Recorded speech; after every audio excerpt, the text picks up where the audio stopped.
Welcome to today's school board workshop. This workshop of the School Board of Broward County, Florida is now called to order. To ensure a safe and productive environment, please note the clearly marked emergency exits. Do not block exit doors, and all attendees must be seated except for media. Once the room reaches capacity, attendees will be directed to the overflow area. If the fire alarm sounds, exit the room calmly, continue outside the building, and remain there until authorities give clearance to return. Thank you for your cooperation. Board Member Hickson will now introduce her school to lead us in the Pledge of Allegiance to the flag. Ms. Hickson? Thank you. Honestly, I don't remember what school it is. Do you know what school it is? I don't remember which school it is. Sorry, my brain is all foggy. Village, thank you. I'm having sinus issues today. I would like to introduce Village Elementary for the Pledge of Allegiance.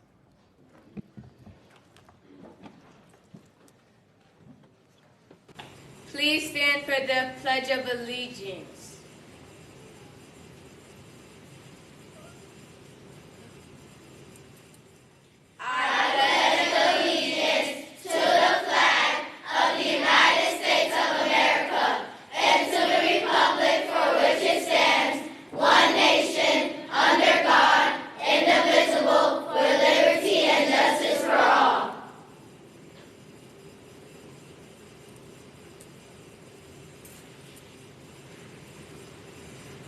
Please remain standing for the village pledge.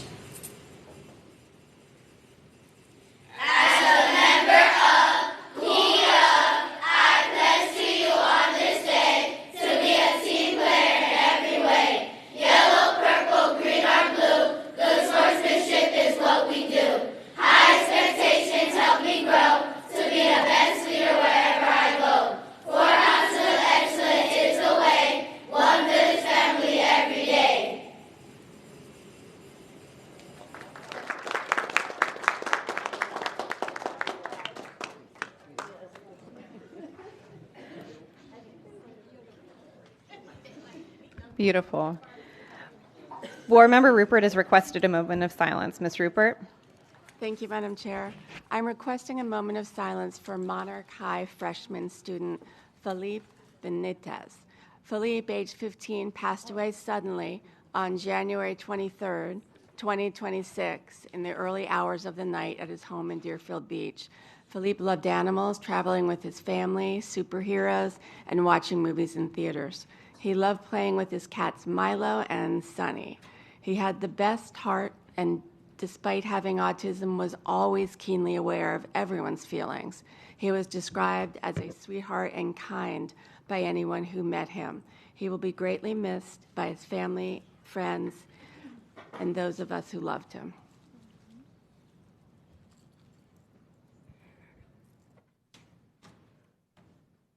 Thank you so much. As we begin, we reaffirm our vision, 100% proficiency for all students. As an A-rated district, we remain committed to sustaining this achievement and supporting every student to reach their highest potential. Our theme this year is Believe, Empower, Achieve, One Broward. We will now proceed with the agenda. Today's workshop will work in accordance with School Board Policy 1020, and the board will review the items as advertised and presented by the superintendent. The first item on the agenda is our committee reports. Before we turn it over to our committee chairs, I would like to address something that we've gotten quite a bit of correspondence on, the Winter Guard. So I would like to turn it over to Ms. Jack Adams to outline the measures that the district is taking to remediate that situation. One of the biggest issues when you're working on a contract is to ensure that you have the correct and adequate facts. So right now there are several issues with regards to this particular contract, primarily surrounding education records. So education records is governed by a federal law called FERPA. And so we need to understand, what the facts are and ensure that we always protect the privacy of children. We cannot consent on behalf of parents, and so we're looking into understanding what the totality of the facts are, and we already have several meetings scheduled to ensure that we talk about it and come to some sort of conclusion so that the agreement is signed by this week and make it onto the February 10th board. Okay, thank you very much. And just as a note for how the committee reports will go, the committee chairs will deliver their comments, their reports, and then board members will, ask questions and give their responses. I will ask my colleagues if there is a committee chair that would like to speak, that you, it is up to you, the board member that has the floor, to call on them. So just, I wanted to make that note. So our first committee to deliver a report is the Audit Committee. Good morning. The Audit Committee met Thursday, January 29th. That was last Thursday in this room. We reviewed a number of audits which have been transmitted to the board. Some of the audits reviewed included a property and inventory audit with no exceptions at the 16 sites, as well as the review of an audit of internal funds at 50 locations with findings at 5. It's important to note that these audits met the requirement for the completion of 50% plus audits by March 1st. So that's great. Everything's on track there. Also, please note that these audits often lead to recovering funds, which is always a good thing, while also identifying ways to improve business practices so money is spent in the most effective manner. The Florida School Recognition Program audit will be coming to you. It's identified over $4 million in unspent funds that are available to spend on items allowed by the state, saving the district dollars they might otherwise have to spend. It also documents no findings at traditional schools and findings at only 4 charter schools. The Auditor Selection Committee met Monday. I know Ms. Hickson is probably got more to say on that, but I'll just say that the committee gave their suggestions for the deliverables and qualifications for the next external financial audit firm selection process. The district is on track to timely select the new firm through the solicitation process. The audit committee is holding a special meeting this Friday to review and transmit the annual comprehensive financial report. And again, we're on track with that. And, I just want to thank all of you for your very thoughtful selection of members of the audit committee. This is a committee which comes with lots of reading and discussion of reports. And it's been a privilege to work with the committed members you have appointed. Thank you. Thank you. Broward County Association of Student Councils and Student Advisor to the Board. Good morning, everybody. Happy February. Hope everybody's staying warm. Landon Spellberg, Student Advisor to the School Board. Lots to update you all on this month, as always, and a lot of great progress. I want to start off by giving a huge shout out and thank you to some collaboration currently being done by the Teaching and Learning Division and the Facilities and Operations Division. There has been some incredible conversations with some of our schools where there are some additional concerns raised from students about cleanliness and the maintenance of schools, and sitting down with those students and really having a productive conversation with them about what those concerns are and what can be done. And I just want to share, my extreme gratitude to the principals for opening themselves up to have those somewhat difficult conversations with students. Ms. Darbar, who's been essential in coordinating them, and Mr. Dorset, who really makes the students feel so comfortable and welcomed in sharing their thoughts. So extremely grateful to everyone for their support in that, and we're already seeing some great improvements and ideas being shared of how we can ensure that our schools are clean and well-maintained.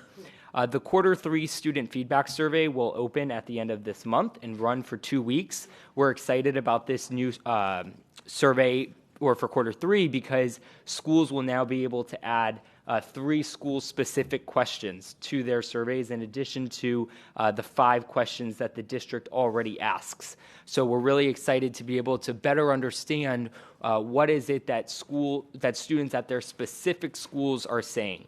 We're also leveraging some great artificial intelligence resources within the tool to be able to do some deep dives on the questions. So the AI agent within the survey platform is able to go in, ask follow-up questions to the students, and really better understand what they're saying. So we're really excited about that. And the data that we are receiving is just so helpful, and we're very grateful that the district administrative team has been welcome and open to that.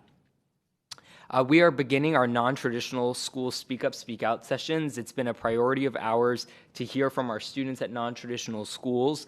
We had our first session yesterday at Siegel, and they were awesome. We had a great conversation with some of their high school students and just really understanding from them what is it that makes their experience so special. And, you know, it was a really great conversation. We're looking forward to the 8 remaining sessions that we have that we're planning at the other non-traditional schools. And again, grateful for those principals for welcoming us onto their campuses.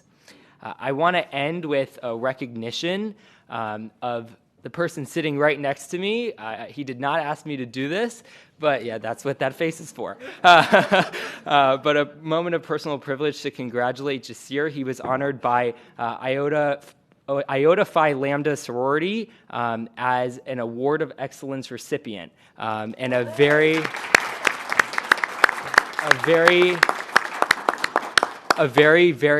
well-deserved honor. Anybody who knows Jasir knows that his commitment to students and commitment to being a person that's there for others is unmatched. And I'm grateful to have him as a partner in this work, and a very well-deserved honor. So thank you all for your time, and we're happy to answer any questions. Thank you. North area? Good morning. Nicole Morris, North Area Advisory Chair. At our January meeting, we had the North Region office out. They went over the PM data and the graduation rates with our members. A large part of our conversation revolved around the graduation venues and the hiring freeze, with parents citing concerns about the loss of distance learning opportunities, learning coaches being pulled to be put back into classrooms, the loss of security and custodial staff. A consistent theme of concern in the North area remains to be testing and testing culture, so much so that DAC created an elementary subcommittee where parents from the North, Central, and South are having routine meetings and collaborating with staff on solutions. Parents are pleased to know their concerns are being heard and that the board has requested this issue come to a workshop. Feedback we are getting from parents and teachers is to please include teachers from the elementary, middle, and high school level at the workshop conversations. We continue to have conversations around the nursing shortage, with parents alerting us to being contacted by the school about the wrong child, which raised concerns around student confidentiality and clinic procedures when a nurse is not present in the school. We still have many questions regarding Hazel Health. While many feel that the program could be beneficial, many schools are still unaware of what Hazel Health is, all they have to offer, or how to participate. We also take issue with how they are advertised as free when they do, in fact, bill your insurance, which may result in you receiving a bill for copay. Many may still find the service to be beneficial, but for the sake of transparency, we feel that when advertising Hazel Health, the email should include a statement from informing our families they may possibly receive a bill from their insurance. This is not self-explanatory, and in the last email sent out, free was bold and underlined with no mention of a possibility of a copay. We were told you could simply select that you do not have insurance. However, it goes on to read that they will be verifying. We continue to have ongoing concerns about whether accelerated funds are being allocated back to the schools where those funds were generated. We already know that rollover funds are not being returned, forcing some schools to delay upgrades and purchases they carefully plan and save for. Although the superintendent has said he would work with principals on a need-by-need basis. However, now we have serious concerns that schools may not receive their full funding allocations for the current year. This is an area our members has been especially interested in this year, so we will follow up at our next meeting. Regarding redefining, parents and schools that were under consideration in this last round of redefining are left wondering what changes will be implemented to strengthen the enrollment at their schools. Being placed on a list for possible closure will likely deter new enrollment, making it essential that these schools receive targeted support and resources to help stabilize and grow their enrollment. There were a lot of suggestions made around programmatic changes, feeder pattern programs that keep kids in their feeder patterns. I understand this will be coming before the board later this year. We will be following along so we can find how we can participate in these conversations. Vape detectors. Though the Cessor data has not been updated since October, we believe that vaping is still very much a top Cessor incident in our middle and high schools. I have not heard any update as to when the vape detectors will be installed, so if we could get an update on where we are in the process with that, I would greatly appreciate it. Facility concerns. This is a follow-up from a couple of schools we have heard repeated concerns about over the last year. I mentioned at the beginning of the year that asbestos barriers are still in place at Coral Springs High School, blocking their upstairs bathrooms, even though the asbestos remediation began over 2 years ago. I'm now getting photos from parents and students of visible mold covering the air vents. I have reached out to the North Region Superintendent's Office, and they are addressing these concerns, but I wanted to bring it to your attention. Riverside Elementary's AC has not been working properly for many years and often goes out completely, as it did just last week, though luckily we're having a cold snap. This is an issue that keeps coming up and was discussed by the board just last year. They have portable ACs on hand to use as needed, which do little for cooling in the hotter months. Our next meeting is February 19th at 6:15 p.m. Monarch High School. We will have student services as the featured topic. Thank you. Thank you. District Advisory Council.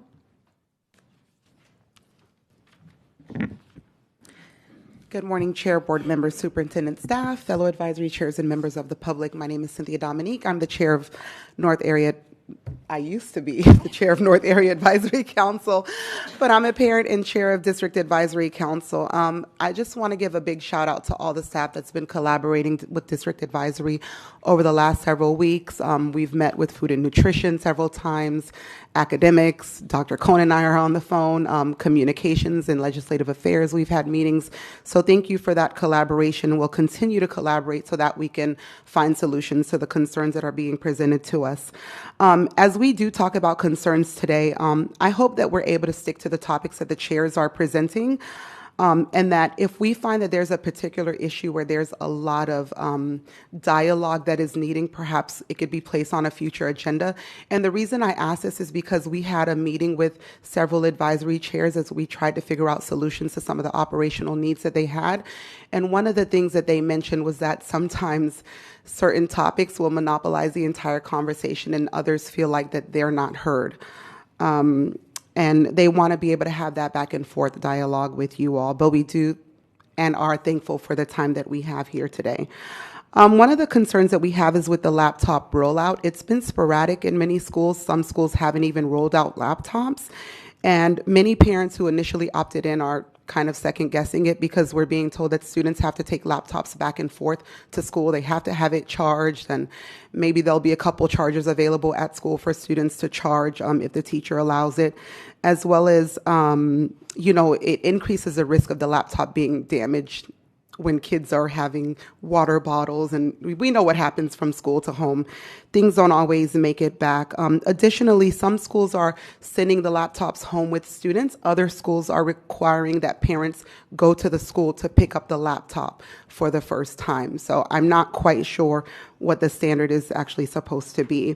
There continues to be transportation issues. We know we have a shortage of bus drivers, but specifically our children with special needs are spending a considerably more time on the bus. In terms of the budget and hiring freeze, we are hearing from many parents that there still continues to be many vacancies. We have asked how many staff have been mobilized to fill these vacancies. We don't have an answer on that yet. We did hear at our last meeting that Peter the Peters Elementary School DHH cluster was without a certified teacher since the beginning of the school year, and that a para was filling in and facilitating the classes. So I'd like to know if there's been a resolution to that. In addition, there are many security campus monitor vacancies. And with that, that kind of brings me to the staffing allocation guides. Those guides have not been released for the 25-26 school year. There was an item on the January 13th board agenda that was pulled. We'd like to know what is coming for the new staffing allocation models, because parents are concerned that it means a reduction in staffing, whether it be counselors, whether it be custodian, whether it be campus monitors. And at the elementary school level, they're concerned about a reduction in their specials allocations as well. I'm not going to rehash Hazel Health. Parents want nurses. When Student Services came out last month, they told us that there were over 135,000 clinic visits from August to December. Out of those visits, 250 were Hazel Health. That service 179 students. So when you're hearing about the hours saved, it's for 179 students. And while we do believe that there is benefit if it helps one student, there continues to be issues about access, privacy, the use of information, and confusing consent forms. When we asked whether legal had reviewed some of the data sharing practices of Hazel Health, we were told that they had not. They had reviewed the contract that was presented to them. Our elementary subcommittee, we've had over 25 to 40 plus parents on, teachers. It's been robust dialogue. And one of the things that they're asking for is a survey to parents so that we can assess some qualitative data and the things that are not being asked by the survey that was sent out from district staff. One issue in particular are the mental health concerns that many parents expressed over all of the meetings that we had. And many parents were ready to pull their kids out of BCPS because of the amount of testing and the impact on student mental health. And again, asking for a cross-section of educators on that focus group. We continue to work with food and nutrition. We found some errors on the forms, and we're working on an infographic to be able to share with parents so that they have all of the information up front. And are able to have their needs met. Chair, if I may, just a few seconds. In terms of school safety and facilities, we still want to know when a timeline is for perimeter fencing, as well as the intercom systems. And we're continue to hear about the cold classroom or the inconsistencies in air conditioning. And TPS ends today for Haitians. Oh, okay. They blocked it. Okay, I didn't watch the news. I wasn't. So thank you. But to that point, as we look ahead, we want to be able to know what resources exist to support students who may potentially be without parents or who are negatively impacted by this. Thank you. Thank you. Central area. Good morning, Madam Chair, School Board, Dr. Hepburn. We send greetings from the Central area. My name is Pamela Taylor. I am a parent, and I am also the chair of the Central region. I appreciate these continued monthly opportunities to provide committee reports and to have dialogue with each of you.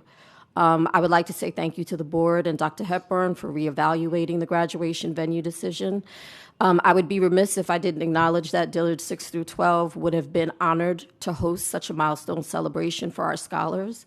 However, when decisions are made without stakeholder input and seemingly no consideration for producing equitable and equal outcomes, pushback from your community happens.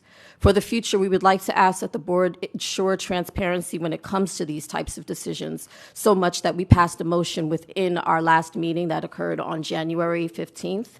The motion reads, the Central Area Advisory Council recommends that Broward County Public Schools ensure transparency, equity, and community engagement in all decisions related to graduation venues, school consolidations, and budget-driven operational changes.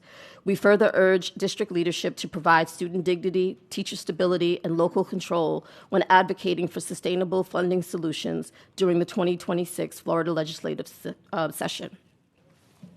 As the district plans for the class of 2027 in the future, we also ask that the district exercise the use of partnerships with the cities and venues to continue to celebrate this milestone occasion at dignified and comfortable in the dignified and comfortable environments they deserved. Secondly, we are concerned about the lunch account obligations. We've heard from parents that they are concerned that lunches that they thought would be covered under a district-based account have been added to their accounts as the coverage was rescinded. They worry that their children will be unable to participate in school activities and milestone events such as Grad Bash because they may not be able to make those payments and get that account down to zero before the payments are due. Also, we would like to ask that, oh gosh, I just lost my train of thought. I think, yeah, you guys, I'm sorry. No, I think you guys touched on everything else. All right. That's it for my report this month. I appreciate the ability to serve in my position, and I do.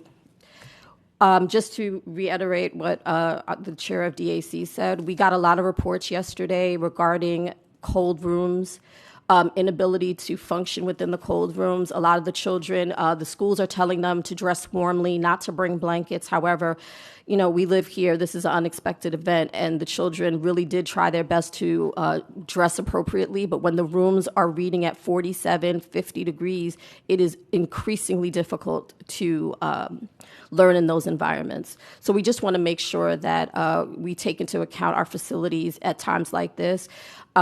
We just really, really need to test these systems prior to them having to be used. This was not an event where we didn't know the temperature was going to go down, so we really need to make sure that our different departments have the ability to do their job as well. Thank you so much for your time this morning.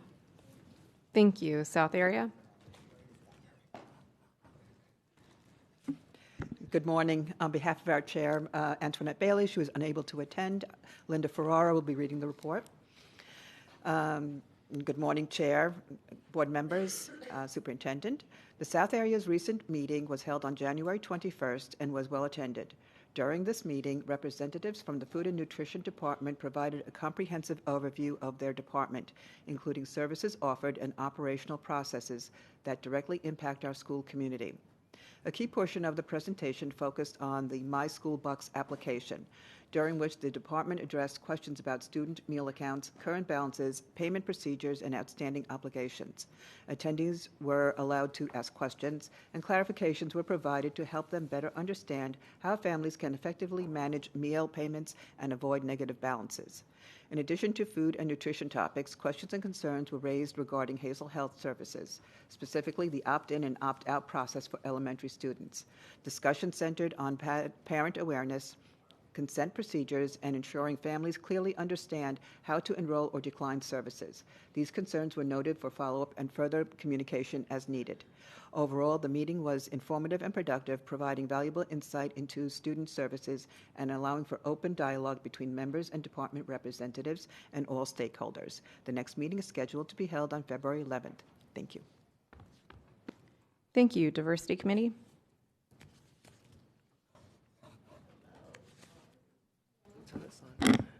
Good morning, everyone. Erica Hansinger. I'm here sitting for the chair, Ms. Narneet Grant, for the Diversity Committee. First, I'd like to start off with Happy Black History Month. So that is something that is very important to me, and this year at Western High School, we are focusing on the African diaspora. So I'll invite everybody to come to Western High School in the 500th wing and take a look at what we'll be transforming in that hallway at Western High School. I'd like to start off with, obviously, it is Black History Month, as I mentioned. I want to lift up Joe Clark.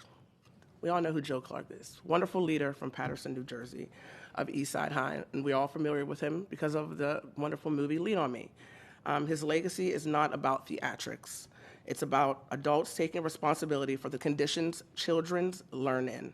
He made a clear statement to the nation: you cannot claim excellence while tolerating chaos, and you cannot ask teachers to perform miracles without support, structure, and accountability.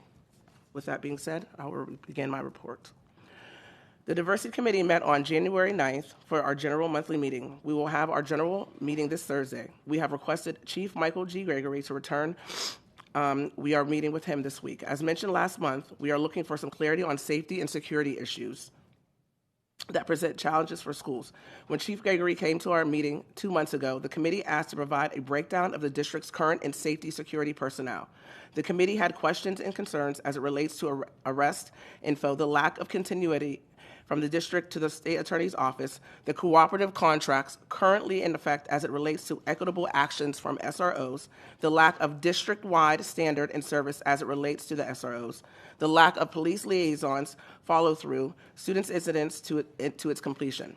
The committee has had 10 site visits thus far.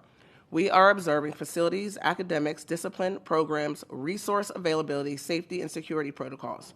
The committee remains committed to the 9 conditions, and they are indicators as we move through the school year. The committee will be evaluating last year's site visits simultaneously with the school year site visit. We believe this will enhance the annual report with tangible findings. Our site visits observations this year reveals communicative issues with the new processes across the board, safety and security issues that are prolonged with no real explanation, facilities in inadequate shape, however, cleanliness is still an ongoing issue, and academics within the instructional calendar standards. We still see challenges with Maximo and facility managers with work orders. The committee has sent a follow-up to Dr. Shapiro for roles of the school counselors as it relates to mental health. The difference between these counselors who are considered academic, personal, social, mental health, and college career readiness. The process is in place for children who have been Baker acted and what the transition back into the school should look like. So at Western High School, graduation is scheduled at 8 p.m. I'm coming as the faculty council chair as well. The teachers are expected back at school the next day for finals. This is real labor. It is also a safety and stamina issue. What is the district's plan for compensation, comp time, coverage, and/or adjusted duty schedules for teacher staff working late graduation and returning for finals the next day? I'm speaking for my teachers. We cannot keep treating teachers' sacrifice like an unofficial budget line. And I want to say this plainly. Students do not graduate because of speeches or venue debates. They graduate because teachers, staff, administrators, and school communities carry them there every single day.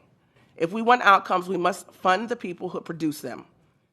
We recently watched intense energy and extended time spent debating these issues. I hope that same energy shows up when teachers ask to be paid fairly and when schools ask for the resources needed to operate with dignity and excellence. This brings me to a direct question.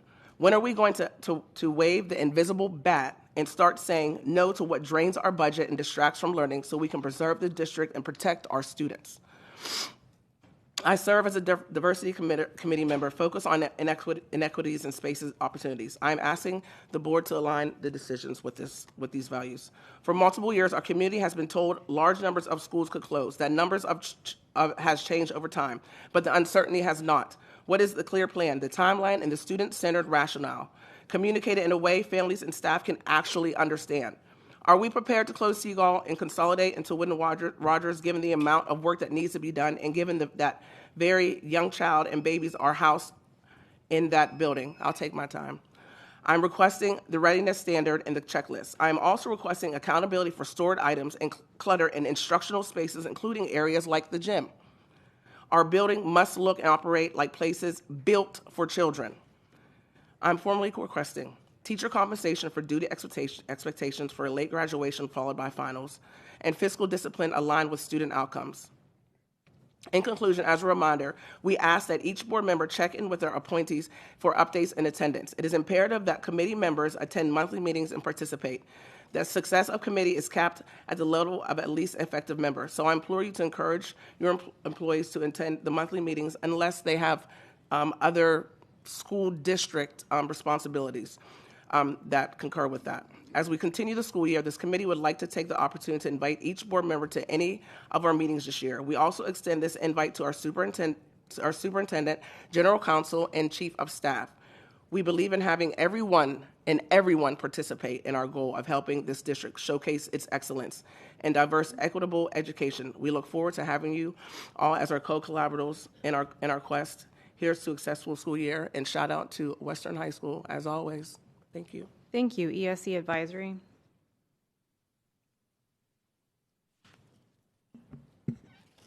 Good morning, Jackie Loscombe from ESE Advisory.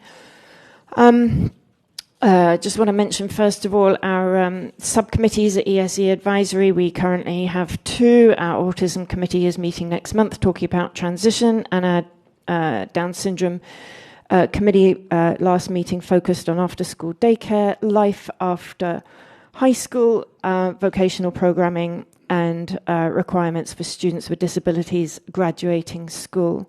That's the good stuff.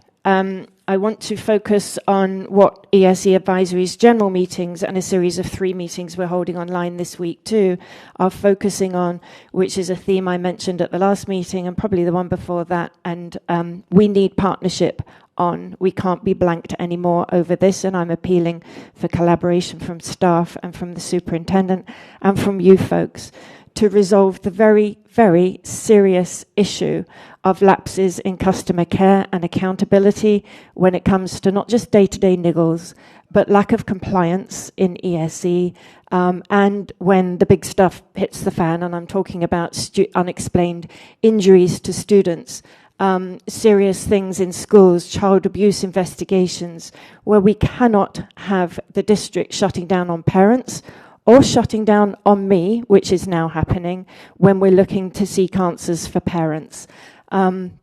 There isn't a good system in place to ensure good communication, transparency, single point of contact for parents seeking answers when things have gone wrong at their schools.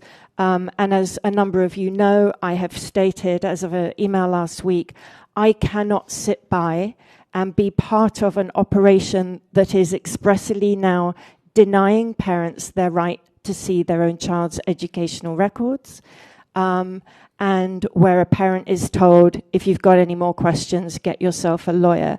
That has happened in a recent case that I did relate to you, I believe, at the last meeting involving a pre-K ESE student with disabilities who came home with unexplained injuries. The failures and lapses in then dealing with that case have actually been acknowledged at regional level, verbally, and then communication shut down on the parent and I can't be complicit in this, and I'm blowing the whistle on it. I have tried to resolve everything with BCPS. I've even come to you folks and appealed for support, appealed for you to ask questions. When one of you did ask questions, you were falsely told that things were settled, and they weren't. You were given false information, and I hope you pursued that. ESE Advisory is working on bringing forward recommendations to address these gaps, but it is imperative, please, that the superintendent and board treat this matter with the seriousness it deserves. Is my microphone working? Okay. When BCPS pulls up the drawbridge on parents, it's not getting the district out of trouble, it's getting the district further into trouble. The decision to refuse a parent their legal right to access their child's educational records and then telling them that they must get a lawyer if they've got a problem with that is something that we should be calling out, and every person in this room today should be asking questions about, and we should not leave this room until it is resolved. It is setting a dangerous precedent. Also, I have asked several times for data that can help us at ESE Advisory as we work to improve processes. I've asked, for example, how many schools currently have a specific elopement plan, not meaning the school level safety risk assessment, but a specific elopement plan, which every school is required to have. No answer. I've asked how many elopement incidents has BCPS had over the last 3 years, broken down just into on-campus and off-campus numbers. And I'm talking specifically about students with disabilities who may run from where they're meant to be. In one case, a few weeks ago, in December, a student just ran out of the front door because it wasn't secured and got 2 blocks down the street. This was a 6-year-old from an autism cluster. I've asked how many of these occurrences were followed up with an after-action report. And I've asked the simple question of to whom are schools required to report elopement incidents? I can't get answers to questions. And I'm presenting this today because this case reflects recurring concerns that we hear from families across the district relating to lack of communication, documentation, unclear investigative pathways when things go wrong, and parents being shut out of information when their children's well-being is at issue. Thank you. Thank you. Is ESOL Leadership Council here? I didn't see them. Okay. Facilities Task Force? Good morning, Board and Superintendent, Chair. Kimberly Burke-Mulhorn, Chair of Facilities Task Force. On January 29th, we had a subcommittee meeting held where Sonia Coley and John Wesley White presented a vital information regarding construction path forward, in which we were led to believe that it was the RFQ review for the master planner. We were thankful for both of the presenters for their information presentation. However, it's important to note that FTF was not adequately prepared for this meeting, as the presentation materials were received only at the time of the presentation. Initially, our understanding was that we would be reviewing a rough draft of the RFQ for the master planner for the long-range facilities master plan. Upon reviewing the final presentation uploaded online, we have identified several areas of concern that require further attention. On page 5, it was suggested that no single company, we suggest that there's no single company should serve as both the project manager and the master planner. This dual role creates conflict of interest that can undermine the integrity of planning process. The leadership structure in the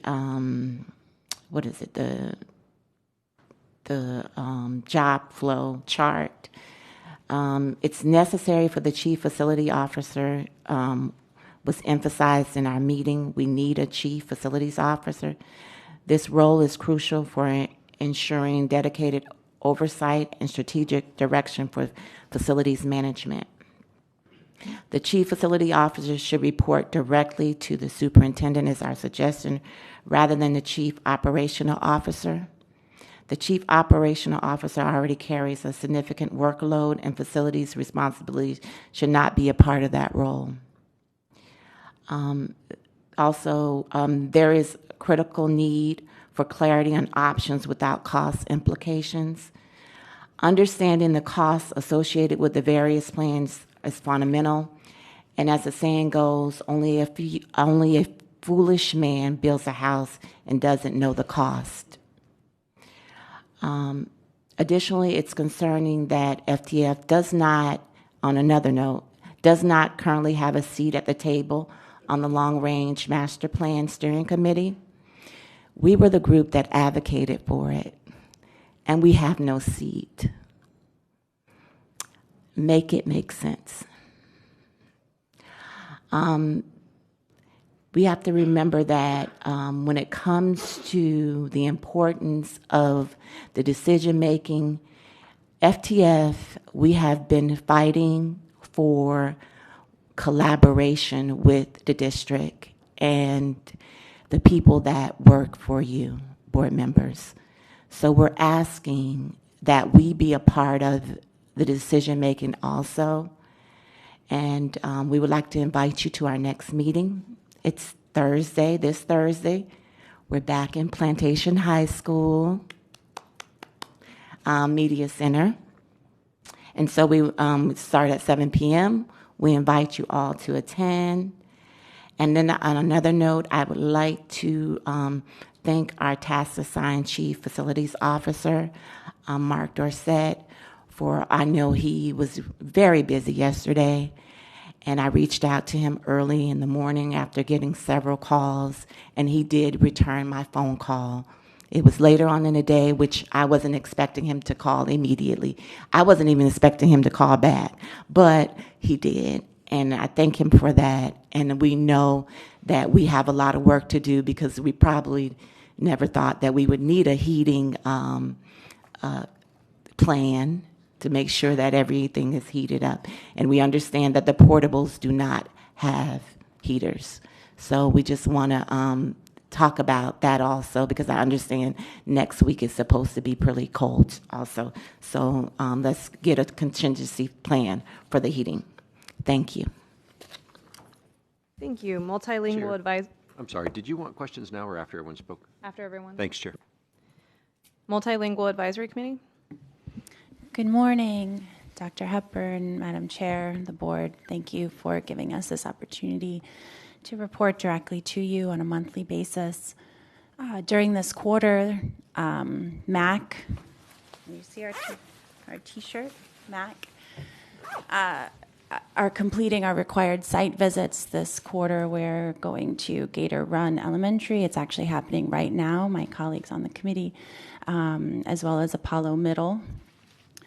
And our meeting, as I said last time I reported to you, that's coming up is February 18th at Coral Springs Middle at 6:30 p.m. I look forward to some of you attending. You're all invited. What I want to talk to you today about is, first I'll touch on what I told you last month, which was I brought to your attention that when we attended the Broward County Showcase in December, that the term dual language did not show up in any of the materials that were given to any of the parents walking through those doors, although it was a very impressive showcase. Last year, my predecessor, Danielle Hoffman, the previous chair, she brought before you a motion, which you all passed, which was to put a badge, a dual language badge, on the homepage of every dual language school, which was done by the end of last academic year. And then over the summer, the websites were revamped, they look different, and the badge does not exist anymore. So I would ask you to revisit that. The point of having the dual language badge was for schools to be clearly identified as being dual language schools. At the beginning of this year, there was a banner at the top of every dual language schools page that showed different photos, and one of those was a picture advertising dual language. That is missing from a lot of the school web pages. And when you click through and actually try to find dual language on a lot of the school's websites, specifically Eagle Ridge Elementary, Broadview, Riverglades, Hollywood Hills, Indian Trace, Meadowbrook, Mirror Lake, Pompano Beach, it's not an exhaustive list. It was very easy to find schools where when you click on the button for specialized programs, you actually can't even find dual language in their list of specialized programs. I bring this up, let's see, I have 2 minutes. What it reminds me of, I'm a lifelong vegetarian, and growing up, the chain restaurant, Subway, you could go in and you could request a veggie patty, but it wasn't on their menu. You sort of had to know about it. It's like a secret menu. I kind of feel like dual language is being treated like that. You make it very hard for parents to see where dual language is and how to navigate to it. It's like not on the websites of the schools. To that end, MAC right now is working on a design that will be for a banner that any school can use, a physical banner that they can, like the PTA can purchase to put on the fences outside the schools, that will have like the school's mascot next to the dual language logo, and it'll say something like Riverglades is a proud dual language school, Broward County, and it'll have a QR code where you can go directly to information about dual language. That's the sort of attitude I believe that the school district should have in helping families identify this program, which is in a number of schools, but it's just not evident. So I did bring this to the attention of our liaison, the bilingual ESOL district liaison, and they were not aware of it. But as you know, they don't control the entire website. That's above their heads. So I look forward to an update on what's going on with the dual language website badge. Thank you. Thank you. Parent Community Involvement Task Force. Good morning. Erin Gold, Chair of the Parent Community Involvement Task Force. Our task force is, excuse me, our task force is looking forward to a parent university session tomorrow evening focused on student support services. This session will provide families with a clear, accessible overview of the many different supports BCPS has for students and families.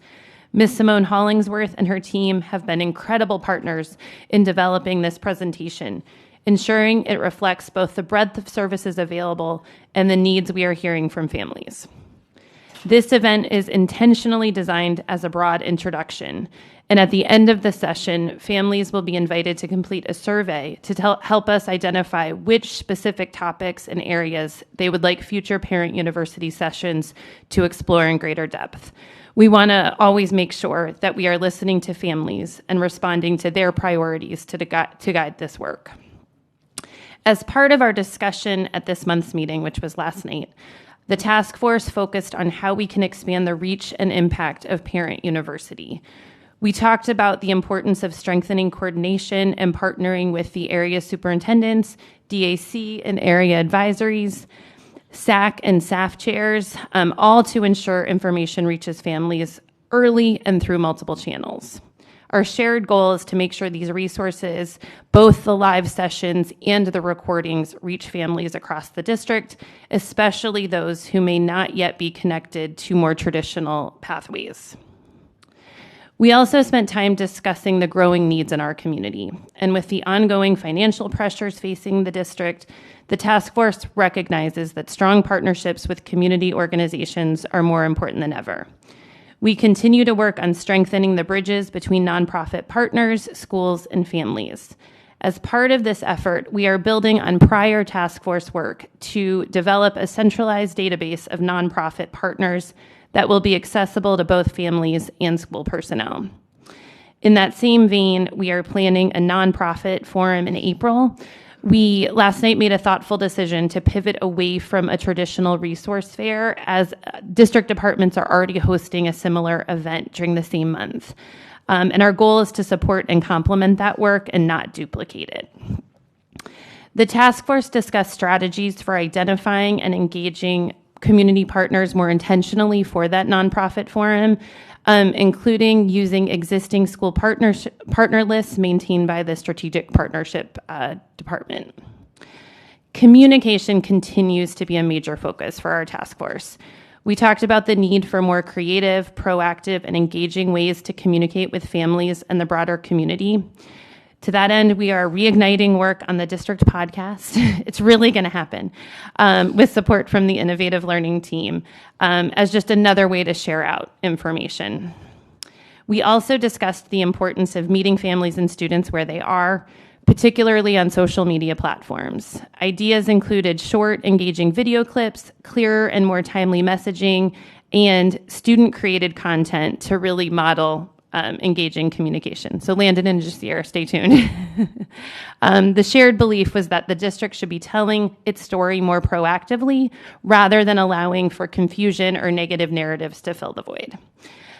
We want to emphasize that our hope is to be partners for the board, so please reach out and let us know how we can support you, whether helping share information, gathering feedback, or coming up with other creative ways to reach students and families. I want to highlight an upcoming event, the Read for the Record, on February 26th, led by Dr. Lori Canning in the FACE department, where children will receive free books and enjoy stories read aloud by guest readers. It is such a wonderful opportunity to celebrate literacy and community, and we encourage everyone listening, sign up to read at a local school. Finally, I just want to commend the district for the Federal Programs Parent Seminar held this past Saturday. Staff, in particular, Ms. Luanda Wright-Hines, hosted a wonderfully warm and inviting event where parents received really powerful and important information and were able to ask questions about how they can support their children's education. Thank you. Thank you. Small Business Advisory Committee. Good morning. Good morning, Dr. Hepburn, Chair Leonardo, members of the board and staff. My name is Marie Compass, the chair of the Small Business Advisory Committee and representative of Board Member Rupert. I am pleased to present a brief overview of key topics discussed from our last two meetings, November 15, 2025, and January 22nd, 2026. I'm happy to report that BCPS's Department of Economic Development and Diversity Compliance, EDOC, continues to have relevant events geared towards helping to develop and position small business communities. We are actually having, or they are actually having, an event today from 10 to 11:30. It is a webinar entitled Certified Now What's Next? Your Next Step to Success. If you are able to log in, please do so to support. SBOC is in support of all the efforts of EDOC in recruiting volunteers and future speakers for those events. The Shark Tank Entrepreneurship Project, led by me and supported by SBOC and DOC, has gained interest at 3 other schools and will continue at Sunrise Middle School in quarters 3 and 4 with the CTASE Computer Science, Cybersecurity, and VEX Robotics class grades 7 and 8. Our agenda for both meetings focus on 3 issues: election of officers, committee membership, and committee eligibility. I am honored to share that during our November meeting, I was nominated to serve as the new chair for SBOC. This recognition is both a privilege and a responsibility that I take seriously. I look forward to leading the committee as we continue to support EDOC and our small business community. In addition, at our January meeting, Dr. Valerie Rossetti was nominated to take on the role of recording secretary. Dr. Rossetti's experience and dedication will greatly benefit the committee as we move forward with our initiatives and maintain accurate records of our meetings and discussions. In reference to membership, SBOC has 3 members who became vendors, which is excellent because that's what we want to happen. But this made them ineligible to continue to serve on the committee. We currently have 6 vacant seats, 2 committee representative seats, and 4 board vacancies, one for Rebecca Thompson, Adam Severa, Dr. Alan Zeman, and Deborah Hickson. We are asking that the board members elect representatives to fill those vacant seats. At the present time, we only have 5 elected representatives, making it very difficult to sustain operational tasks without a full committee. In January, SBOC voted to recommend that the board allows BCPS vendors to serve on advisory committees. There are several vendors who are willing and able to serve, but have been restricted to do so. The board has the authority to waive this requirement, and we are requesting either a blanket waiver or one to be done on an individual basis. Of course, if there is any conflict of interest, the vendor would recuse themselves. However, SBOC does not get into the discussion of specific procurement. This ends my report. Thank you for your attention to filling your vacant seats and the feedback on the issue of advisory committee eligibility. On behalf of myself and SBOC, we thank you for the opportunity to serve. Thank you. Technology Advisory Committee. Good morning, Chair, board members, Superintendent Linda Farrar, Chair, Technology Advisory Committee. We will be meeting next Monday, so therefore I have no report. Catch up with time. Thank you. And for board remarks, I was alerted that the Small Business Advisory Committee needs to leave. So if anyone has questions for her, if we could start with those. Does anyone have any questions or comments? Ms. Hickson? Thank you. It's not so much a question for you, sorry, as it is the superintendent, because actually my appointee, turns out he was a vendor and he couldn't remain an appointee. So can you, is it possible to do a waiver? Why Is it a policy that doesn't allow us to? No, thanks for the question. I was actually having a sidebar with Ms. Jock Adams to see if that's actually a policy. Or what, so we'll do some research to figure out what next steps, because I know the large amount of small businesses in Broward County actually are vendors in some form or fashion with us. So we'll figure out what the barrier is, if it's a policy or if it's just a standard operating procedure, and see what our next steps are. Ms. Jack Adams, could you speak to that as well?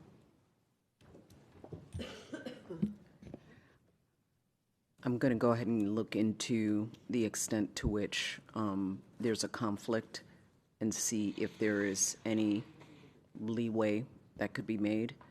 But I need to check out those laws with regards to conflict and doing business with the board.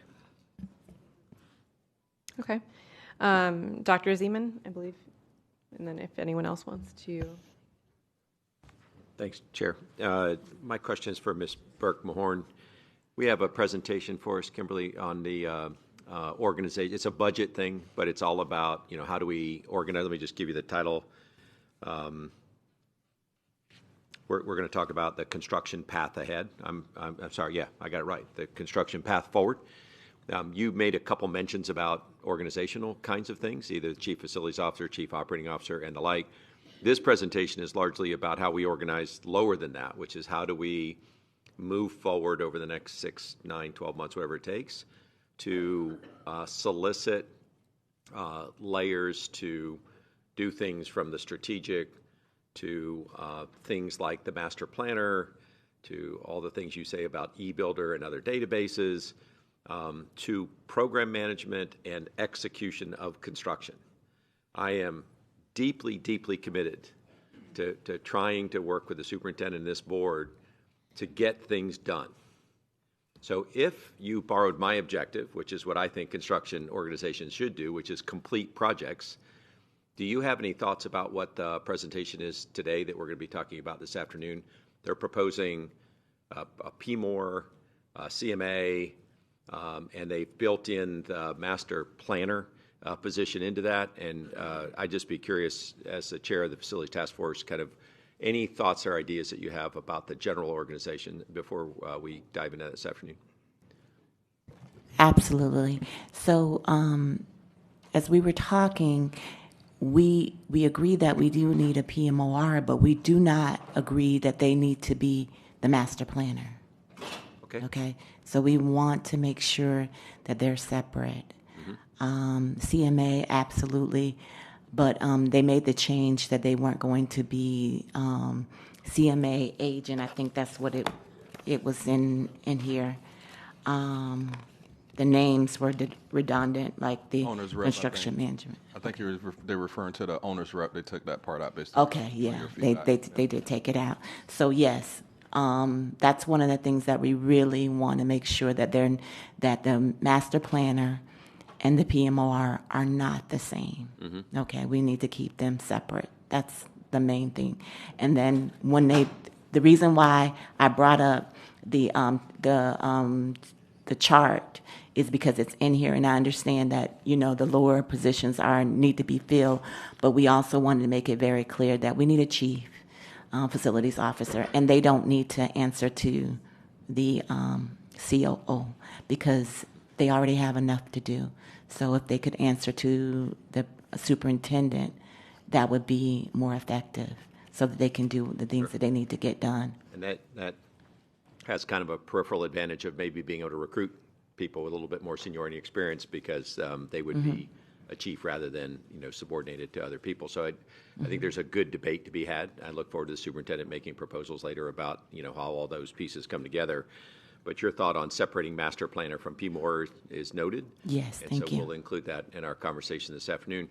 How do you like the objective of just getting stuff done? Is that the right thing? Oh, yes, absolutely. Is that the dream? That's the dream. Thank you. I appreciate that. Yeah, appreciate it. Thanks, Chair. Thank you, Dr. Holness. Thank you, Madam Chair. So I have a few questions. I believe our North Area Chair had mentioned some information regarding overall I can't recall exactly, but in terms of reducing cost. So, Dr. Hepburn, is there a comprehensive plan that we have in place, and if not, will there be one, to not only reduce costs through, say, attrition, staffing, model redefining, but also to increase revenues? For example, I know that many companies have sort of like, they engage their alumni to, especially those who are successful, who contribute significantly to the company. Do we have anything like that where we have a database of our past graduates who are significantly successful or otherwise that we engage to contribute to Broward schools or specific schools? Is there anything we have in place like that? So we depend on Broward Education Foundation to be the support system or the arm for that type of fundraising. They have the ability to go out and directly engage with alumni to support the school or the school district in various ways. Okay, so do you know if they have sort of an effective kind of approach in place where there's a database of Broward Schools alumni, where they're actively engaged in supporting specific schools or the school district? I know this has been pretty successful from other organizations, and they receive significant amount of money. Do you know if what they're doing, if they have pretty much exhaust all of the models to which alumni can support our school district? I can't speak to the details of their ultimately their strategy that they're using. That's a better question for Mr. Knapp, the CEO. But I do know they partner with us very well to accomplish the goal of support for certain initiative, if it's resources, if it's personnel, if it's creating opportunities to build capacity of our current teachers in the classroom and above. But as far as their specific strategy, their database, I can't speak to that.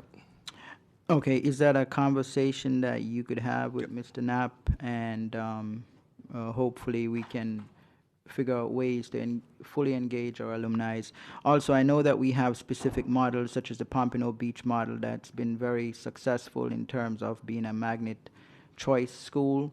From my understanding, schools like Pompano Beach, they have a waiting list. Is that correct? Correct. Okay, so I know that we are concerned with enrollment, and we have significant decrease in enrollment, and we can increase revenues if we can increase enrollment. Is there, and I know we're looking at Hallandale, but is there a way that we can, or is there a reason we're not expanding the Pompano Beach model across the district to have more schools like that, so we can attract students from private and charter? As opposed to having waiting lists, we have added options for students so we can increase enrollment. Yep, so the first option of scaling that out is actually Hollandale. And so we'll see how that is implemented, and the actual desire for students to enroll in such a programs. And so hopefully the people who are on the waiting list choose to go over there and fill those seats too. So we're scaling it out, starting with Hollandale, and then we can look at how we scale that out in the future if the actual desire by the community and the students is there. Great, because I think that with the concerns that we have with enrollment, I just don't like the idea of we're having a waiting list, with students trying to get into specific schools. We should have initiatives to expand on those options for students so we can attract students from private charter or wherever else they may choose to go. Is there any other plan in place to increase revenues besides attracting students? And my suggestion would engage in alumni. Yes, and so alumni revenue is fine, but we're looking at student revenue as well. We'll be bringing a workshop soon as far as talking about expanding our virtual platform, expanding our workforce platform as well. We're turning away students for virtual because we just don't have the capacity. So it's going to be an investment from the district in order to increase the capacity. So since it involves money, we'll bring that as a workshop so the board can see the whole entire strategy and give us some feedback about their willingness to invest in that strategy to increase capacity. Also, workforce education, that'll be something that we're exploring right now. We've already talked about the initial concept was to try and expand those opportunities into Glaze Middle. We're doing something different with Glaze Middle, so the team is actually identifying another school with the schools that were recently closed, so we can expand those opportunities because we have tons of students or tons of adults also waiting for those opportunities. So that'll be expanded for the upcoming school year. We're removing departments out of Arthur Ashe so we can expand workforce opportunities there too, and moving those departments into some other schools around the county. So yes, we have plans to increase revenue by increasing enrollment in specific types of programs across the district. Okay, so I am happy to hear about the virtual, because I don't think that in Broward County schools, at this point with us losing so many students, that we should have waiting lists for anybody, and I think we should provide the options. And waiting list for virtual, I was not fully aware of that either, so I think I'm excited to see that come back to us. And Madam Chair, I believe Erin would like to say something, if that's okay. The board member who has the floor gets to call on people. Yep. Thank you, Dr. Holness. Your point about alumni networks actually came up in a conversation I had this week with high school students. And they were talking about how powerful it would be if schools had alumni databases for people who were in different careers or had gone to different colleges to keep in touch with. And I wonder if we might expand that thinking around, I totally agree with you in terms of donations, fundraising, that kind of support, but I think maybe it could be very powerful. And I don't know if our Zello platform allows for that. One of the kids suggested almost having kids do like an exit survey interview where we collect an email address to keep them in touch with them. So I love your thinking around that. And I would just add, I think there are even more ways we could use keeping in touch with alumni. So. Right, and I appreciate that feedback. I will be having more conversations with Dr. Hepburn, because I just think that we have not exhausted all options in how we engage our alumni, not just in revenue, but in many other ways that is school-specific and district-wide as well. So I will be looking more into that. So, Madam Chair, thank you so much. I have a couple more questions. Dr. Hepburn, our ESE chair, spoke of customer care, and I believe she mentioned concerns with single point of contact for parents who are seeking answers to specific concerns as far as our ESE students. Do you have any comments on that? And as far as customer care in general, what are we doing to improve that for ESE parents? No, Ms. Lupscomb has a very valid point, and I pointed it out to the team, and a parent experience that we were conversing probably about one right after the break.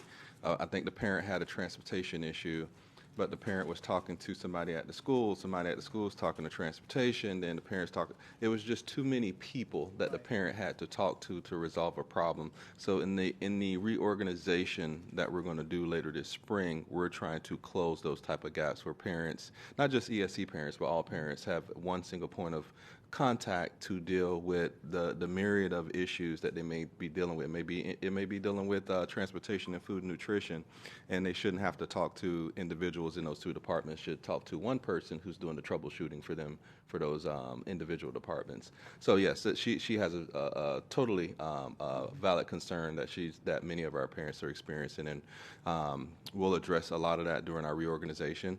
And then the team is, they're working diligently to try and address concerns now. But as far as fixing and closing that gap permanently, that's a reorg. Okay, so I know that for ESE students, and I am the parent of a past ESE child in Broward County schools, that there's a greater sense of urgency when issues come up, right? And to sort of not knowing where to go or to having to go to multiple individuals. And I understand that for all students, we need to improve on this, but I think there's a greater sense of urgency for ESC students when there's a concern from parents.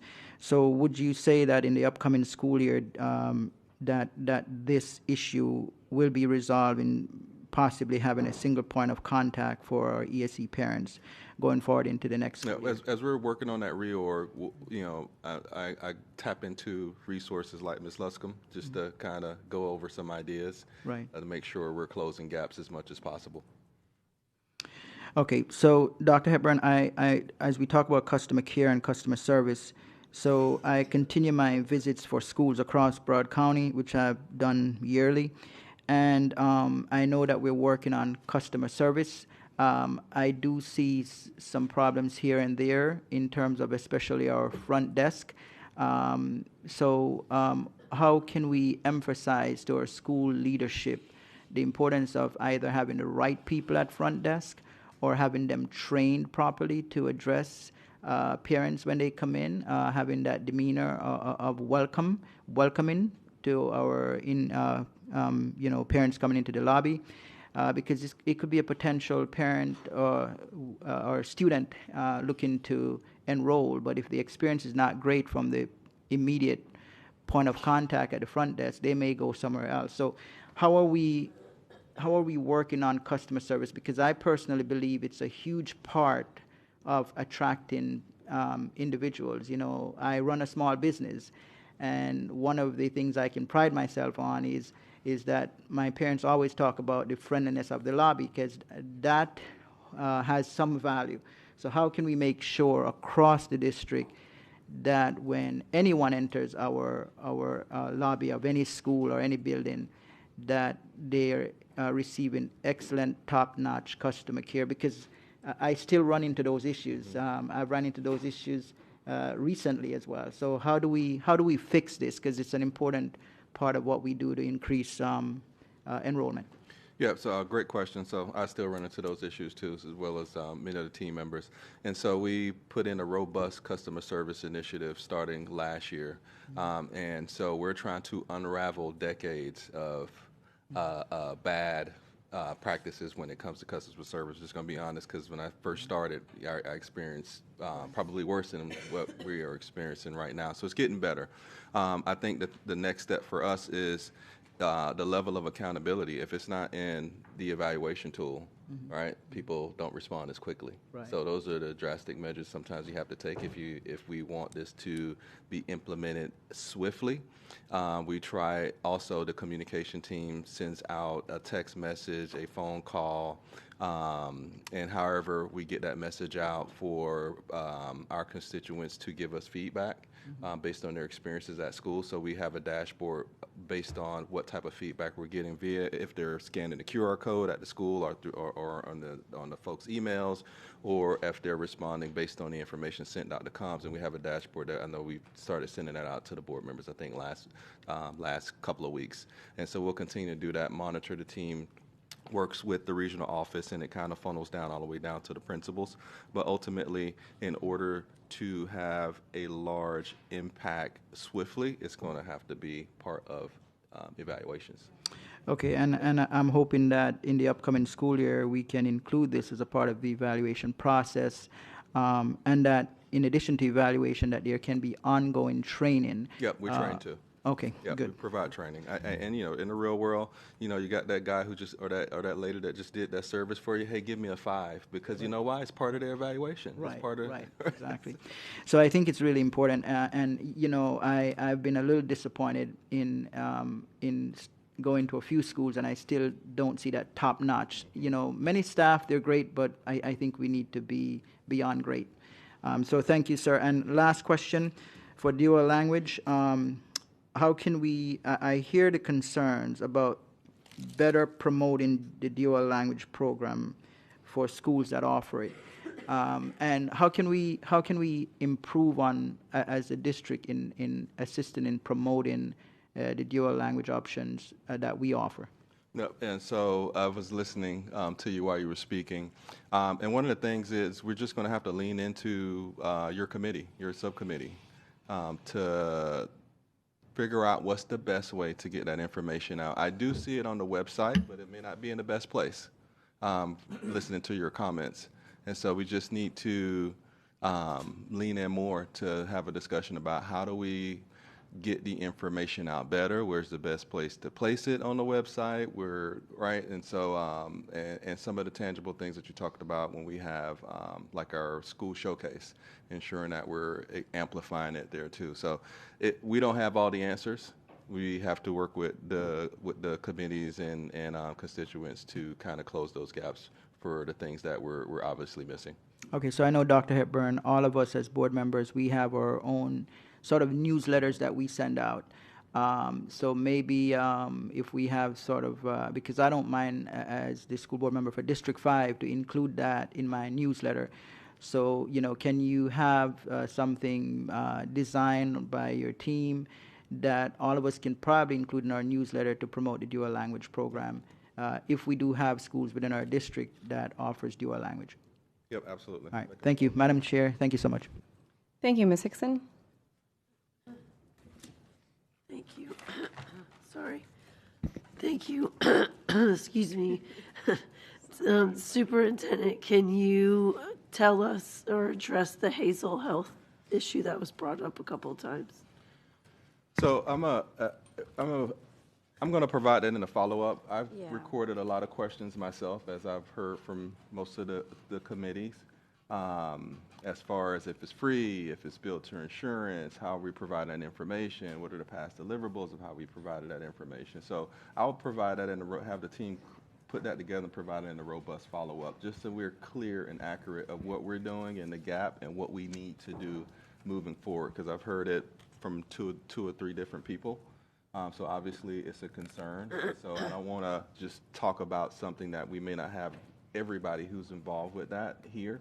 So I'd rather provide a detailed follow-up. Okay, that's fine. Also, we're experiencing now, and we've heard temperatures of the facilities. So could you maybe have Mr. Dorsett explain why the facilities are so cold? And I'll start because we experienced it yesterday, because we had a cabinet meeting at Whitten Rogers yesterday, so we were freezing our butts off too. And like you say, it's something that we're not used to in Florida. But one thing I know Mr. Dorsett and I talked about is cranking the heat up or turning it on the day before, right? Because most of our schools are concrete buildings, and once it gets cold, it holds the coldness like ice. And so it's going to take time to warm the building up versus a building that has drywall. And Mr. Dorsett, if you want to add anything else. Good afternoon, Board Chair. Good morning, I'm sorry. I'm jumping the gun here. Yes, we did have a lucrative conversation, the superintendent and I, regarding this concern. Of course, we don't normally experience this type of temperature often in South Florida here. Normally, every one of our air conditioning systems have reverse cycles, so they cool and they heat. Sometimes, because it's lasted so long, we didn't have a cold spurt like this. Sometimes there's mechanical issues that happen. So when the system do come on, some parts might fail here or there. I did get in touch with staff yesterday and told them that we need to make sure that the systems are on, and if they're not on, we need to make sure that we send somebody out, and they did that. Some areas we have to put temporary heating in because the system, we've lost heating in some of the systems. They were done this morning in some of those areas. So we continue to work to try to get this done. One of the biggest things, and thanks to the board for approving the funds for the BAS system, we're going to be able to have control centrally for these systems very shortly. We're working diligently and trying to implement the controls of these systems from a centralized point, and we're almost there. So I can see light at the end of the tunnel dealing with this. Thank you. Well, I appreciate that. But we also heard concerns about schools that their air conditioning part isn't working, and I appreciate you going out to Cooper City and working on that, but some schools are at 60 degrees even when it's 80 outside. So I think we really need to take a look at that. You know, sometimes teachers just suck it up, right? It's just the way it is, and they don't complain too much. But yesterday was eye-opening on Facebook, reading the things, and people were saying it's this now, but it's 43 today, but it's 60 normally. Nobody can function in that kind of environment, whether it's the teacher or the student. So I would ask the superintendent to maybe have facilities go out and really do a thorough check on what's happening, or maybe ask the principals. I know there were work orders put in Cooper City, but there was something that needed to be done at the actual school, and we got that done, but I think there's other schools that are having a similar issue. The other question was accelerated funds, so could you address the question that was brought up? Will the schools, how are the accelerated funds going to be handled this year? So as far as the specifics about accelerated funds, if there's anything specific about it, I think it was, I remember. North area. If you can repeat the concern. So we've already gotten the answer on the rollover, but now there are concerns that the remainder of the allocation for this school year may not be sent out because there was a survey asking what was needed to purchase tests.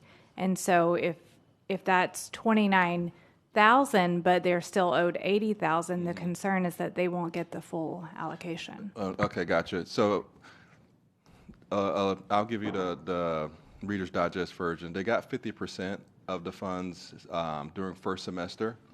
We was waiting until third calc, and so we recently got third calc, I think, last week, and so the team is working on what is the allocation per school for those funds, and then we will work with the principals based on specific needs as we move forward. But some of this, it's a little complicated. The team's working on it. We hear the concerns from the principals too. Yeah, so they're working on it. So if they're owed the 80,000, they may not get, and that's just a number they may not get.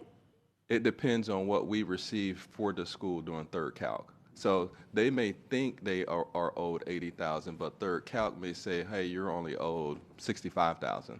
So we can't give them money that we didn't receive for them, is the gist of it.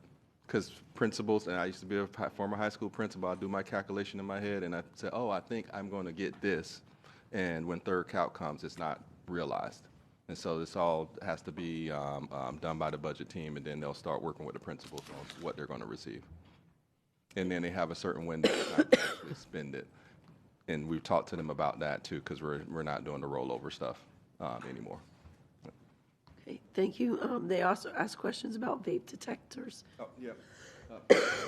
So Chief Gregory walked in the room. I'll try and address a little bit of it. While he gets settled, they are. I think you guys are completing the pilot, and they're working on the actual RFP for the specific vendors. So they're working with procurement and legal and all of that to identify the specific vendors that they're going to use, and then we'll start implementation. But the pilot went well, so I know they've isolated a couple of vendors that they could possibly use as we move forward, and then we'll start the RFP process and put that solicitation out on the street and get the vendors in so we can get that going as soon as we can. Anything else to add, Chief?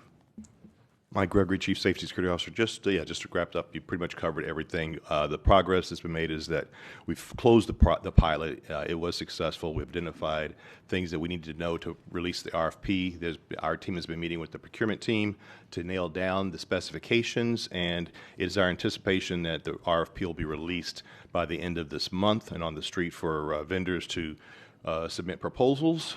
That will be out for approximately 30 days. And then we'll evaluate those responses and hopefully be able to be back before the board in the next 60 to 90 days with a recommended vendor for procurement. Thank you. I just have three more things. The question was about the fencing and intercoms. So can you send us a follow-up with a list of what schools will be addressed? Yes, I actually had to have that as a board briefing, so we can bring that back to you. Perfect. I think that the badge on the website for dual language is a pretty low-hanging fruit. And if we're, bless you, I didn't make her do that. She already did this. I have hand sanitizer.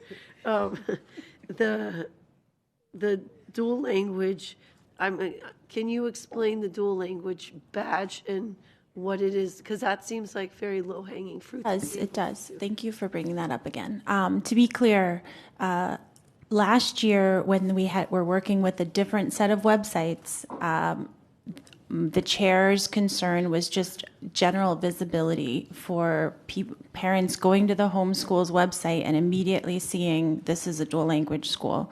On a very high number of schools, it is not apparent no matter how much you click through. Secondarily, and more important to that, as someone who has heard that a school has dual language, I'll just use Riverglades as an example. It's where my elementary kids go. I know it's a dual language school, but if you go to that website, not only is there not a badge, not only does the scrolling banner of photos no longer have a dual language advertisement, let's call it, but under specialized programs, dual language is not, it doesn't exist. And respectfully, Dr. Hepburn, you sort of kicked it back to the Multilingual Advisory Committee to say you will take our recommendations. Well, my very basic recommendation is that dual language should be listed on every school's website in the same place. I believe it should be under specialized programs. That's where most of the Weston schools put it. It's under specialized programs. As a parent, you would think dual language falls under that, and you would look there.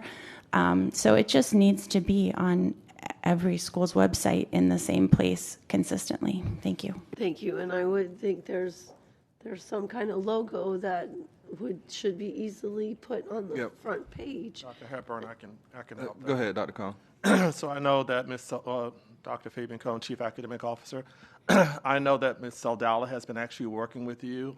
There are some sites that do actually have the logo on there. We're going to be working with marketing to produce a high-polished logo that's consistent across all of the schools. So if you don't mind, I'd like to get with you and Ms. Sadala and also with John's team to kind of create something that's robust and then also see what additional ideas that I think we can market. Okay, thank you. And my last question is to the Facilities Task Force. Can you explain to us why you believe the PMOR and the long range planning shouldn't be together? Because I've heard from different people, so I'd like to know what that conversation looked like. Thank you for that question. So when it comes to the master planner, they're going to be the ones that make the plans for not just tomorrow, but they're going to be making the plans for the next 10 years. And we want them to be focused on the plans throughout. So when you're talking about closing schools, what's going to be the next step? Where the kids are going to go? What is going to be the next school? Is that school, just because it's closed, is it functional? Or do we have to close that school down in the next 2 years also? So then those kids are going to have to move to another school. And when it comes to the project manager, it's more, smaller scale, that they're going to be taking care of, the projects, what's going on now, what's going on next year. Those are the people that are going to be taking care of that. But when it comes to the actual planner, we need a extensive plan that's going to plan for years to come. So I would just say, if you are looking at this a little differently, and we'll have this discussion later today, and you have a group or a different contract that covered the actual projects, and then you had a PMOR that was more overarching, would it, if you separated in that way, would it make sense to continue to have the long range under that same company? Maybe they would be a different group of people, but that company is overseeing like the technical parts of it, not the actual project parts, because they're kind of guiding what it would look like. And if you don't have an overview of what the long range plan is, it's kind of hard to know which projects should be done first. So, I mean, in my vision and just based on the conversations I've had, it makes sense to put them together because those pieces go, you know, if you separate it out and you're not just talking about, you know, this company is doing the construction here, if you completely separated those two things out, would that change? So I think when you made that, in my mind, it said they're not going to communicate, but they will communicate. Oh, okay. Yeah, they will work together to come up with the plans for the projects. But as far as them being from the company, I don't think that with our district being so large that you could find someone that actually can do both and do it effectively. Our district is large. Okay.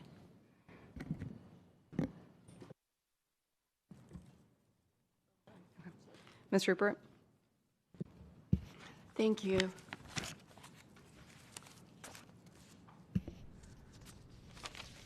I'd be very interested, Landon, when the school issues with maintenance and non-traditional students' experiences are going to be shared with us. I think it's a good time to do that because we're in real time making those decisions, hearing from our end users. So I don't know if you wanted to comment when or. Thank you, through the chair. We will be bringing a presentation to the board in April with the year-end survey results, which will be a collection of the Q1, Q2, and Q3 surveys. That will also be tied into the joint discussion that we have quarterly, and the students will bring life to some of the data that's being presented. Right, perfect. And the non-traditional Speak Up, Speak Out reports are provided to the principals within a week of the completion of the session. Great, great. Thank you. I appreciate that.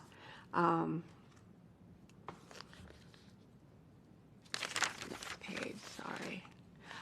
Interesting fact that the waiting list that we were talking about, there are actually 3 waiting lists in District 7.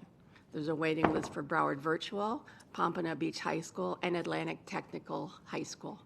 So there are opportunities. These programs would have loved to be expanded over the years because I don't know what currently the wait for ATC or Pompano Beach High School is, but it's usually 300 plus. So that's an awful lot of a conversation that we're going to be having at another time. But I did want to say it was timely for a conversation while up in Tallahassee. District people, board members from other districts around the state were saying how they were now going to be able to start having a Broward virtual. They didn't have the capacity to do so before, and they were going to be able to actually expand. So I was like, well, we've been doing it, but we have not been able to push forward because we had kids waiting for that as well, because unless I'm speaking out of turn, we were not allowed to do so at one point. Well, I don't think we weren't allowed to do so. I think there was no investment into expanding personnel, which increases capacity to enroll more students. So that's what we're going to bring to the board. After I find out about this and, learning more about it, it's like, low-hanging fruit. Low-hanging fruit. Yeah. Got it. Oh, good. A couple of mil in it to increase revenue significantly because we're pushing kids to Florida virtual because we just don't have the personnel to be able to address the number of students that are requesting to be with us first, and do better marketing too to make people aware about Broward Virtual too right here in their backyard. Right, and thank you for that. There also is a wonderful opportunity, and we'll discuss much later, but I briefly for one sentence, we have a tremendous opportunity in the state of Florida to work with Space Florida.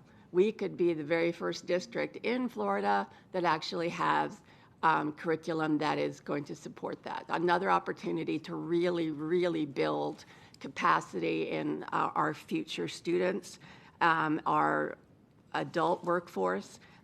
It's pretty endless, and I would love to, since all things District 7 have been wonderful so far this morning, volunteer my district for a pilot program, and I might even say we could start in middle school with Margate Middle, because we talked about growing those programs. So just a hit out there, just to hear that. I'd be silly if I didn't ask. Hazel Health Services, Miss, I just blanked out on you today. Ms. Hickson had already asked about that, and for a better lack of saying this, freezing out ESE parents. I'm concerned with that aspect of it, and also not letting them see the educational report, so I'd like a follow-up for that. Also, I understand Ms. Liscombe's group has asked for the numbers for elopements and not received that yet. Is there a reason that we haven't shared this data? Because it's extremely important, and I know I have several schools that have had elopements this particular year, as many other years as well, so I know it's very serious. Before I answer that question, Ms. Rupert, you mentioned something about a follow-up. You wanted to follow up with something? I want to make sure I record that. Elopement figures about that. Oh, and Hazel Health, which is what Ms. Dixon already had asked for. So the data was asked by ESE. I'm asking now that there be that we should have that shared, because it's extremely important for us to know about elopements, because they're very serious for our students that actually. I know Ms. Luscombe put in a public records request. I don't know where it is in the queue for public records. And then with that public records request, I don't know if you want to chime in, Ms. Jock Adams, about that information, if it's actually privy to the public. I don't know if there's any issues with security or privacy or something. I'm not sure. I would have to look at the specific language of the public records request and can make a determination. So if you could just forward that to me, and I'll get it to you. Okay. So there was that. I agree with the dual language badge on the sites. While talking with people upstate about their websites, their struggles with enrollment, what were some of the things that they were doing, and how to make their website much more people-friendly. This absolutely would go along with that, so I'm super glad that everybody is going to be talking about it. And I think that was it. The major part that I'm going to ask questions about is actually this at the end of the day, so I won't take up any more time. The construction path forward. I have particular questions and comments about the CMAR and PMORs, and whether things needed to be separated, et cetera. But I will share those later when we have the time to do so. Thank you, Madam Chair. Ms. Thompson? Thank you, Chair. I'll keep my comments brief. I wanted to address first the graduation venues, and I wanted to, even though I still firmly believe in the previous proposed plan, I want to thank staff and the superintendent for all their hard work taking it back to the original venues. And there was an issue addressed with Western being at Hard Rock at 8 p.m. Could we get some and I know the answer of why. Can we get some information on why it is at 8 p.m.? Thank you. Go ahead, Dr. Wanza. Good morning. Thank you. Good morning, board members, public. Thank you, Dr. Hepburn. So, Ms. Thompson, to answer your question specifically, for the years that we have used the Hard Rock, we normally get the venue for a day and a half. This year, they were holding fast at 1 day. So that is why when the schedule initially came out, Western was at Nova, because they were originally only holding to 1 day and 2 ceremonies in 1 day, because that is what they normally do, is 2 ceremonies in 1 day. When obviously the superintendent, receiving feedback from the board and the public, when he charged staff with going back, we had very extensive conversations with the ownership at the Hard Rock, and I want to thank Ms. Brown and Mr. Gillis and the entire team in athletics and student activities. And they did come back and tell us that they would work with us to hold 3 ceremonies in one day. But in order to do that, we had to have adequate time and spacing between the 3 largest classes. So when you start the first ceremony at, I believe it's 9 o'clock a.m. because we moved it up because it was going to be 10 o'clock for Cypress Bay. So we had to move them up to 9 o'clock. They have 1,100 graduates. That's a definite 3.5 hour ceremony. We have to allow for that, of course, that school and all of its guests to get out, allow the next school to come in. So then the next largest school is Marjorie Stoneman Douglas with over 800 graduates. So they are at, I think it's 3 o'clock is their time. And then allow them to get in, to get out, for the venue to turn it over. So we tried for 7 o'clock, but they gave us 8 o'clock as the start time. So in order to ensure that all schools were back in the venues that they were in last school year, that is the best that we could do, and that is why we have the 8 o'clock start time for Western, and their class is at around 700, 775, somewhere in their students. But that is why we have the times that we do to allow for all 3 schools to have their ceremony in the same venue that they had it last year. Thank you. I appreciate that. Now I'd like to move on to the dual language buttons, and thank you for bringing that up. I remember we had this conversation previously after the websites were revamped and they were supposed to go back on the back on the web page. Can we please get an update on what happened with that from Mr. Davis? Go ahead, Mr. Davis. Trey Davis, Chief Information Officer. I need to check with the team on what the status is, so I can report back via a memo on that. I know they were in the process of testing that, so I'm not aware. Thank you. I appreciate that. Sure, and I no also want to point out that some of my elementary schools, at least, have put it on their electronic marquee that they're a dual language school. So that is an option as well to help get the word out. If you want to help pass it on to any of the individual board member schools. I also wanted to address the issue of appointments to committees. We have brought this up as an issue to you all. There was an idea of having kind of a phone bank or a catalog of people who are interested. Unfortunately, because of where meetings are, there's a lack of interest in my community on serving on these committees. And I won't appoint people to your committees that aren't going to be able to come. That's not fair to them, and that's not fair to you guys. However, being consistently called out for not having appointees is also not helpful. So I'm going to leave that there. And then I just want to finally address the ESE department. In my experience, in my community's experience, when I have brought up an issue to staff, they have addressed it within an hour, if not shorter. And while I understand that there are individual cases that might be more complex or might need multiple staff members' attention to it, I just want to personally thank Diane Egan and her staff for consistently addressing the issues within my community quickly and promptly. And that is all. Thank you. Thank you. Are there any other board members who would like to ask questions or give comments? I'd like to give my comments before. To the Hazel Health piece, I just have a few. Does this not mean anything? Mr. Severa, would you like to speak? I asked if any other board members would like to speak. My name tag was in an elevated position. Is this still the indicator that I would like to speak, or we're moving on? Please go ahead. Thank you. First off, good morning to everybody. Thank you for coming in. Always appreciate the input that we get from our committee members and their respective chairs. Central area. First and foremost, I want to thank you for bringing the graduation the graduation venue issue back to the forefront. That was certainly an important issue that I think this district initially got wrong.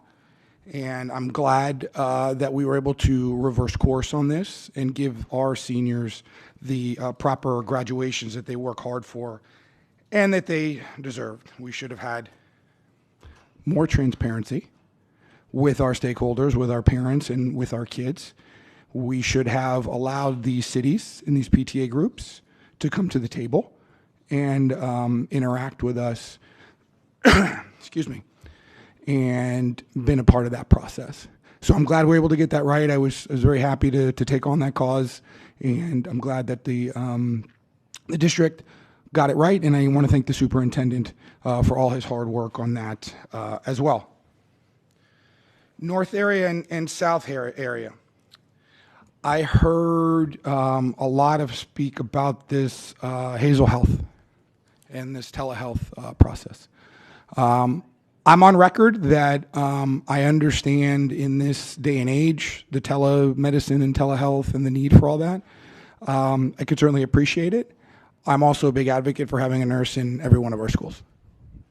I don't think certain injuries or certain situations can call for a child to have to go into a room and speak to a computer screen or a robot. I don't think that that's beneficial in all situations.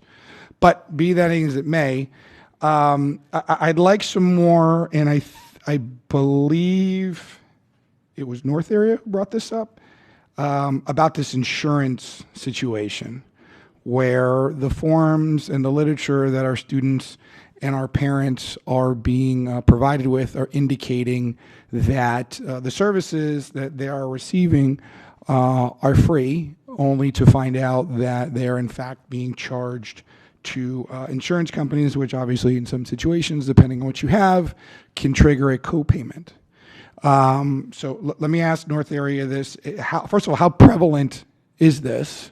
To your knowledge or to what your folks are telling you, and then I'll have a follow-up question, I guess, to the super after. Thanks for the question. So when we were first brought the idea of Hazel Health, it was about 1.5 years ago, 2 years ago, we were told it was absolutely free for everyone in your household, right? It was over the winter break. This is great. If anyone has a cold, anyone in your household can use this. It's absolutely free. A year later, we're hearing complaints that people's insurance had been charged. They were receiving bills for copays. And so Hazel Health took a pause. There was a merger with a different company. They came back. Again, we're getting emails, bold, underlined emails to our community saying it is absolutely free. But once you go through the steps of signing up, you have to give your insurance. And you can select that you don't have insurance, but then they go on to say, we will be verifying. I don't know how they are verifying, but they are going to follow up with you. So you better not lie, right? So I think this is probably a beneficial for most families, but we also need to let people know that they may receive a bill for their copay. I think that, we've been concerned about, Medicaid, being able to bill Medicaid, but that the concern really for us is people getting a bill in the mail. Just let them know, because I would still opt in for this, right? Instead of having to take my child to the doctor. But people need to know that they may get a bill. Thank you, Nicole. Mr. Superintendent, are parents receiving emails from the district indicating that this Hazel Health service is in fact free or provided at no charge, only to later have their insurance billed and trigger potential co-payments? So I don't have the answers for many of these questions right now, and that's why I want to do a thorough follow-up to the board. And in that follow-up is going to be previous deliverables that have been sent out to families to see how we've been communicating and what gaps we need to close moving forward also. So I need a firm understanding what the historical and the current and how we move forward also. Thank you. I'll look forward to that follow-up. And Nicole, if you're in possession of any emails that were circulated by any of your parents, I'd ask that you forward them to me, because I'd like to take a look at that as well. Western High School, Eric, I think you got a response from Ms. Wanza. I assume that was adequate on the late, not so much the late start time, but the fact that the teachers have to come back the following day and I guess administer testing. I mean, that is going to be a heck of a 12-hour span for our teachers. But were you satisfied with the response that you got from staff? I was aware of the numbers, but it does make sense that what was addressed and how the time frame and how many schools have to graduate in that day. But what I am concerned about and what I will always be concerned about are my teachers. My teachers need to be compensated somehow. Many of them have come to me and said to me, what are we supposed to do? We are at school all day long. Then we have to stand for graduation, which all of us want to go to graduation. We love seeing our students graduate. It would not be a Western high school school year without seeing these students graduating. We've seen students from 9th grade to 12th grade. It's important to us. But we also have to take care of ourselves. We have families, and we need some type of compensation that we're going to be able to come in later, possibly for a half a day, because those graduations, it's 8 o'clock at night, it starts. Who knows what can happen? We'll probably get out of there at 12 o'clock. When originally our graduations were in the town of Davie, where Western High School is at. And a lot of teachers have explained to me that that's really important as to where those graduations are at. In terms of the cities and where we represent, we're from Davie. We would have liked to teachers graduate, have our students graduate from NSU. But unfortunately, this is where we are at in terms of teachers wanting some type of compensation. We're okay, it's fine, but just please, you got to take care of us too. I understand that you have to have graduations. That's wonderful. Every kid needs to graduate. They need to have opulence, absolutely. But we are the ones initially doing the graduations. We are leaving our classrooms for graduation practice. We are leaving our households early to go to graduation ceremonies, as well as you guys are in and out all day long. I see it. You guys have to be at graduations too. But we have to, organize those graduations, and we are willingly helping our APs and principals plan these things. And it falls on the hands of mostly the teachers and the administration. Is the ask, ma'am, for teacher compensation from the 8 to presumably 11 or midnight of that night compensation for the time that the teachers spend in assisting with the graduations? Absolutely not. Some teachers may want that, but a lot of teachers just want to be able to come to school and administer their finals, but not be up at 6 o'clock in the morning when we probably just went to bed at 3 o'clock. Some teachers have students that are graduating. So we have to consider that too. We're not just all teachers. We are parents. We are grandparents. We matter as well. And we want to make sure that we show up for not just our teachers, but we want to make sure we show up for the other students that are not graduating. Okay? We have 9th graders, 10th graders, and 11th graders. Once those 12th graders are gone, they're gone. But we still have other children that we got to take care of in this district. Understood. And thank you for that, ma'am. Dual language, I don't want to beat a dead horse on the badge placement. I think that's easy. Our websites tend to surprise me from time to time as to what the content is put on there. I know that we have an event. We're very quick to put those annoying pop-ups that will come up 17 times as you navigate through the district website. It seems like a no-brainer here that we can't get some badges on some dual language schools just to alert parents. It seems like a relatively easy fix. Mr. Davis, I think I heard you graciously willing to take lead on that. That, in my opinion, and I'm not a techie person by any stretch of the imagination, but that you should be able to flip a switch for that. So I don't imagine that should take too long to accommodate that request. Lastly, if I may, on ESC advisory. I'm being told and have reviewed some emails regarding procedures that are in place that are essentially blocking parental requests to obtain student records when there is a quote-unquote active investigation involving that child underway. Mr. Superintendent, I am not a legal expert on FERPA, nor do I pretend to be. I'm familiar with what it says. I've read the statute, read some of the case law on it, and I also very well much aware of what the parental rights statutes say in this state, especially Chapter 1014.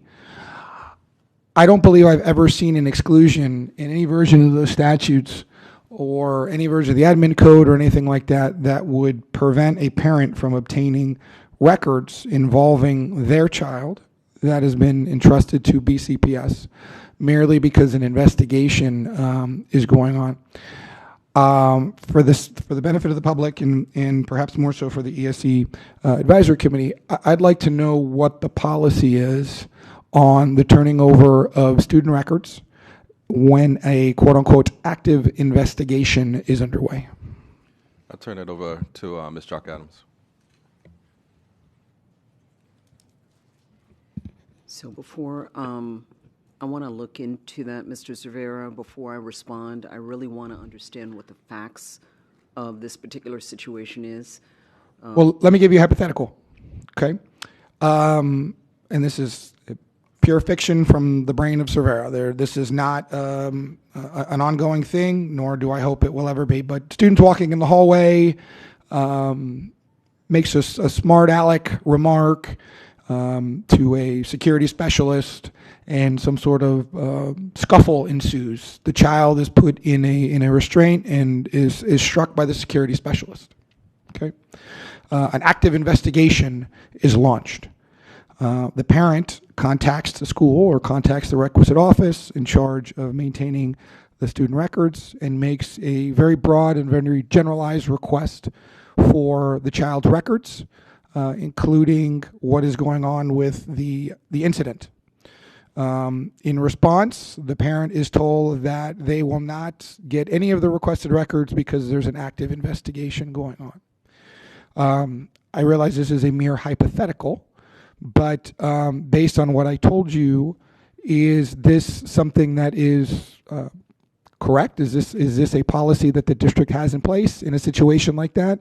If there's an active investigation regarding the touching or striking of a child, are the parents prevented from getting those child's records during the course of that quote-unquote active investigation?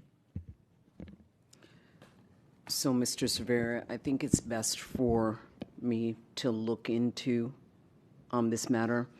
I always hate to respond to scenarios because you change one little fact and my legal advice will change. So what I would like to do is to look into the matter of a allegation that there has been some sort of violation of a request, whether it be public records, whether it be, let me look into it so that I can provide you with the proper legal advice to the exact factual pattern that exists, as opposed to a scenario that I may have different legal advice depending upon your actual facts. I appreciate that. And to the chair of ESC, I assume that our interim general counsel was copied on the most recent string of emails, into this inquiry? Interim general counsel indeed was, multiple times. Okay. So, Ms. Jack Adams, I would just ask that when the follow-up be reached, that someone from ESC Advisory is made aware of what your findings are, because we certainly want to make sure that our committee folks are kept in the loop. Okay. And then I'll look into, there's a lot of times that I'm CC'd on a lot of emails, and I am legal counsel to the board, and I don't respond to requests to provide legal advice to. Not suggesting that you've done anything wrong by not responding to an email, nor obviously, I also I agree that you represent the board and not individual committee members. I merely made mention of that only because I believe the email was pretty fact intensive. So if you're looking for a scenario in which you can apply your legal acumen to, the facts are laid out within that email, which should be in your inbox. And if you've lost it or went to spam or something, I'm happy to provide you with a copy as well. So thank you, Chair. Ms. Bowman? Thank you, Chair. Good morning, everybody. So I think most of my questions have been answered. Everyone's pretty thoroughly gone through. But one thing I wanted to address that I don't think we've talked about is the hiring freeze and the impact that it's having on the at the school level. A couple different people mentioned having felt some impact and experienced that, and I'm also hearing that from other people that are on the ground. So I know that you sent out a memo when you initiated the hiring freeze. Is there a way that we can communicate to the parents, the students, kind of what it's supposed to be looking like at the school level? Because my understanding is that it's not supposed to be impacting school operations, but that's not necessarily what I'm hearing. And and there's a recurring theme of they don't have enough custodians. They don't. I understand like perhaps literacy coaches were kind of maybe putting those back into different positions, but I guess it would be better if everyone knew exactly what the plan was, so that the narrative doesn't grow out of control that something's happening that was actually by design. Yep, not a problem. I can tell you it's a complex system to evaluate and see what the needs are and where to pull people from to place them. To date, for the instructional positions, we've placed about approximately 60 people into classroom vacancies. So that part's going well. The operational part, there's continuous evaluation based on needs. Some positions we will open up and hire internally, right? So it'll pluck somebody from somewhere else in the system, which leaves the vacancies that is not as in need to be filled. So we kind of quasi still have that hiring freeze going on, because if we pull somebody from somewhere through an internal hiring process and place them in those roles. Some of the operational roles like custodians, we have those openings all year, every year. Bus drivers, custodians are constantly high turnover positions. And so the team does a good job evaluating those needs, looking at other schools, seeing if we can work with a principal and pull somebody to fill the void at another school. And those are things we normally do because those needs are there regardless of a hiring freeze. And so we'll take the complex, put it in something very simple that's easily understood, just to get it out. I think that would be great, because I think, if that could dispel what's maybe being observed, that, for example, the custodians, if that's always an issue, filling those positions, that it's not because of a hiring freeze, but this is just an ongoing, it's a high turnover thing that we have. Position. Security specialists, high turnover, bus drivers, high turnover, and custodians, a high turnover. Right. So I think, if people are just aware of what's actually happening with the hiring freeze, and then what are, our challenges that are not necessarily coming from the hiring freeze, then I think that the people on the ground would have a better understanding of what's happening, and that would be appreciated. Noting that right now. Right. Thank you.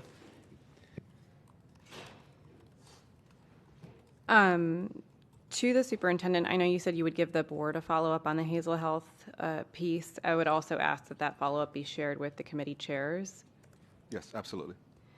To the dual language piece, during the workshop, I went on the school websites for several schools in my district and outside of my district, and I did see the dual language thing very clear. So I'm wondering if the multi-language advisory committee could provide a list of schools that, I know you mentioned River Glades, and I did not see that. So I'm wondering, I guess I have two questions about that, but I'm wondering if you would be able to provide a list of schools that you happen to know of. I'm not asking you to go through all 200-something schools and tell us which, well, not all 200 of our schools, but you know what I mean. Like, I'm not asking you to do the work. I'm just saying if you are aware of any schools that need the banner that don't have it, if you could let us know.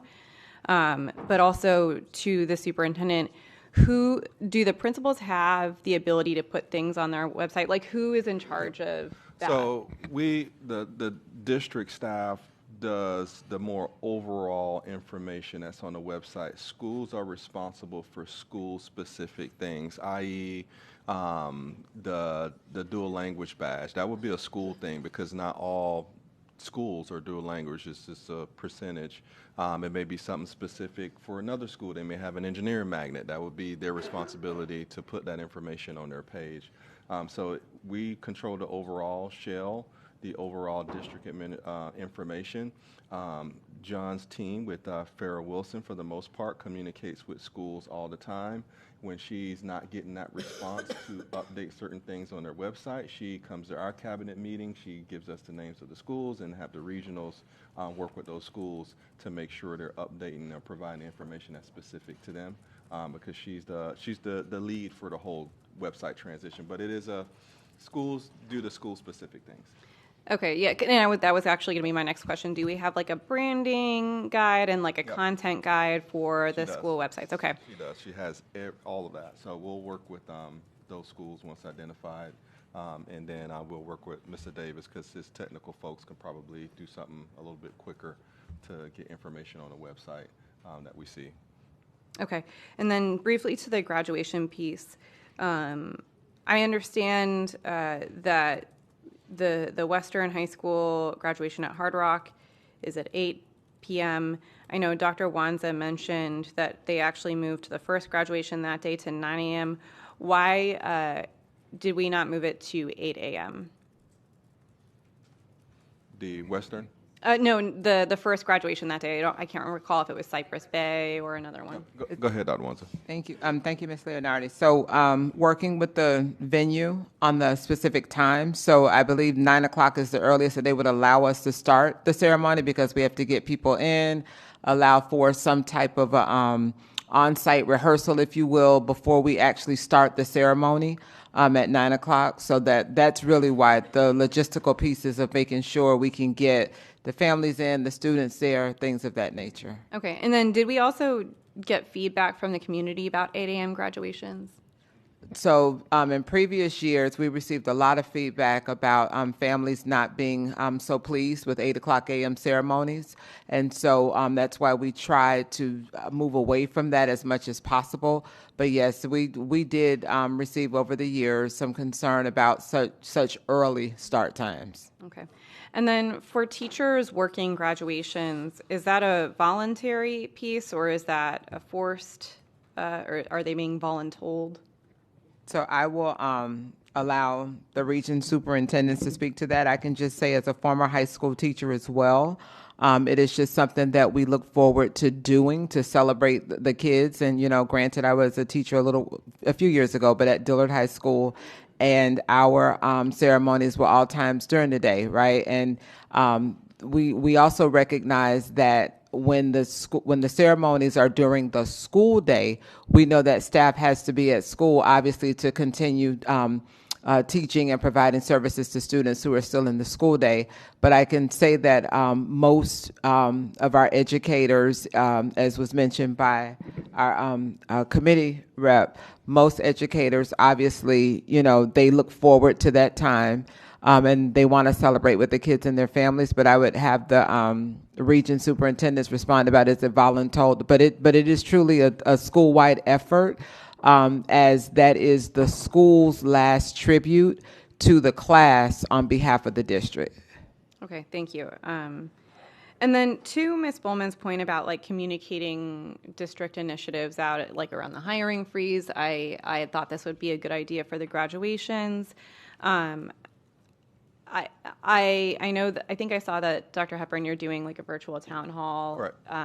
But I also think going to Parent University, and I would be interested in the Parent Community Involvement Task Force, bandwidth and ability to do this, but utilizing Parent University to communicate some of these things out, because when I've had roundtables with parents, that's the place that they mention where they go to for information.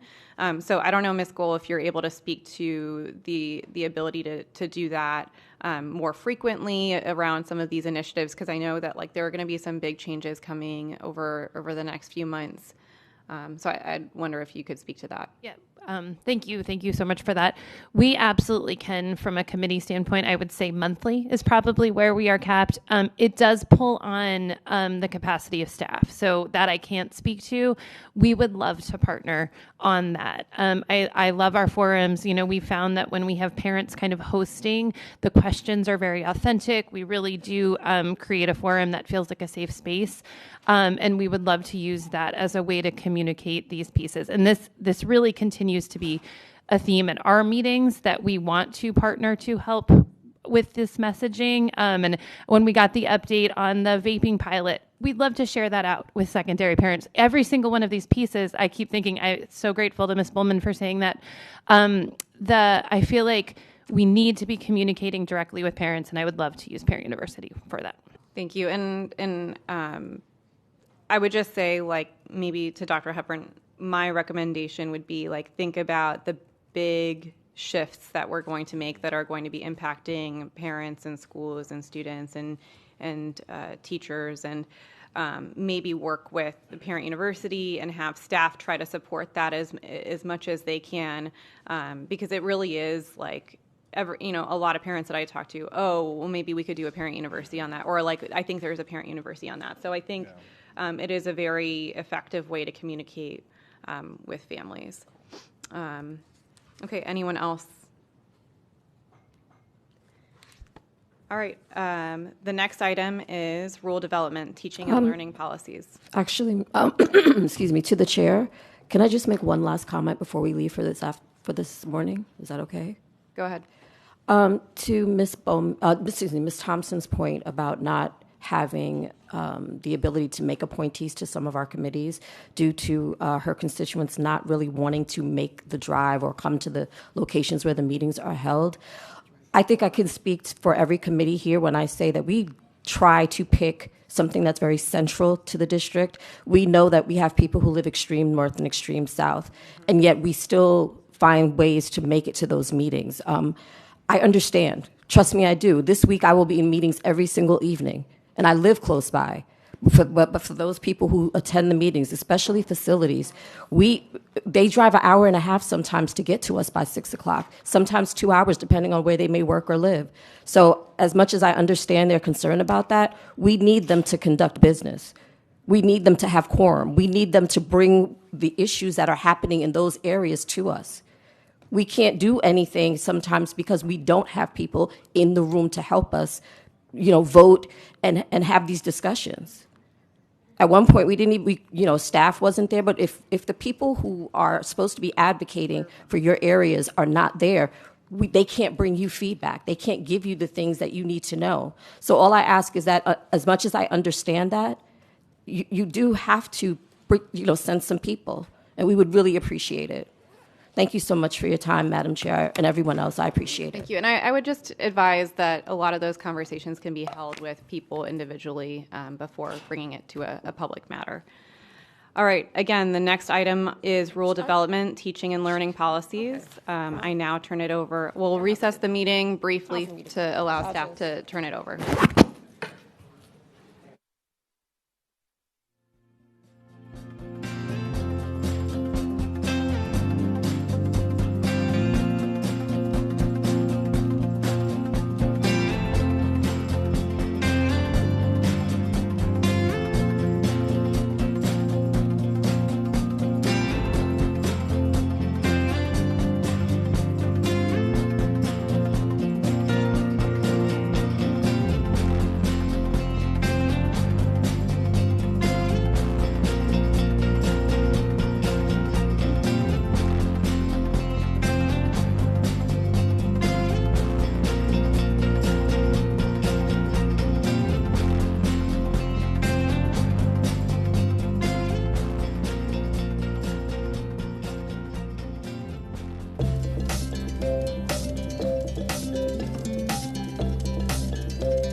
So the next item is rule development, teaching and learning policies. Is there any objection to going straight to questions, or would my colleagues prefer to have the presentation? I would like a short summary, but not the whole presentation, Chair. All right, I will turn it over to staff for a short summary presentation. Thanks, Chair. No problem. Can we just wait for the presentation to come up? Okay, so this is another round for some policies review. And this time we're bringing 6 policies. Out of the 6 policies, 4 are up for revision, 2 are for repeals. And as you see, they talk about clubs and activities, gifts to schools, supply fees, responsibilities of use of substitute teachers. And then the 2 that are repealing are Teacher of the Year, Broward Guild of Teachers, and then clubs and organizations. That second clubs and organizations got folded into the first clubs and activities that is up top. Just timelining it. So today we're here today, and with the rule development, and then once we do this today, we will push out the advertisement as of tomorrow, and then this would be slated for the March 10th school board meeting for the rulemaking. Regarding the clubs and activities, like I said, the mass majority of it is just cleanup. Just so you know, these policies, this policy is, relatively new. It was only developed in 1974 and last amended in 1974. So we're trying to freshen things up a little bit after 50 years. It's time to make sure that everything does, and that's what we do throughout this policy, is to just ensure that all the language actually speaks to current language, and that's what you'll see, and also current state statute, which occurs. The next one, gift to schools, is the second one, 6350, formerly 5201. Oh, excuse me, sorry, 6370, formerly 3412. And gifts to schools, obviously, once again here, is just minor revisions, and there's very minimal stuff. That one, 1976. Or no, excuse me, it was 1981 last amended. So we're getting a little closer to 2026 in that regards. The next one that's up for revision is supply fees. Supply fees, this one's very, recent, 2005. We're actually in the century. And it's very, as you see on this slide, there's very minor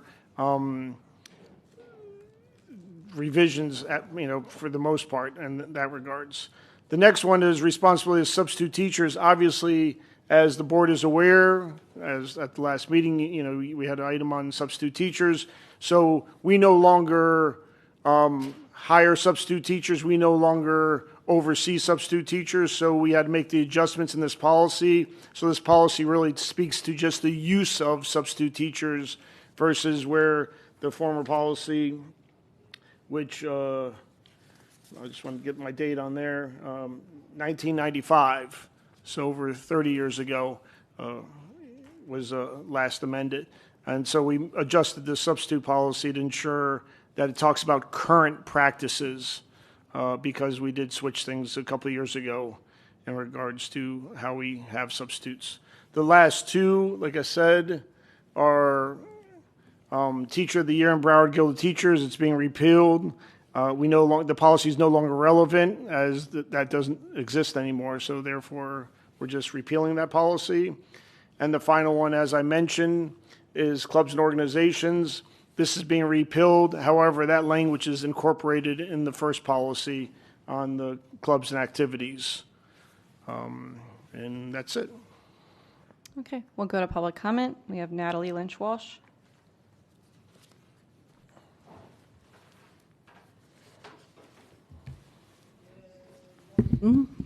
Dr. Natalie Lynch-Walsh, Plantation, Florida. Doctor, because my dissertation is bigger than my lit review is bigger than most people's dissertations, but we can continue with that.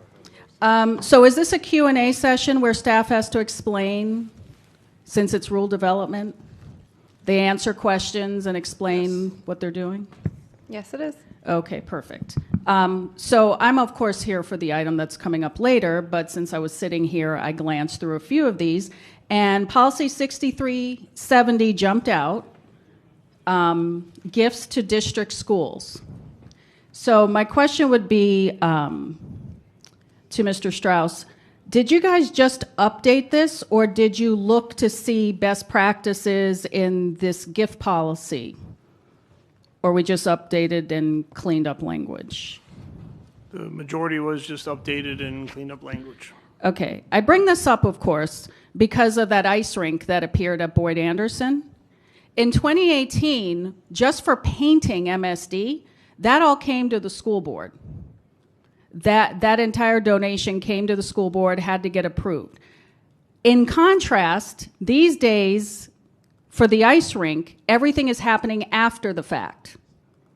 And that is something that is affixed to the school. So one of the things that is not clear in this policy, but if you go to, say, Putnam County, which was done by Neola, they give you a list that includes the types of gifts, like real property, tangible or intangible personal property. So in terms of continuous improvement, does staff think it would benefit the district to be more clear about what types of donations and who can accept them?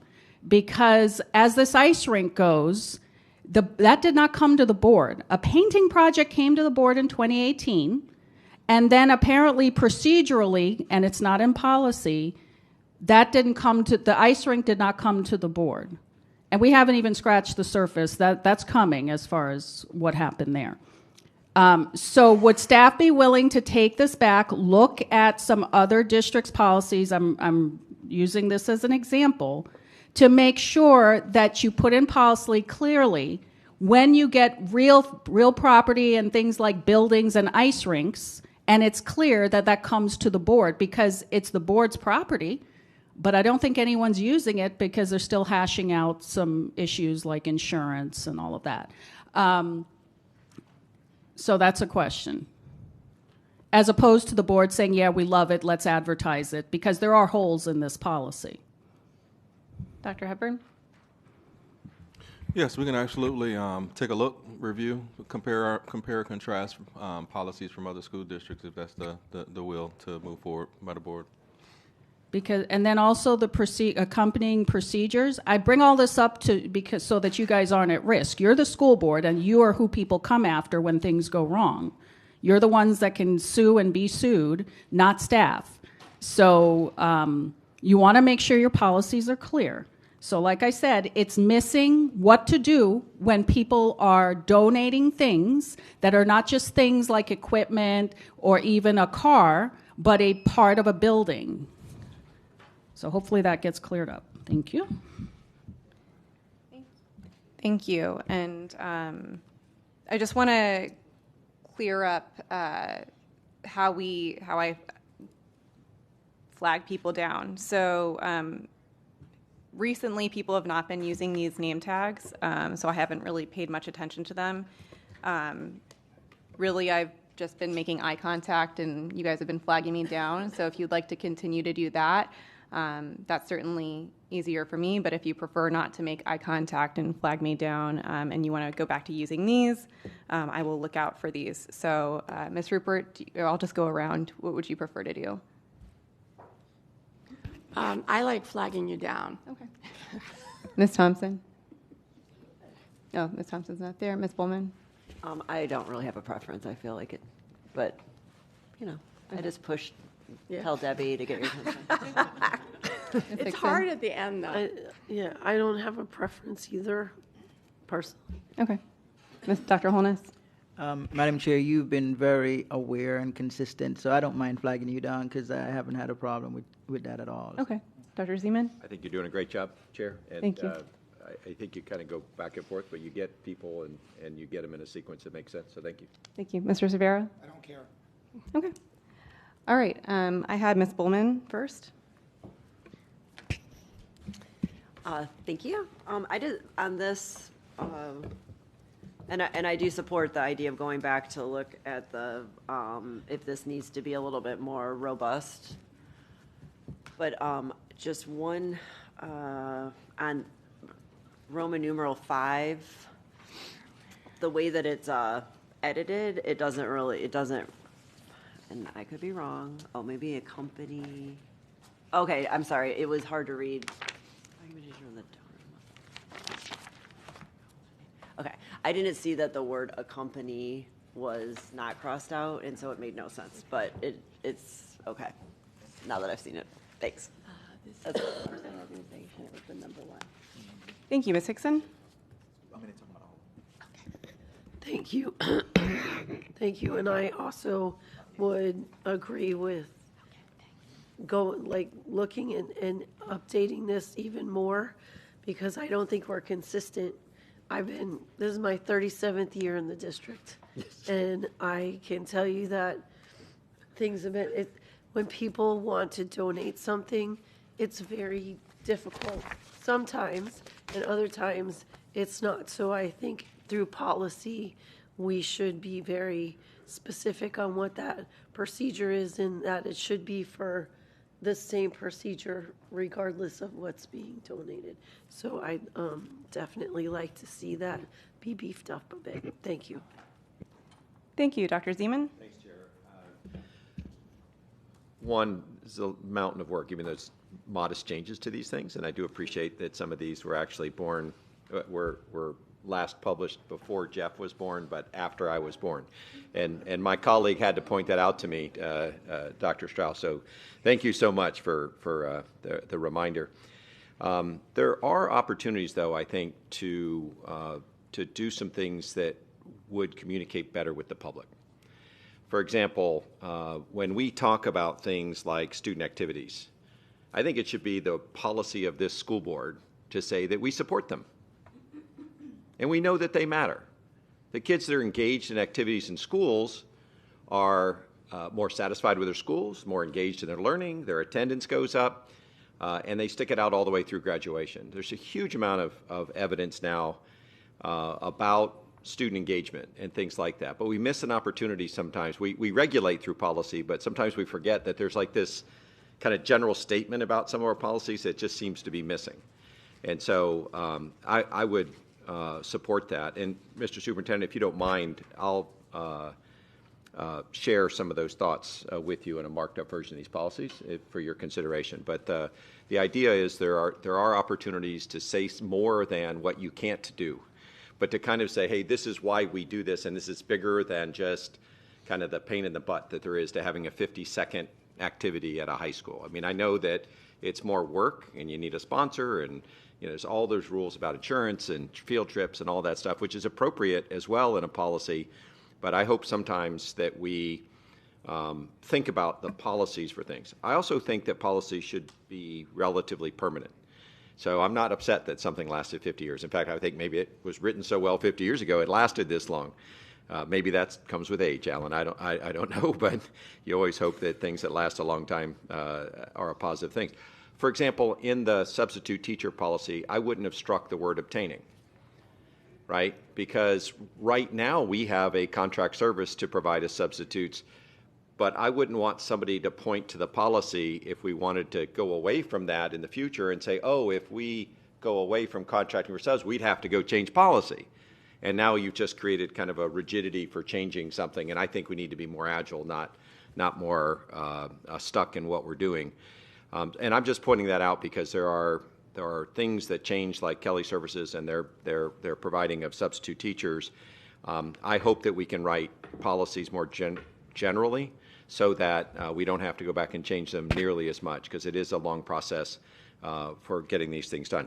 Last point, Chair. Have any of these policies been looped? Dr. Hepburn? Mr. Strauss? No, they have not been looped. Terrific. I just want to remind, Chair, I think it is at a workshop, if I'm correct, where a group of us might suggest a looping of some of these. Is that correct? I believe so, but I don't know if Dr. Hepburn would like to weigh in, or Ms. Jack Adams. Yes, that's correct. The board can determine if we need to loop it and with what committees? Terrific. And I don't have any recommendations for this set. I don't think this these sets of changes really raise to the level where the community input would change it, and it definitely would create a lot more work and more time to get them done. And I'll go back to my first point to Dr. Strauss. It's a lot of work to kind of pull the group together and kind of go through all these things. You're thinking about every word and every footnote and all that. So I appreciate the effort that goes into these. And I'll just send a handful of just open-ended statements, Dr. Superintendent, on places where I think we might want to express the policies of the board that is a positive part of things in the future. Thanks, Dr. Strauss. Thank you, Ms. Rupert. Thank you. I had a suggestion for 6350. We removed the word organizations from the title, which I was fine with, but when you get down to Section 3, it's participation in school clubs and organizations. It doesn't really conform to what the new title is. I don't know if we want to make it activities, because that's what you made the title, says activities, or if we could use activities and/or groups. Just a question for my colleagues. It's a back and forth of groups, organizations, and clubs.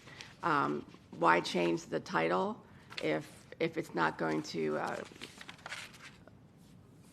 be codified in the actual policy? So I don't know about that. So I would suggest if we're going to be okay with the organizations, then in every spot that you have it, substitute activities and/or groups. That would be my suggestion. Or if it doesn't bother anybody else, that's fine too. That would be my change. Is there any objection to Ms. Rupert's suggestion? Okay. Already have them captured. Thank you, Ms. Rupert. Oh, thank you. Okay. Good. That would be it. Thank you. Dr. Holness? Thank you, Madam Chair. So just for the record, I believe I am Dr. Zeman in the being-born category. After the 50 years, I am honored to be in that exclusive club with you, sir. Thank you. Changes to practices are often subsequent to changes to policies, rather, are often subsequent to changes in practices. So what's the process as far as when we change practices to update policies to align with such practices? In other words, for example, we had Kelly services that we're using before we used to have subs, right? So there are policies that you mentioned, Mr. Strauss, regarding subs that we update. So when we change our practices, what is the process to align that in a timely manner with our policies? Right. I mean, so I'm not the overseer of all policies. I'm just I'm the liaison for these that I bring forward to you. So, but to your question, I think that brings up a good point that when things change, whether it be, technology, right, process, whatever that is, how do we review it? And that's something that through Mr. Sullivan's division, that would be them continually looking at and working with the other divisions to say, hey, here's the adjustments that need to be made because of a change of whatever that might be. Correct. I think it's a process that I know Andre oversees the overall process of the policies, and this has been a very large project, and we've done a lot. I mean, as you've seen right, policies that are 50, plus right, years old, right, that have come in front of us for revisions. But I don't know if Andre wants to. So, Dr. Hepburn, before Andre speak, I am sure that we're continually changing the way we do things. Substitute teachers is one example. There are examples in technology and all of that. As a district, how do we ensure that while we're changing certain practices and certain way of doing things, that simultaneously we're aligning that with changing the policies, so we don't wait 50 years to realize that we've changed something 20 years ago? Why can't we have that align simultaneously with adjusting policies as we change practices in the school district? I mean, it just seems to make sense, right? If you change something. It makes plenty of sense, and for the most part, many of our SOPs are driven by the policy, and then that initiates the policy change if we need to change something. And some things just don't have a policy for it, right? And Right. we'll have a standard operating procedure for it. But yes, it makes sense. I think we have so many policies, Right. And we have to go through each and every one of them and see if they align with the current standard operating procedures in departments, schools, and whatnot. But yeah, what you're saying absolutely makes sense. It's just implementing with the advancement of our use with AI. It's going to make it easier because we can drop the policy into the bot, drop the SOP into the bot, and then we can ask the bot, hey, is this aligned to the current policy? Right. And it can give us a yes or no and the whys, and then we can bring that back to update the policy if it's not aligned or if there needs to be alignment because we want to do something different and new. So we have a better capability today that we didn't have yesterday or last year to be able to do what you're saying. Right, but we would have to be intentional, right, in utilizing that capability. Yep. Because I just think like if we're changing something, like we've had, how long have we had Kelly Services? Probably 3, 4 years. Right. So once we started doing that, then there should be a sort of red flag trigger to say, well, is there any policy that this is impacting? That's just one example. So I think, in the future, even though we have AI technology, if we're not intentional in aligning policies with what we're changing in the district, then we're going to end up with 50, 60 policies all at once that we're trying to get through. Yeah. No, you're absolutely correct. And some of them just need to be, they're outdated and they're not necessary anymore also. Okay. Well, thank you, Madam Chair. Appreciate that. That's me. Thank you. Mr. Severa?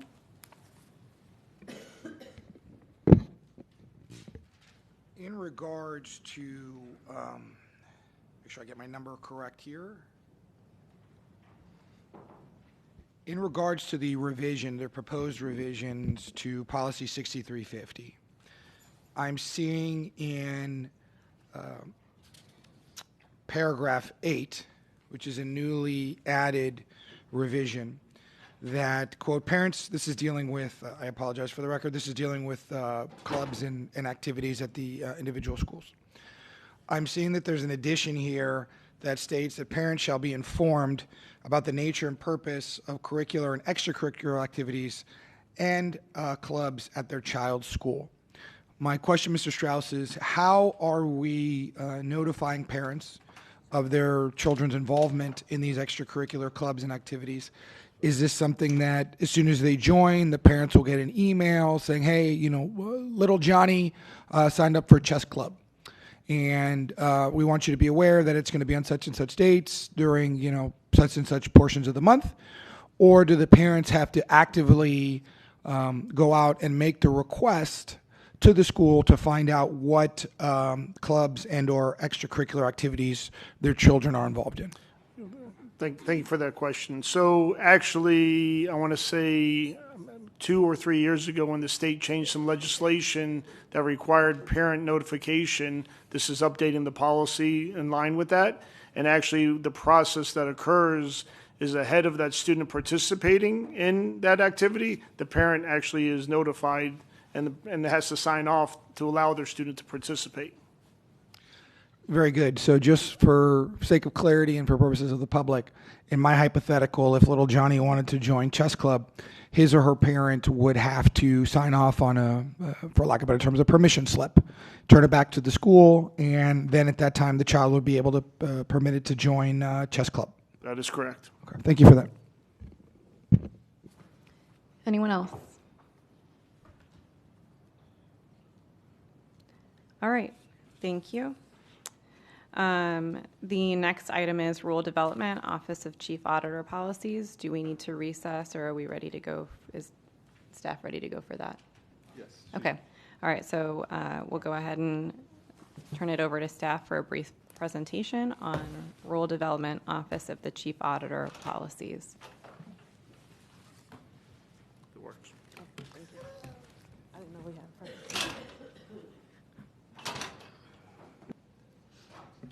a Good morning, Nakia Goldborn as designee for Chief Auditor Dave Rhodes. This morning, I don't know if we have a presentation. I know that we have 3 policies that are included in the agenda for presentation. There are 2 sets of policies in it, and I think that we should refer to the second set that's all capitalized because I believe that legal, right before this workshop, had some additions to the authority section of that policy to add some Florida statute chapters that relate to rulemaking and auditing. So.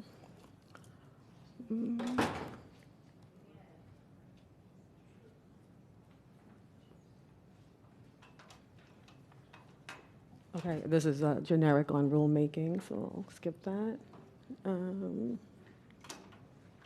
Okay, this is just a general on policy and review, so I'm just going to go directly to the ones that we're presenting. The first one is the policy on the annual financial audit. All 3 of these policies were updated to include comparative language with other districts. They will also include commentary and recommendations from the members of the audit committee. These also have gone to legal for review by general counsel for legal sufficiency. So the first one is the annual financial audit, and it's been updated to update elements regarding the auditor selection committee, as well as adding some language, changing like independent certified public accountant to read auditor. I don't know if people have any questions on the strike-throughs or the updated language and any of that in that policy. Are you done with your presentation, or?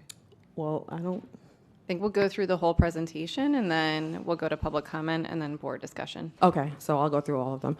Sorry. The next one is the policy on the coordination of examinations by external auditors. There's just some updated language in that because these policies also haven't been updated since 1985. So these are some, like I said, these are some recommendations by the audit committee and policy and language from other districts with regard to how the auditor, the Office of the Chief Auditor, handles external auditors and managing those audits that are completed by them. And the last is the action on audit recommendations, and this is policy as to how follow-ups are done when audits are completed and the recommendations by the auditors on any kind of findings or exceptions that they might find during their audit. All right, we'll go to public comment. We have Natalie Lynch-Walsh.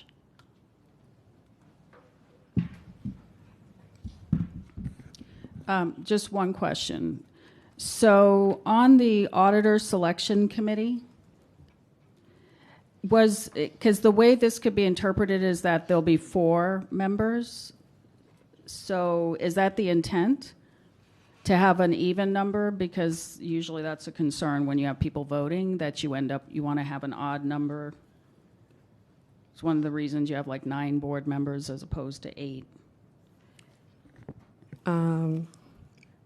This was what they came up with during the audit committee and review, so I can take it back to the chief auditor for him to review this to see if that's what they intended or if they would like to change it to an odd number.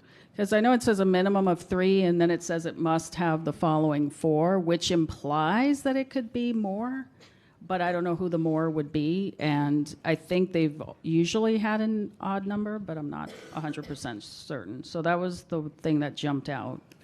And then the other thing on the follow-up, action on audit recommendations, which is policy 3030, that's been a problem the entire time I was on the audit committee having follow-up. I appreciate that there will be a log because that, I believe there's like a follow-up log. The status of all open recommendations to the superintendent and school board simultaneously as needed. So I'm imagining like anything else that would be a log. But what's important here is making sure that it's complied with. Like they can write the policy, but they cannot make staff do this. So it's important from the staff perspective that this gets followed because it was not being followed for years. and then you get the same observations over and over and over. But that was, yeah, just my concern about having an odd versus even number. Thank you. Board discussion? Dr. Zeman? Thanks, Chair. The only plug that I found, because there's a lot of cleanup, in these things. Thank you, Nakia, for all the work. I think it might be interesting, though, to think a little bit about resolving the public speaker's comment by asking the chair and the vice chair to sit on this committee. I mean, one, it gives us 5 votes. I'm always looking for more things for the vice chair to do and support. If past is prologue, lots of vice chairs become chairs, but they need to learn some things. And if they're excluded from all the committees and the chair does everything solo, I think there's less of an opportunity. And this is not about any 2 people, but it's really about the policy in perpetuity. My preference would be to ask the vice chair and the chair to be on this committee. That gives us 5, and it does give the vice chair kind of an additional learning opportunity to really dive in where you get to see the whole district. Thanks, Chair. Thank you. Ms. Hickson? Thank you. I would, just to Dr. Zeman's point, I actually sit on that committee. It's not something that meets all the time. It's only when you have to go out for an RFQ. And honestly, there wouldn't really be a job for the vice chair to do. Mr. Rhodes does most of the work. You're just kind of running the meeting as the chair. The audit committee has, delved through it and gone through a lot of it. You're just kind of overseeing that meeting. And I think that it would be better to have an additional audit committee member as opposed to the vice chair, because there wouldn't be a way to do that. They don't meet very often. They don't meet on a regular schedule. I don't see the value. And I don't know, Ms. Jock Adams, you might attest to that. I think it's by state statute that the chair has to be on there. But I just wouldn't see adding the vice chair as a particular value. All right, Ms. Bowman? Thank you. I wanted to look at policy at what used to be 1003 and is now 3030. And just to get a little clarification on how this is going to work in practice, because now in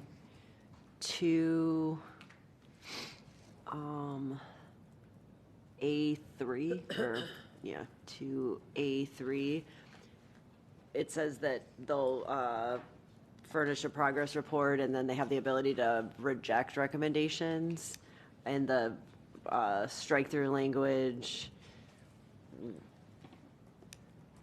says recommendations which have not been implemented are considered open recommendations, and they'll get progress reports. So is this giving a lot of additional authority to whoever's been audited to reject a recommendation? Is that something that we're doing that can happen right now, or is this something that's being added? Just because, when we've read some of the reports that have come to the board, whoever's been audited may not agree with it, but I'm not aware that you're able to absolutely reject the recommendation. I'm just wondering how this is going to work in practice. If someone just says, I don't want to do it. I think that would be a question for the superintendent. If we make a recommendation and the director or the person that is heading that department decides that they don't want to do our recommendation, we can't make them. So it would be ultimately up to the superintendent to direct that department to take on our recommendation, or they can find a rejection valid as to why they cannot take on the recommendation. So. But you're okay. All right. So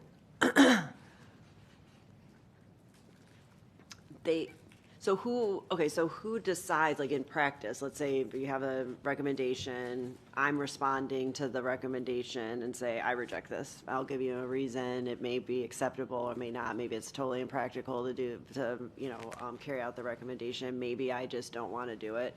So what would be the next step then? Because you could just be non-compliant and we're basically allowing that at this point. So, depending on the rejection, if it was something that they didn't agree of how we applied rules, we might do a clarification follow-up memo as to why we have that recommendation. If not, that response goes to that's management's response. It goes ultimately to the board, and the board can review that, and it's up to the board to decide whether or not their staff has done an appropriate response, or if they agree with the corrective action that the department has said that they were going to do in the management's response. So, okay, and that was my next question will these all go to they're all on the regular school board agendas? Yes, all audit reports come through to the board. I'm just wondering if there should be like a number 4 for how to address a rejected recommendation before it comes to the board, so that like if. So we only do recommendations. We review, we see the criteria, we see the condition, we say this is the recommendation on how that can be corrected. Management's response can say we don't agree with the auditor's recommendation or criteria, and that all comes to the board for review, and the board can say, no, the auditor's recommendation is valid and you should implement it, or the board can say the department head's response is valid and we don't think they should adopt your recommendation. So it's really up to the board. Okay. The board. What were you just saying a second ago about a clarification memo or something? Would that? So at times when, in the past, when we've done a recommendation based on our interpretation of standards or criteria, if the department rejects that, we might do a clarifying memo as to, expand on why we've come to that position and how we've interpreted it. So in some cases, we will do a follow-up response to it. In other cases, if management doesn't agree, we'll just leave the response in there and pass that on to the board with the report for the board to review. Well, so do you think it should say in there that the auditor may respond to rejected recommendation in its discretion, may respond prior to it being put on the agenda, or is that just? I don't know. We can. I can take. That's normal kind of auditing standards. Like the auditors have the right for rebuttal to a rejection, but we can. I can take that back to the chief auditor for his consideration and the audit committee for them to look at that, and we can try to add language if that's what the board would like to see. Do you think that is useful, or no? We don't need it. Okay. Okay. Just making sure that when it comes to us that we know exactly what happened when it got to that point. Okay, thank you. Any other board discussion? All right. We will go to our next item. Does staff need time to turn it over, or Mr. Hill? All right, we'll do a brief recess and we'll go to the next item, which is district budget update supplements.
The next item is district budget updates, supplements. I now turn it over to staff for a brief presentation.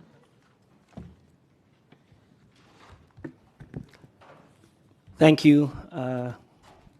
Good morning, if it's still morning. Good afternoon, Madam Chair, board members, and superintendent. If we could put the presentation up, please. Great. So I have a brief presentation, and this is an overview of the supplements to update the board on efforts to reduce these costs. Various wage types were used to compensate employees, and supplements are a group of specific wage types that are used to enrich the educational environment or produce additional operational results beyond the primary job function. Let's see if I can do it. Okay, so on this slide, slide 3, in the appendix at the budget adoption hearing in September, there was a list of other wage types that were beyond employees' primary pay, and that totaled about $412.2 million. These figures are payroll-related costs and do not include fringe that may be applicable, and that can be an additional 22.9% in additional district costs, but they're not tied specifically to pay to employee.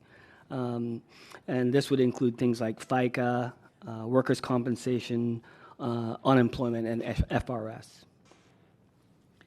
So this slide categorizes the types of payments and frames some of the issues that our efforts have been focused on in reducing costs. So out of the $412.2 million, benefits, referendum, and state funding make up $303 million. Those are the green columns. And they're not really the primary focus of our cost reductions.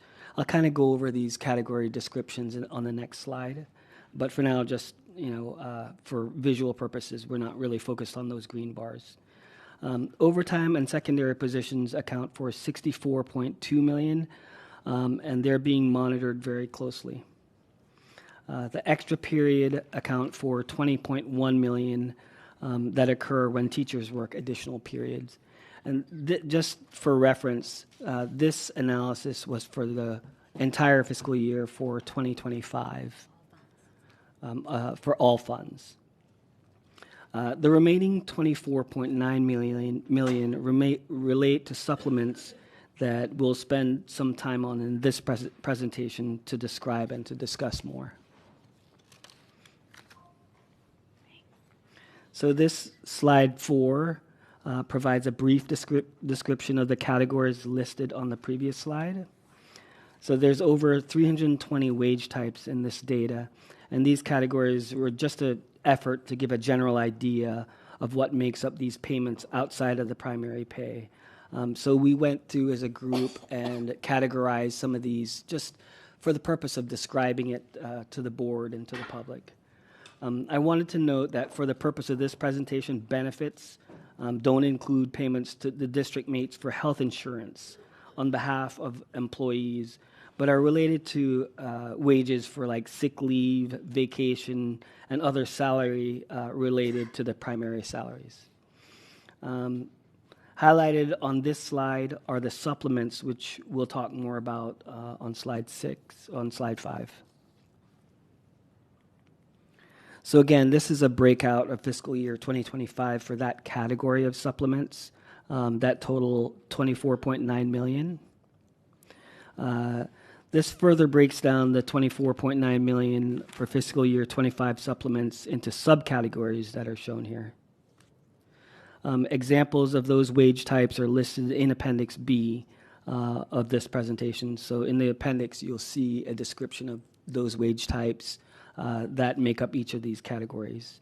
And again, these subcategories are shown to give a general idea how the district is spending on supplements. Most of the supplements are spent in school budgets or other related supplements and other related payments. Except for a few wage types, most of the supplements are outlined in employee contracts And in many cases, the language does give the administration discretion on how to apply these supplements. The next slide, 6, shows spending this year through the first half of 2026 in the same subcategories. So far it's $10.1 million.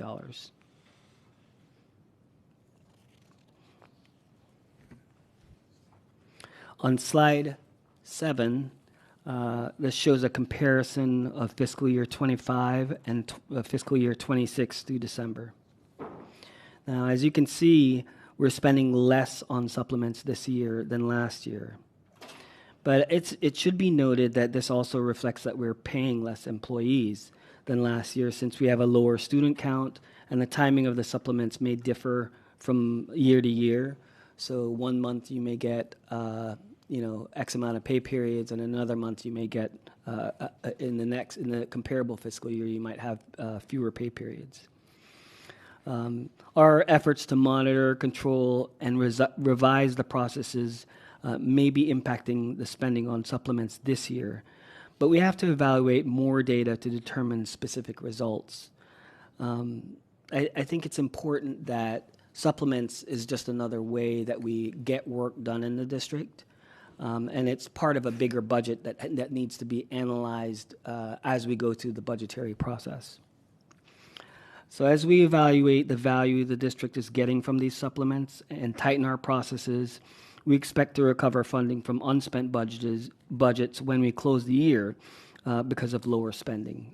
So if that trend continues, we could see additional dollars as we close the year from supplements.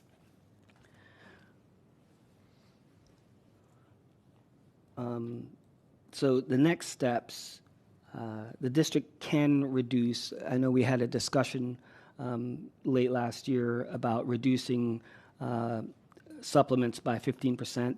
So looking at these, we believe, based upon some of the things that we have done, that we can reduce by 15% $4 million and avoid paying an additional $22.9 million in some categories. Some of them aren't quite the 22.9%. But it would impact the fiscal year 27, since most of the supplements have already been committed to this year, and we really just have to monitor to see how it impacts year end. So yes, as mentioned on the previous slide, those costs will really, we have to monitor how it impacts the budgets. So Appendix A also provides a list of supplements the superintendent reviewed specifically, totaling $8.4 million for review and reduction. So we're really just reviewing those to see if there are things operationally how we're applying those supplements, if they can be reduced.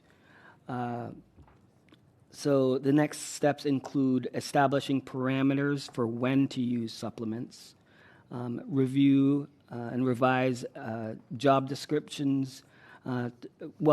Some job descriptions might contain some of the functions that supplements might be doing. So we really want to look at the job descriptions to make sure that we're not duplicating effort by asking someone to do something that's already in somebody's job description. Develop a process for supplements that include accountability and transparency. And the budget department has already been reviewing some of the information about how supplements are doing and working with HR to make sure that we either make corrections or, we're also, there is a supplement guideline that we'll eventually review and update if necessary to be, in line with how we want to monitor and implement supplements. And then to review specific budgets that can be reduced for higher priority needs and to help fill budget gaps. And with that, that is our presentation, and we can take questions. Thank you. We'll go to public comment. I have Natalie Lynch-Walsh.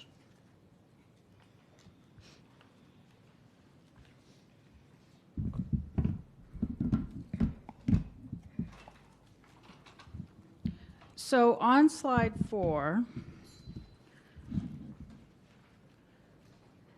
there we see the referendum, secondary positions, overtime, and supplements that you're looking to trim $4 million from.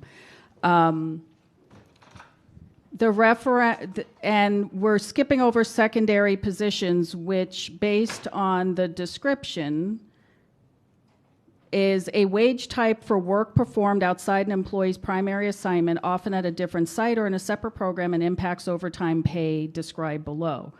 I don't know why it impacts overtime pay, but the last time that Scott Travis looked at secondary positions, speaking of paying people to do things that are in someone else's job description, I believe that APs were getting paid a secondary position to do scheduling, which was actually in their job description. So it's been several years. It might be a good time to look into secondary positions, because supplements are when you're coming for supplements from the little people. And the reason you're getting pushback on a lot of these cuts is that instead of starting up here, you keep starting down below, and you're nickel and diming the little people to death. So as we move through this, one of my questions was, what are all of these supplements? I'm glad you guys all know exactly what each of these supplements are, because I have no clue. You know why I don't have a clue? Because there's no description included here. So you would have to know people that know what these are. And in the list of the superintendent's list of supplements for review and reduction, I have a friend in BTU who said, please speak to the multilingual itinerant, I think, supplement. That's $90K. That's included in contract, so I don't even know why it's on the list for reduction. But essentially, this is when you have employees that are being given more work because, God forbid, they speak a second language and they're able to translate things. So they get a higher workload. So I would hope that if you have employees in that situation, you would not be taking away that supplement, because now you're basically punishing them for being able to speak a second language. That's what would happen there. But there's no in-depth discussion in this presentation about what each of these supplements are and the value they're adding or not adding. And then in contrast, there are some really goofy ones that people have been trying to wrap their brain around, and not the least of which are the biggest numbers on here: workshop attendee. What kind of workshop? These are the only, my definition of a workshop is the thing we're in right now, so I would love to hear what those are. But the descriptions, please don't touch multilingual unless you're going to make sure that people are actually doing it. Don't punish people for speaking a second language. And what are all of these things? And secondary positions, please audit that. Thank you. Thank you. Board member discussion. I have Dr. Zeman. Thank you so much. I think I heard in the conversation, Omar, that you said overtime this year is budgeted at $63 million. Is that true? Is that what we expect to burn in fiscal year 26? No, that's the expense. So overtime is spent inside somebody's budget as a matter of getting the work. Terrific. And when you project what we have, or if you knew what we spent last year, or project from half a year to this year, how much do we spend every year on overtime? Well, it would vary year to year depending on budgets. So everybody tries to stay within their budget. They can choose to hire somebody else, or they can choose to have somebody do additional overtime to do the work. And roughly how much does that cost? I'm going to keep asking until you give me a number. Yeah, sorry. Okay. It was 60 in fiscal year 25. Right. And so I just want to kind of bound this. So 60-ish million in overtime done within budget. So we give a budget to the CIO, go do this work. The CIO, the next chief, I'm not picking on Trey, he just happens to be on my mind today. But the chief and other authorities can decide how to get things done within their budget. And now we have a CFO who's in charge of making sure no one busts their budget, right? And so we've empowered people to hire or to use current staff while you're waiting to fill jobs and things like that to do overtime, or some other critical reasons why you do that. On the supplements that we looked at here, these specific supplements, you talk about this $24.9 million. That does not include fringe though, right? So in terms of budget numbers, we'd have to inflate that by 22.9%. Roughly how much is that? So that we have a real fully burdened cost. I mean, to me, the board only should work in fully burdened costs, not on, partial costs. I believe it's 1.5. The base is 24.9. Oh, it's 5.2, sorry. 5.2 additional. Okay, so 30.1. Did I do my math correctly? So 30.1. So roughly these supplements are half of what the overtime budget is, just in broad numbers. The bigger point that I want to make, though, is I think that something happened a lot more than payroll dates are different this year than last year. The spending on supplements is down 34.4% this year compared to school year 24-25. If you look at 25-26, we're down $5.3 million on a $15.4 million base. I don't think that's because our payroll lined up on Fridays in a different way. I think that's something happened in the system. People are spending less money. And my understanding of supplementals is a lot of it goes into a school budget. Those school budgets are less, and principals have the authority not to use all of those supplements. They find other ways to manage their way through. Is that fair? I would say some of the supplements that were used had expired already, and they just had applied it. I think the actual looking at supplements, and there's some controls by reconciling who's get the supplements and are they valid supplements, because you could have supplements that was like COVID, could be coded in error, or they was given a COVID supplement and it shouldn't been given.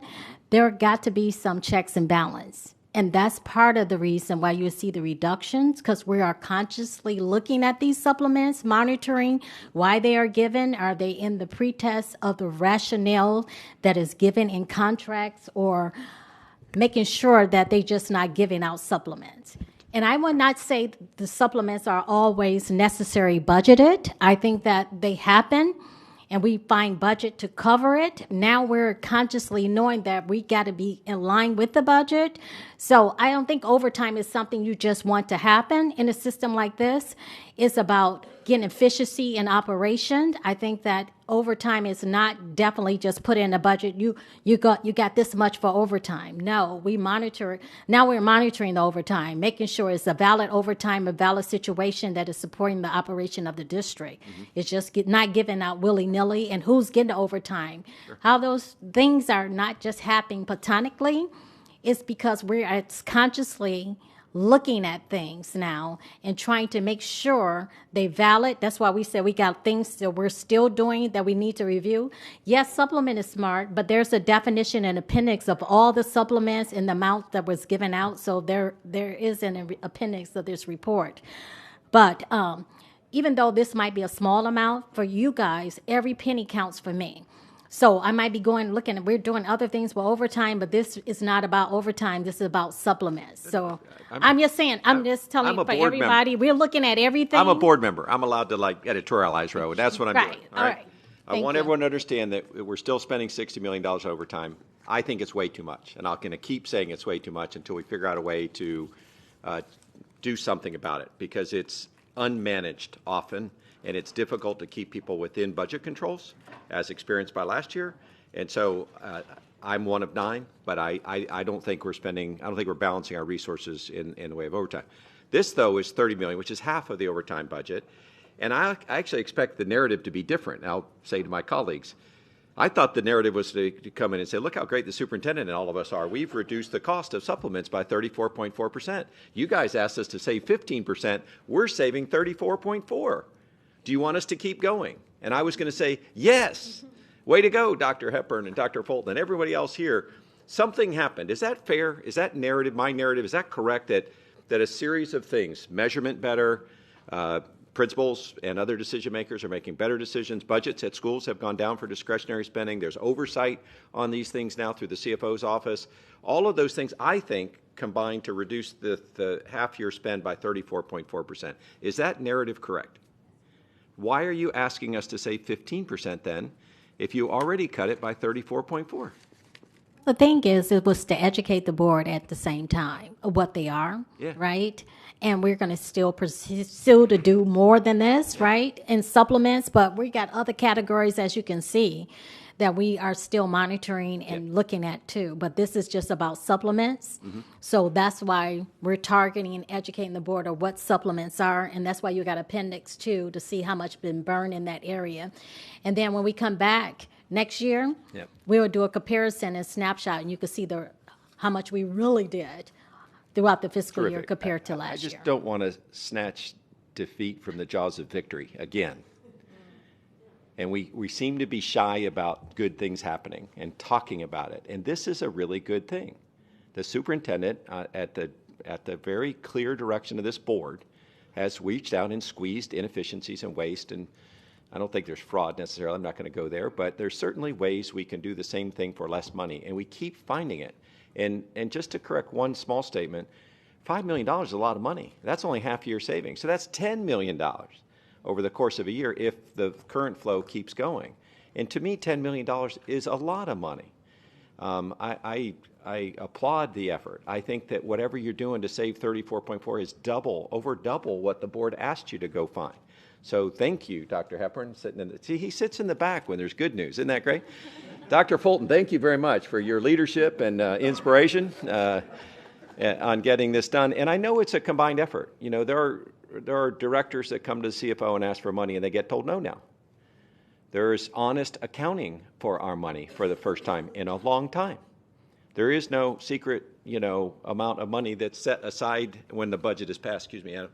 And then that becomes where problems are solved by the CFO outside of the view of the board, which really bothers me. The board needs to know everything that's being spent. That's our job. By state law, we have to pass the budget and we have to watch the budget all year long. And so this is great news. And I again, one of 9, and this is a workshop, but if you figured out the right management controls, you're not breaking schools, you're continuing to educate the kids, they're still getting enough supplements to do all the critical things. The last point is supplements are really weird, right? Right. In some sense, they're an incentive to do something. In some sense, they're just an honorarium. Like what we pay our athletic coaches is a joke for the amount of, I think they make like $12 an hour, maybe $5 an hour for all the work they put in. So it's not to incentivize someone to be the football coach or the basketball coach or the gymnastics or the cheerleading coach. It's to give them a little honorarium and say, hey, we recognize you're doing this. It's a lot of work. You're probably not doing it for the money because you make a lot more doing something else, but it's important. And then there's some other things that we have to incentivize people, get them to do, to teach a whole extra period for the year or to stand in for an hour or a day, depending on whether they're elementary versus middle and high school. But I just want to say that, the board oftentimes asks things to get done, and then sometimes we hear later maybe it didn't get done or didn't get done in the full measure that the board had asked. In this case, the board asked for 15%. Go try and see if you can find it, and you did 34.4. That's a big reduction. I think it's a place where risk makes sense. This is not, an area where, there's a regulatory or moral or ethical reason. This is something we want to do. We want to do it well. There's a bunch of different reasons why we do supplements. But I'm glad it's 34.4. I hope that at the end of the year it's 34.4 and we have 10.6 million that we can use going forward. I appreciate the time. Thank you, Chair. Thank you. Ms. Hickson? Thank you, and I'll struggle through this. Thank you for bringing this. As you know, when we had the budget hearing in September, there were a bunch of directives that I put motions forward and we agreed to them. So this is one of them, so I do appreciate that. On page 8, just moving forward, because I think the biggest place to look at is kind of duplicity of jobs and job descriptions. So when, bless you, and also to the secondary positions, when will we see those things coming back to us?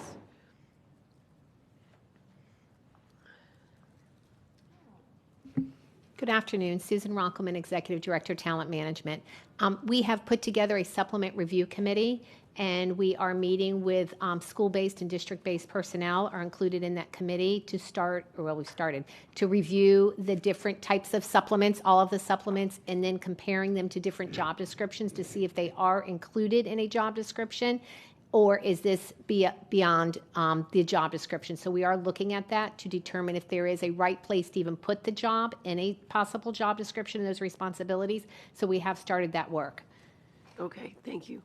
And on page 10, so I know what a workshop attendee is because I, as a teacher, attended workshops and you get stipends for going to them. So I'm guessing that's what that work. So could you just briefly go through on page 10, what each of those things are? Because it says description, but really it's a title. And a lot of people may not know what those things are. And then when it says contractual, how would we be able, so I'm going to ask a bunch of questions and then you could do that. How would we be able to adjust those? And there are some, like the sub-differential pay. If I'm not mistaken, that's for subs that go into the centers, the ESE subs. So it may on paper not look like, and it's not a whole lot of money, but we have a difficult time getting subs to go in there. So that supplement was put in there to encourage people to be substitutes there. So I think we need that information, because if you're just going through a check, it's not contractual and it's just for subs. So yeah, we can get rid of that, but some of them are there for a reason. So if you could just kind of just briefly go through page 10 and explain what those titles are. Before Ms. Rockman go through that list, I just wanted everybody to know, because if something is defined as a supplement, doesn't mean it's a bad thing. It's about educating the board and our constituents about where we are spending our money. So just because we list it on a sheet doesn't mean that we're going after to reduce it. It's just an education piece also. But there are some things that are critical that we need to look at and define it and maybe get rid of. So Sue Rockman will be going through this. Before she does that, just to that point, page 10 does say superintendent's list of supplements for review and reduction. So it does appear that these are what you're presenting to us to talk about reducing. Okay. So if there are some you're saying we shouldn't reduce, maybe you could explain. And I want to emphasize the key word there, review.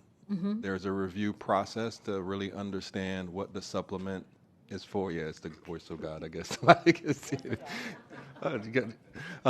But the review process, just to make sure we fully understand the value of the supplements to students, to staff, to the organization as a whole before we actually finalize a decision to reduce something.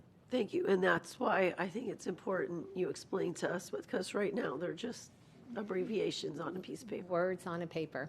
Right. So good morning, or good afternoon, everyone. So first of all, we use the word supplement, I think, kind of loosely to put a lot of things under that umbrella.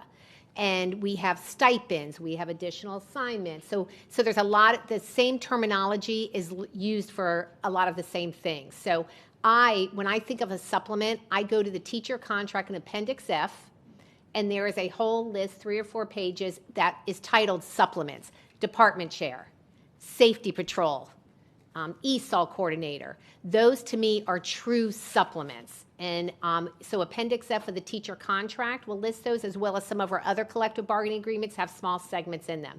Most of these you're looking at are not true supplements in the terms of they fall under Appendix F. These are other payments that we're supplementing a payment to somebody. So, for example, workshop attendee in session, those are for summer training. We send all of our teachers to do summer training before summer kicks off, and we pay them. That's the amount that we've paid for them. Most of that is probably summer training. If you go down the list, the workshop leader, that is the person who facilitated that training. So they're getting paid beyond their day to attend these workshops. So those are them. The Boost Incentive Program, that is for our aftercare schools, that those principals and those leaders get a certain incentive to have those programs at their schools. The sub-differential pay, it was a good guess, Ms. Hickson, but that is not the one, the higher pay that we give to subs. That is the payment that we use for that person.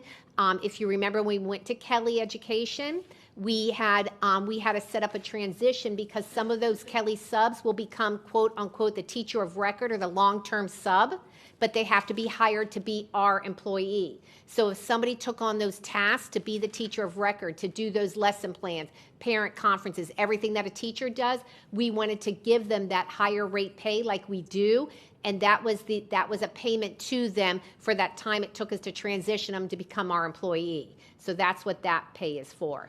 The EQL payment, that is the equity liaison payment that has to do with the mentoring of tomorrow's leaders. It's a whole program that is run through Jody Washington's department. Workshop non-instructional, that is for non-instructional employees attending workshops beyond their day. Typically, those are mandatory workshops that we've had employees go to, so we need to pay them for beyond their day. The adoption stipend, that was something years ago that the board asked to be put on the supplement list to pay those employees that do voluntarily adopt students or do foster caring, and that was created back some time ago. Miscellaneous pay, I'm going to have to get back to you on that one. Sign-on bonus, we offer the people in transportation a sign-on bonus. Guidance director high, that is a supplement required in Appendix F that we give a guidance director for taking on the roles of being a guidance director. One-time raise payment, that is exactly that. That was a payment done when we did salaries, and a certain group of people got one-time raises. So that was what that was. That's not used very often anymore. Again, that goes when we do raises, etc. Additional compensation, I'm going to have to look at that one. The safety award, again, that goes for transportation. That's part of in their agreement that they get certain monies for meeting certain criteria. Let's see, I'm going by my multilingual supplement. That was the one that I believe Mrs. Natalie Lynch-Walsh talked about. That is the supplement that our bilingual employees receive. We put that in the contract a couple of years ago. And then again, so just as a reminder, these were things that I think by the title, the group was not sure what they were, hence why they're on this list for us to review. And moving down, good attendance is in some of our collective bargaining contracts. Employees receive payments for having good attendance, and there's a criteria outlined in their contract. Perfect bonus payment, that is another payment that was in one of the, I think that might have been doing with the TIF schools when we had the TIF schools and different payments that we pay, and as well as for other things, meeting the Florida statutes of where we give a certain payment. Retirement deceased employees, that is a payment that if the person had, that would be under Dr. Martin Ogburn's purview, as whereas when we have people that retire, there might be a last payment that was not, they did not receive, so that is the payment that goes to the family and according to the rules around that. SLB, that is sick leave buyback. That's under the sick leave bank. I'm sorry, the sick leave bank. The MSD scholarship admin supplement, that is for those administrators at Marjorie Stoneman Douglas. That was that was decided to implement a few years ago. The PPA college credit supplement, that is for one of our ESP groups, I believe, that get a college credit for going to college, and we do some incentivizing there. The PT COVID self, that was an error. That there are things called wage types, and there are these numbers that go along with all these. It was very close to the workshop payment, so we had them correct that. So that money went up to the top one under workshop attendee. The FDLE supplement, that is the supplement that our police force receives, and that is per Florida statute. And bonus payment would be, some of those contracts did allow for a bonus payment. And the intervention team leader, that is what our MTSS employees receive to take on that work. Also, in addition to that, if you draw your attention to at least 95% of these supplements are actually wrapped up in negotiations. They're wrapped up in contracts. So we would have to meet with the unions as well if it was something that we wanted to sunset. So it's not as an easy task of just eliminating them. Many of them are wrapped up in contracts. Thank you. Thank you for going through them. And I don't know if the idea today is for us to give feedback on which ones we think we should be looking at reducing or whatever. It seems like just about all of them are obviously paid for very good things. I just want to go back for the multilingual. I don't think that's I'm not exactly sure. Can you repeat what you said about that one? That was, and that should say, it says other related, but that is per the contract. A few years ago, there was language added into the contract to pay teachers a stipend that speak another language and would be sourced to a school to assist that it's mainly the social workers and the family counselors, I believe, that they would be sourced to that school where their language ability would be needed to work with those families at that school. So in addition to their roles that they have at their current school, they would be deployed to that school to help out those families. Okay, so it's not teachers, we have to be clear, it's social workers, right? Well, in my brain, they are. They're all under the instructional contract, so yes. They're very particular about They are very particular, and yes. And it's not just because they're bilingual, it is because they provide a service and they would take on additional work that a person who wasn't bilingual would, like, they take on extra caseloads because they're able to communicate with the families on things another social worker wouldn't be able. Right, you got it. And so that casework is managed by that department. Okay. And the MSD supplement, you kind of glanced over that. Why would there be for one particular school a specific, and I know it's not a lot of money, so it isn't even really about that, but what were they getting extra funds for? I'm gonna defer to Dr. Wanza for that. Good afternoon again. So this dates back to just after the tragedy. I think it was the year after when we actually worked with certain administrators to have them transition to the school. And they were, so obviously when Ms. Kepford agreed to leave Flanagan High School to go lead Marjorie Stoneman Douglas at the time, it did come with supplemental pay, as well as when I think it was the five assistant principals were transitioned from other schools. That was a part of the transition conversation. They did receive additional compensation. So is that a yearly, do they get that compensation yearly? Or Yes, ma'am. They get it yearly.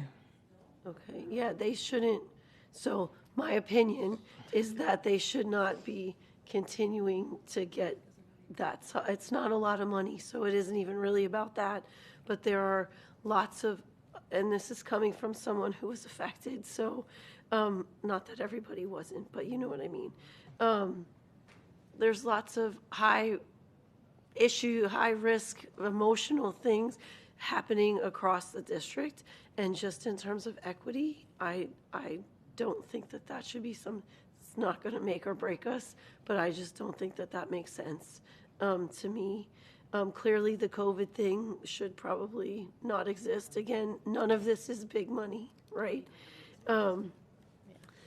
And the things that are non-contractual, like you're going to find out about the miscellaneous pay, because that is $207,000.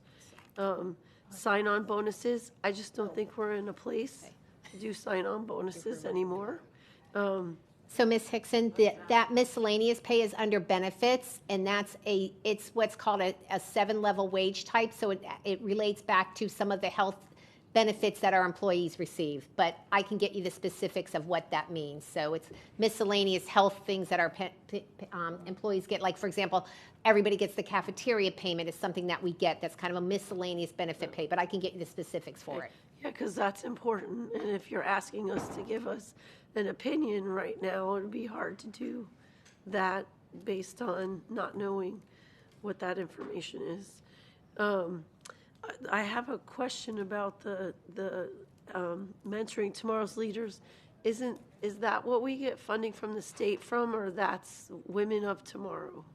Or 5,000. I'll have to follow up with you. I know at one time there was Title IV funding available, but let me get the details of exactly what that's for. Okay. And if it's still in existence for that. And I think it's a fantastic program. I just wonder there's lots of other great programs that are running through our schools, and if we're only giving supplements to one group and not other, like, why would that be singled out? When it was originally created, it was all under that one grant. There was a grant for that provided the funding specifically for those tasks. Okay, so For a couple years ago, that came out. So let me follow up and talk to that department so I can get the. and that would have been, like, are any of these other ones grant supplements? I mean, that would be important to know also. None of this is grant related. This is general fund, and sometimes this is why the challenge is to look at these things, because some things were paid for from a grant and then they just landed on the general fund, right? And we don't have resources to cover some of these things. We're not getting funding from the state for this, Right, and So that's kind of my point. correct. Right, and I'm not, just like we said before, we're not saying anything's more important or less important, but we are in a financial crisis, and there are places where we could have made big changes and decided not to, and these are small things, but I wish we would get to the bigger pieces of how we really impact our budget so that, one, we can get our debt down, but the biggest piece is being able to give our employees an increase in salary. So I appreciate the information. Those couple of things I mentioned are like a blip, right? But I think in terms of equity, some of those things just don't make sense, like the MST school supplement, the COVID thing, which you said was an error anyway. And we'll see what what my colleagues say, but it seems like most of the things on here are really untouchable. That's what I'm kind of gathering from the conversation, so thank you. Ms. Rupert? Thank you. I had a question on page 12. I know it's late. Well, my eyes feel it's late in the day. Athletic support payment. It says no, so it was no for contractual, but everything else on this list is contractual.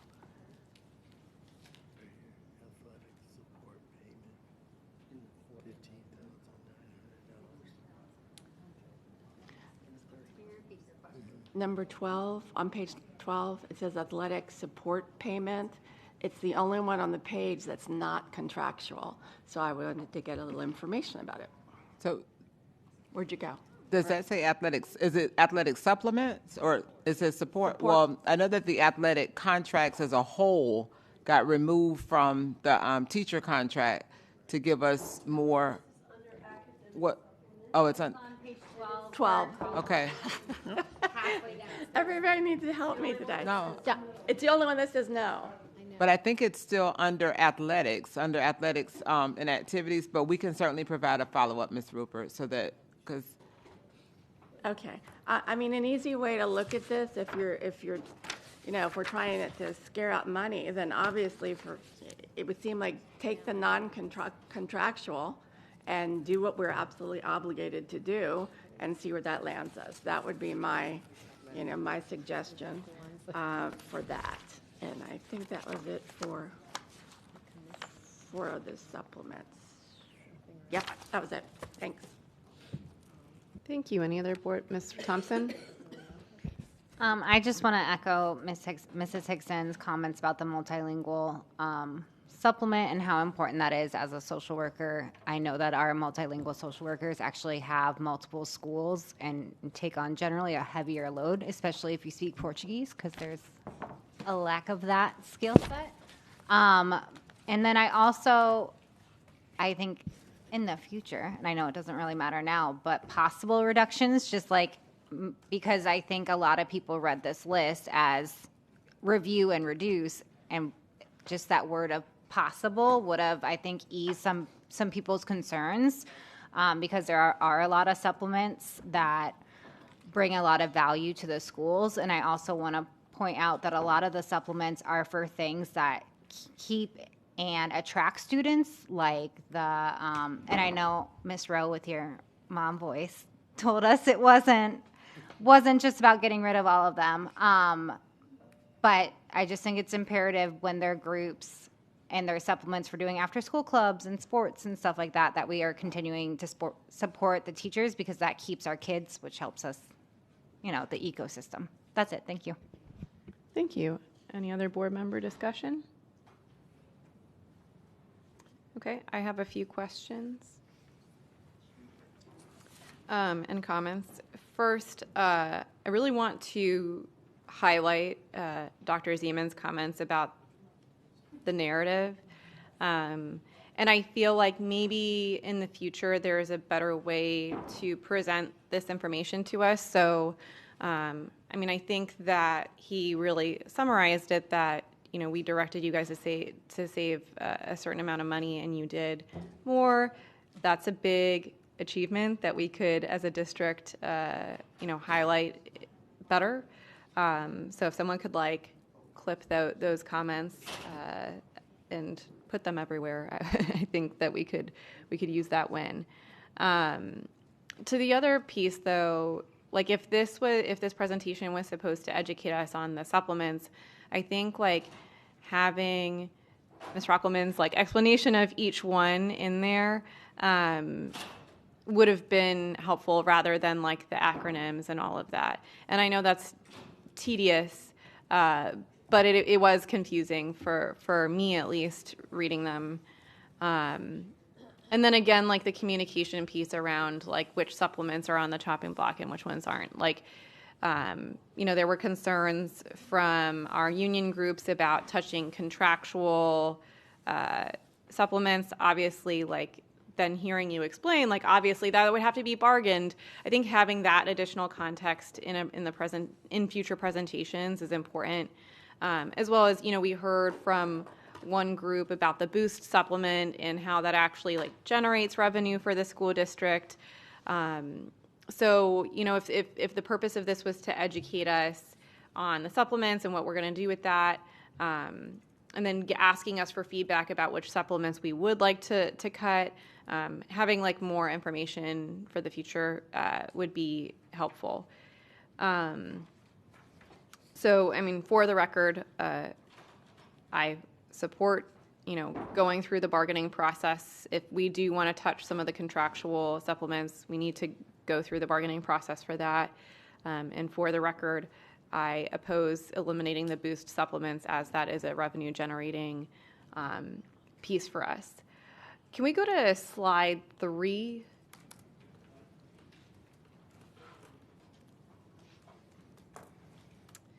So on slide 3, I hate to to bring this up again because we're past it, but I do think it's important to get correct information out there.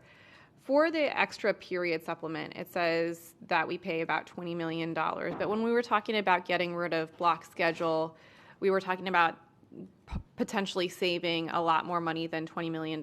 So can you help me rationalize that? Oh, block schedule is a reduction of teachers also. So we'll be eliminating the extra period, which was, this does not have the fringe benefit attached to it, which is around $31 million. And then also teachers along to realign the system based on the new schedule. That accounts for that difference. Okay, thank you so much for clarifying that. And then on slide 4, where it says secondary position, do we have a dollar amount for how much that accounts for? Oh, it's on slide 3, $43 million. Okay, so will that be coming back to us for review? The secondary position piece? We were just viewing supplements. We're going to be reviewing all this, and we're going to be doing analysis on all this and tell you how we land.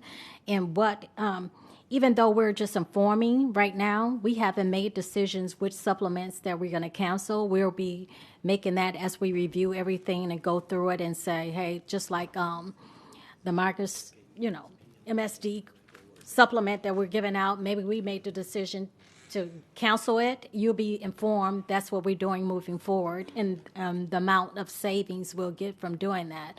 But we're still in the process of reviewing all of these supplements, except for the referendum, which we it's voted in and everything. But we're just looking at all these supplements, not just supplements, the overtime secondary positions. So there's going to be some more information that's going to be shared with the board, how we land at the end of this fiscal year. Okay, I mean, the reason I singled that out is because I know you guys are addressing overtime already. Is that correct? Yeah, we're right.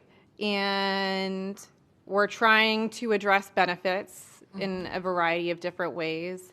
And we talked about the extra period that didn't go anywhere. We're talking about supplements now. So really the last piece to come back to us would be the secondary position. So I, as one board member, would support workshopping, doing a similar workshop looking at that. And just to add some clarity to secondary positions, a lot of our secondary positions are maybe our teacher assistants in the day who then work in the aftercare at night, our security staff who may take an additional security assignment at night at one of our tech colleges.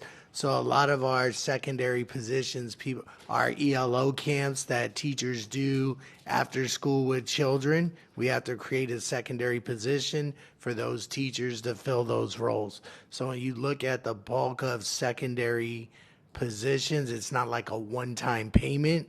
It's like a secondary position that people carry throughout the year.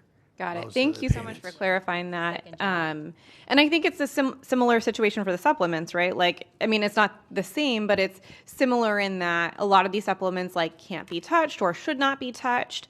But I think it's worth having the conversation. And the benefits do not include health care. This is not the health care portion. Right. So I just wanted to clear that up. Thank you.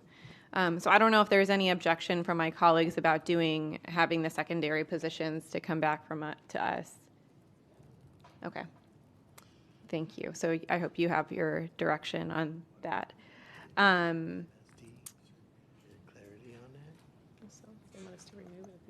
So Can we just get consensus on the MSD supplement? Are we moving forward with? I know that was brought up, but what is? I know Ms. Hickson said that she is in support of eliminating that MSD supplement. Is there an objection from anyone to eliminate that supplement? Dr. Holness? Madam Chair, we don't have Ms. Al-Hadef on the line, do we? No.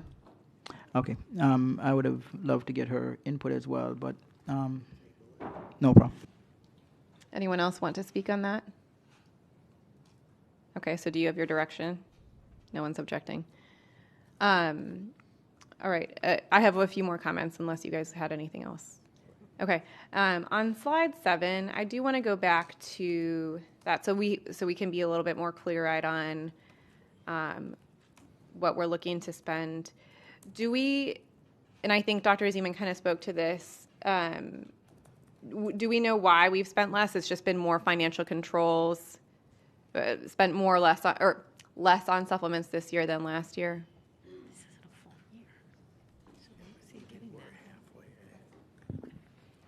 Yes, I mean, one thing is important is that we have less overall because of the students decline, so we have less. We're paying less people, but we need to evaluate more information to look specifically at what's happening. But we do believe that since we're looking at these areas, that it has actually also had an impact on supplements. So it's a combination of things. It is, and budget and HR really working hand in hand. I'll give you one specific example to show you how processes have tightened. So like an extra period supplement is for a teacher teaching an extra period. So we have now required to see the student schedule of that teacher before we process that payment. So those are the types of controls that we have ensured that we have put in place. So that's one example of many where between budget and HR, we're looking at before we process and pay a supplement, it's meeting the intended language of the contract and the person is serving in the role that the supplement is intended for. And I think that's helped also with the reduction in supplement costs. Okay. And I think to Omar's point, I would be really interested in also seeing, so I would like a follow-up on this, on on like a proportionate. So since Omar brought up how we're spending less because we have fewer students, so I would be interested in seeing like proportionately per student how much we're spending. Is it more or less than last year on supplements? And I hope that we're doing an analysis of like why we've done that so we can replicate success if we are in fact succeeding in that endeavor.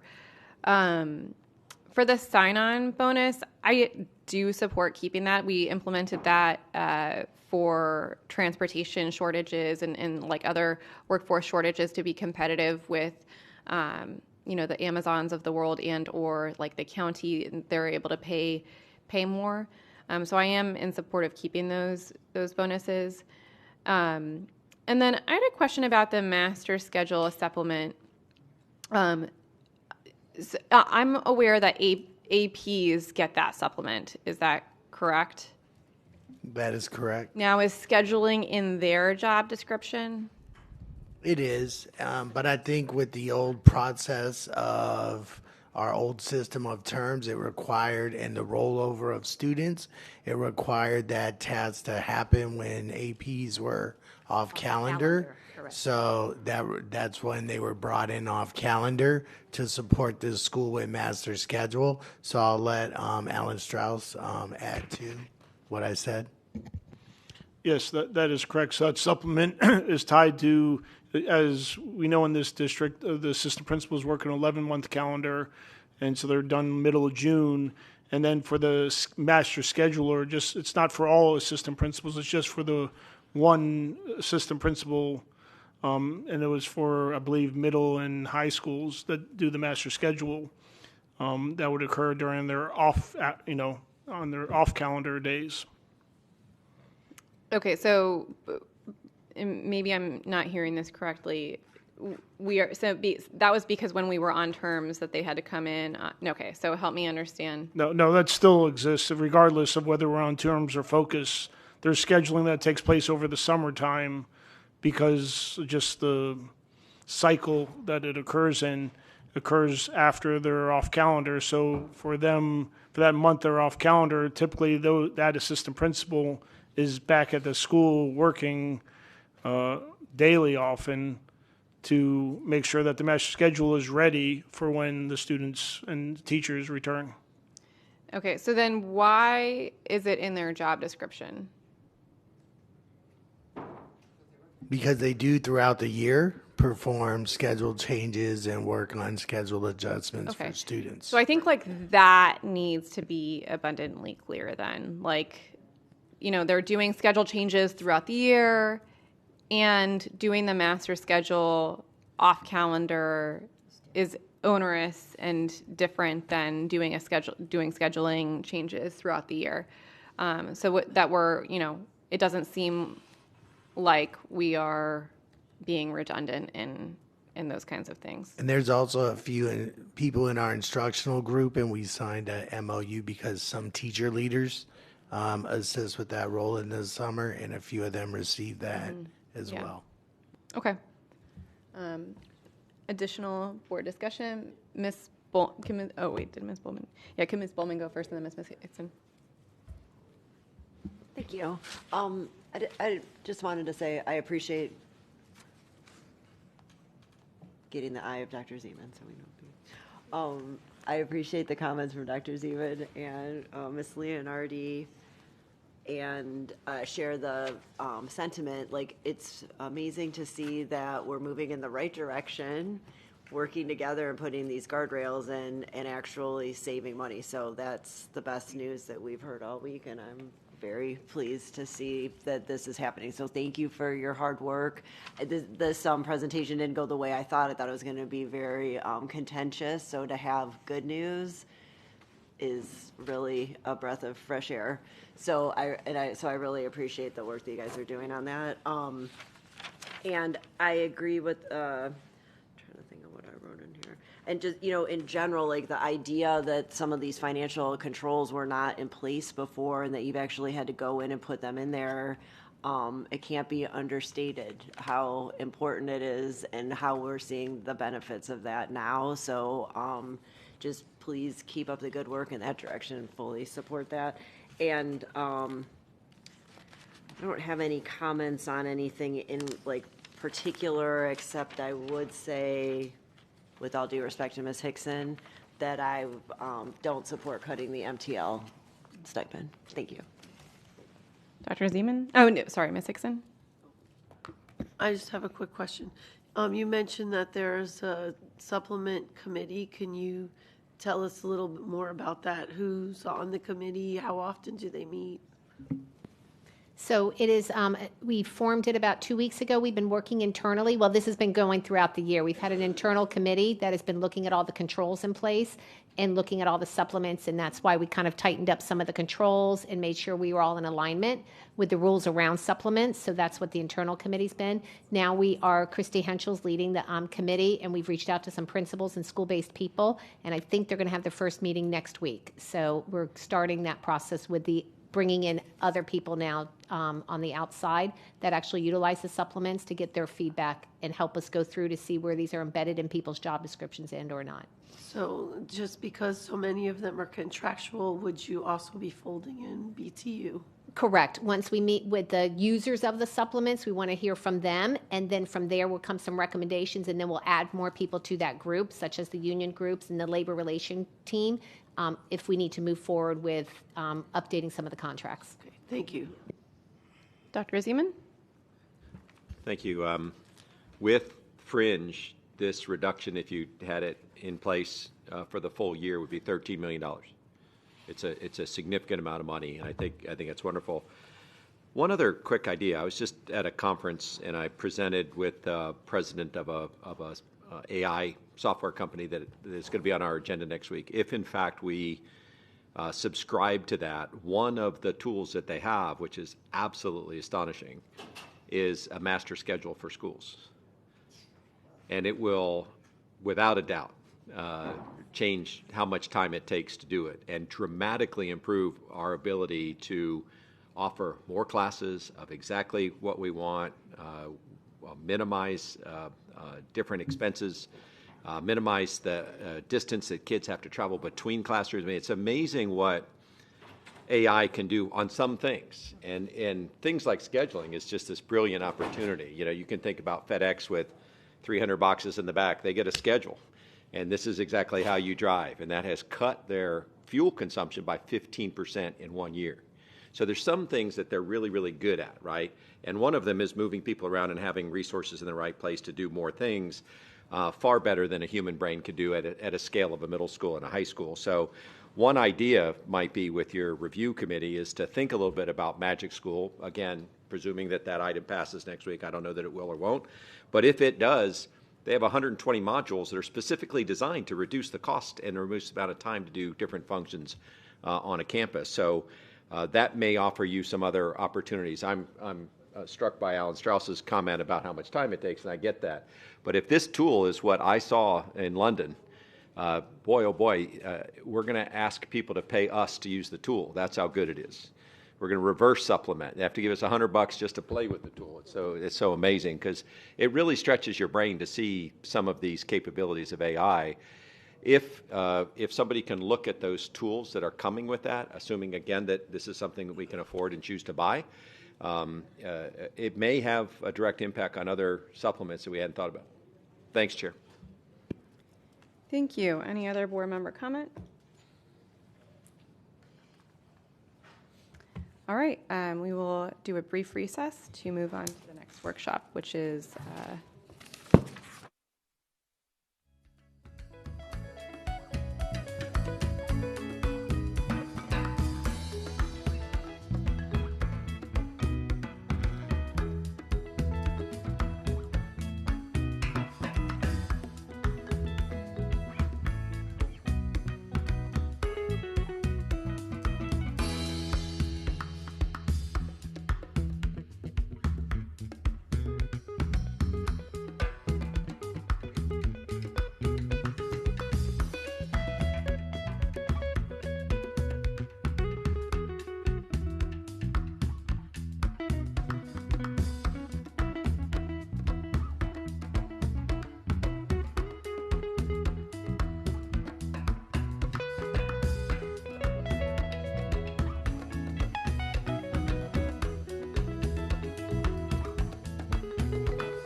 The last item is Program Manager Owners Representative RFQ, defining scope and expectations. I now turn it over to staff for a presentation. Thank you, Madam Chair. Before I turn it over to Ms. Johnson and her team to go over this presentation, this is an opportunity for the board to really give the staff some feedback. So we incorporate that feedback into the solicitation that we'll be putting out soon. So we look forward to the feedback and input as the team goes through this presentation and field any questions at the end. Thank you. The construction team going to give a brief presentation. This is just the start. We're going to dig deeper the next time we present, but this is just an overall overview of where we are and where we're planning to go. All right. Good afternoon to the superintendent and the board. We're here to give present this PowerPoint and engage in a discussion about the construction path forward. And if perfect.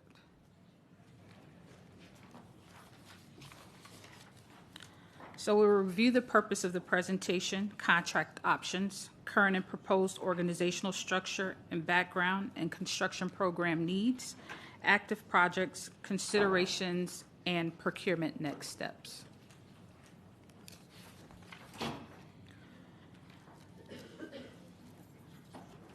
This presentation intends to clarify the roles of the Program Manager Owner Representative, PMOR, Construction Manager Agent, CMA, Cost and Program Controls Management, CPCM, and Long Range Master Planner, LMP. It outlines the current organizational capacity and workload and present procurement strategy options, highlighting the considerations between a single Program Manager Owner Representative contract and multiple specialized contracts.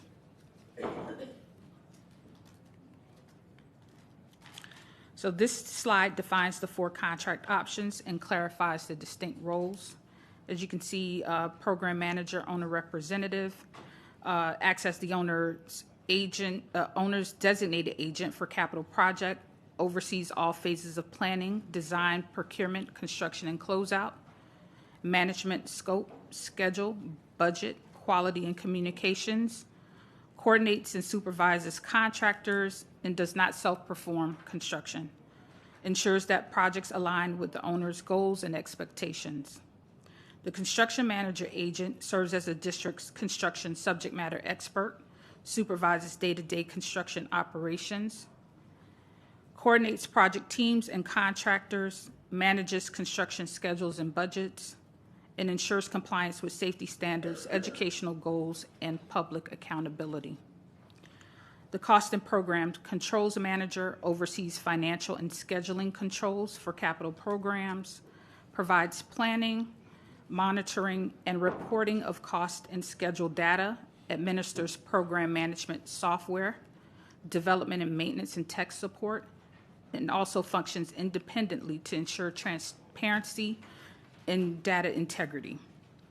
The Long Range Master Planner develops the district's long-term facilities vision and strategy, analyzes enrollment trends and instructional program needs, evaluates facility conditions, safety standards, and budget constraints, and guides planning for new construction, major renovation, and modernization. Our current structure shows significant challenges, with multiple critical and technical management roles still vacant and several functions being supported by external consultants. This highlights the need to realign staffing and contracting strategies to ensure we can manage the district's capital program. Before she talks about that, the next slide, but this current slide, one of the major concerns or obstacles for us as a public entity is the pay for these specific positions. Many of these positions that you see, the electrical engineers and all of that, they're making 2 times more than what we pay.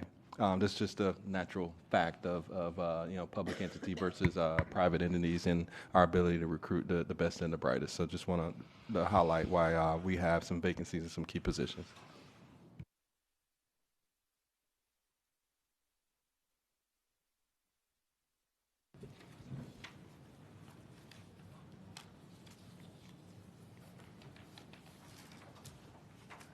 And I'm sorry, I think we are missing an added slide. So we'll keep moving forward. Yeah, I don't know if Beacon has the revised one up.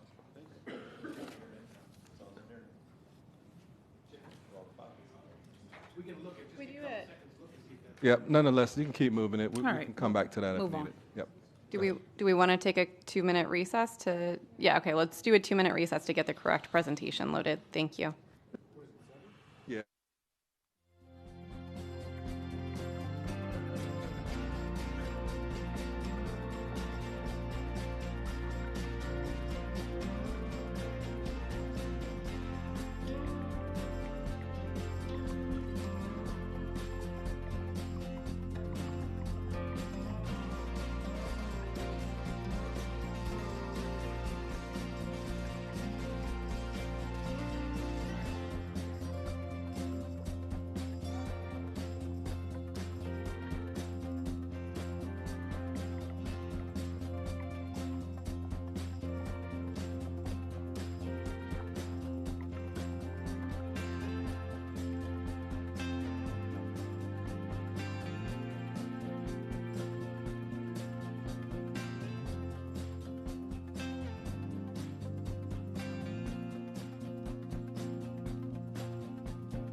All right. We are back with the correct presentation.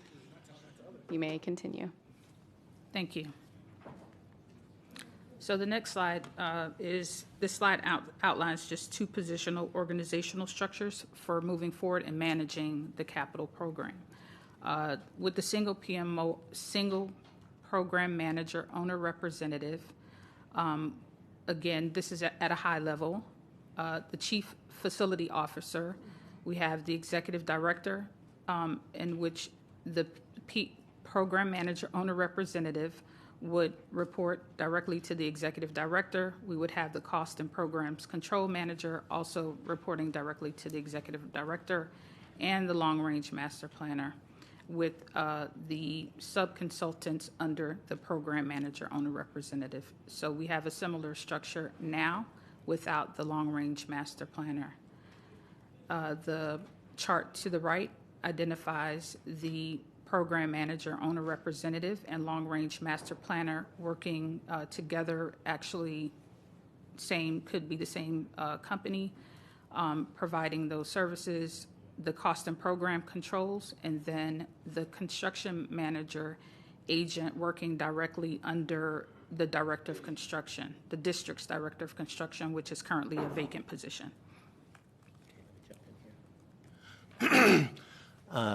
In this particular chart, the one that you see on the right, PMOR, LMP, and CMA, our focus here would be that you would have the PMOR and the long-range master planners off to one side. What we would look to do with them is implement a mentor-protege program, a very detailed program where they would be assigned in cooperation with selection by staff, local firms to provide development opportunities for them. They would work in areas like estimating, marketing, proposal development, helping them with best practices, helping them understand what it's like doing business with government agencies. We would look to get a report from the prime contractor as well as each of the mentors each month saying, these are our goals, this is what was achieved, so that we can keep track of what's going on and make sure that these local firms are being developed. On the other side, when you look at the construction manager agent contracts, this is something where we're going to go out and target local, smaller construction companies to serve in prime contractor roles. This is something that they, in most cases, have not had the opportunity to get here with the school district. And so you're taking them out from having these fights between, you know, I'm on contractor X's team or contractor Y's team, and I'm, you know, completely tied to them, and I can't be on both teams, and if I'm not on the winning team, then I'm in a problem situation, I'm losing money. This way, they're getting to compete on their own for prime contractor roles, and then you have that ability to award more than one construction manager agent to come in and provide support to us. And so that's kind of the philosophy that we're going after here. So our capital program is currently managing a portfolio of 292 active projects, 130 of those projects being managed by internal staff and 162 by the program manager, owner representative, AECOM.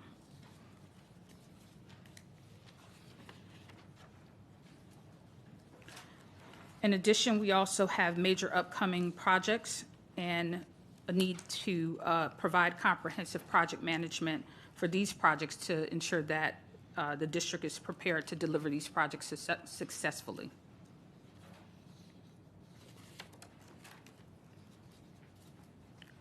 This slide indicates just the different phases that the projects are in.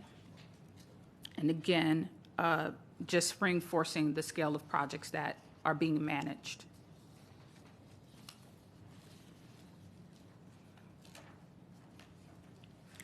So each approach here offers meaningful advantages, but selecting the right one requires balancing accountability, specialized expertise, scalability, and the internal capacity needed to manage either a single firm or multiple firms effectively.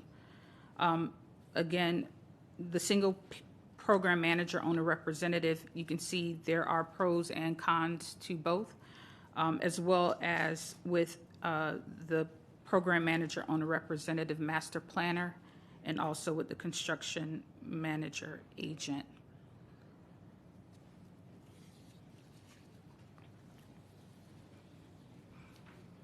And I'll turn it over to John to go through the procurement next steps. Okay, thank you. Last week we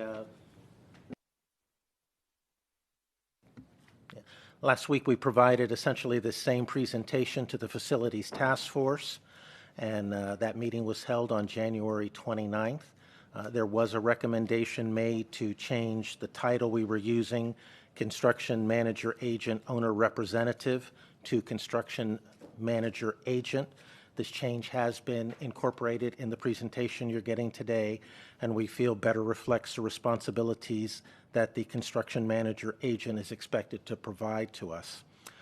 We also had a recommendation to go out and identify and then implement any relevant best practices currently being utilized by Miami-Dade and Palm Beach County school districts on their capital programs. And then again, I would like to remind you that we do have a firm called Civic Initiatives that is under contract with us. They are assisting in the development of the solicitation. They will be available to review the scope of work once we have final direction from the board on where we should be going with this, and they will be supporting us throughout this entire process. So, next steps. We're looking for your guidance today on the direction. Do you want us to continue to go out and secure a single PMOR firm, or are you open to us bundling this and bringing a PMOR and long-range master planner together and then awarding separate contracts for construction manager agents? And then once we have that direction from you, we'll be able to move forward and finalize the scopes of work. The basic terms and conditions of the solicitation are essentially done. It follows the same guidelines that you guys gave us direction and agreement on for the AECOM contract, so we have the accountability features and things like that built into that. We'll work with Civic Initiatives to review best practices from the neighboring school districts and make sure that all of that is incorporated in here appropriately. And we would look to be able to have that completed roughly by the middle of February and sent over to Civic Initiatives to go over it, and then finally look to get this out on the street not later than the middle of March of this year. All right. Thank you. We will now go to public comment. I have Kimberly Mohorn and then Natalie Lynch-Walsh. Good afternoon again. Two things that I wanted to kind of bring to the forefront, because from our discussion this morning, a lot of you had questions about why, we should separate, my suggestion of separating the master planner. One thing that this presentation did not talk about is if you're going to make a decision, you have to know how much it's going to be. You got to be able to look at the costs from Plan A or Plan B. But the master planner has to be separated because of the oversight. It's hard to manage a day-to-day and the oversight of, let's say, 10 years or 15 years or 5 years. So doing both, you're putting a company under this type of pressure to do both. And we know that by our county being so large, that we have given one company something to do, and they weren't able to actually fulfill that. So just want to just make it clear that they won't be in charge of the day-to-day. They'll be in charge of the plans. The day-to-day should be the PMOR, and they should be separated. Thank you. Natalie Lynch-Walsh.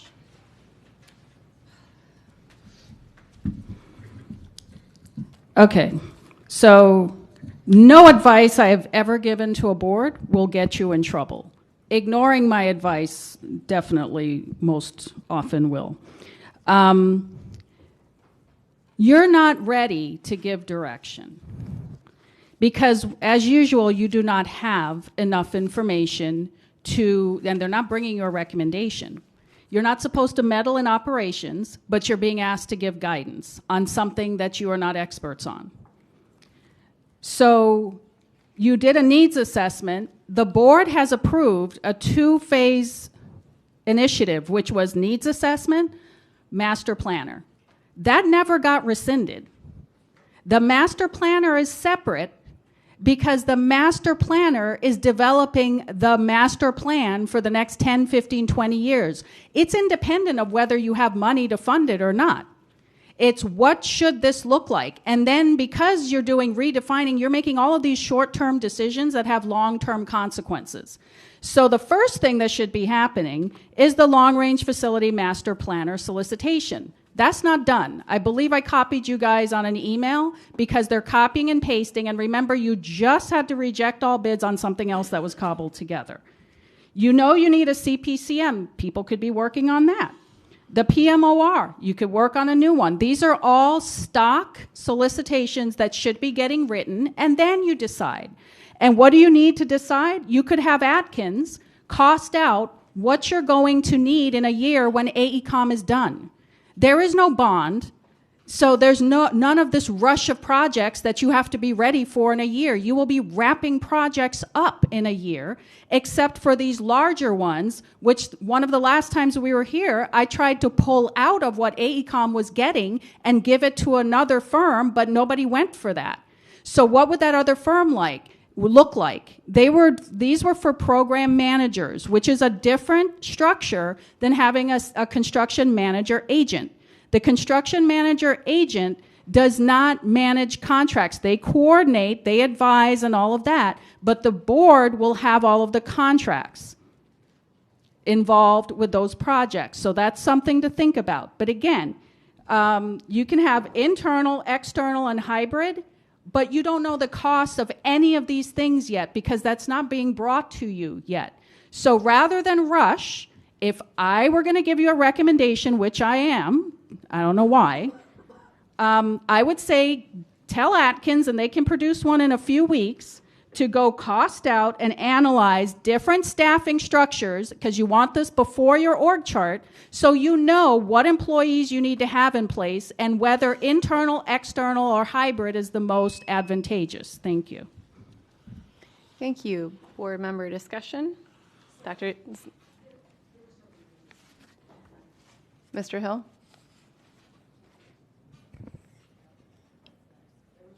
The sheet was actually removed right while they were giving presentation, so the audience members should be allowed to speak. Okay, thank you, Ms. Keith. Sorry, good afternoon, Dodie Keith, Pompano Beach. Just a few things for you all to consider, and the PMOR, I mean, I've gone through this over the weekend. The thing I heard last month was you did an emergency contract and you were looking to involve more firms.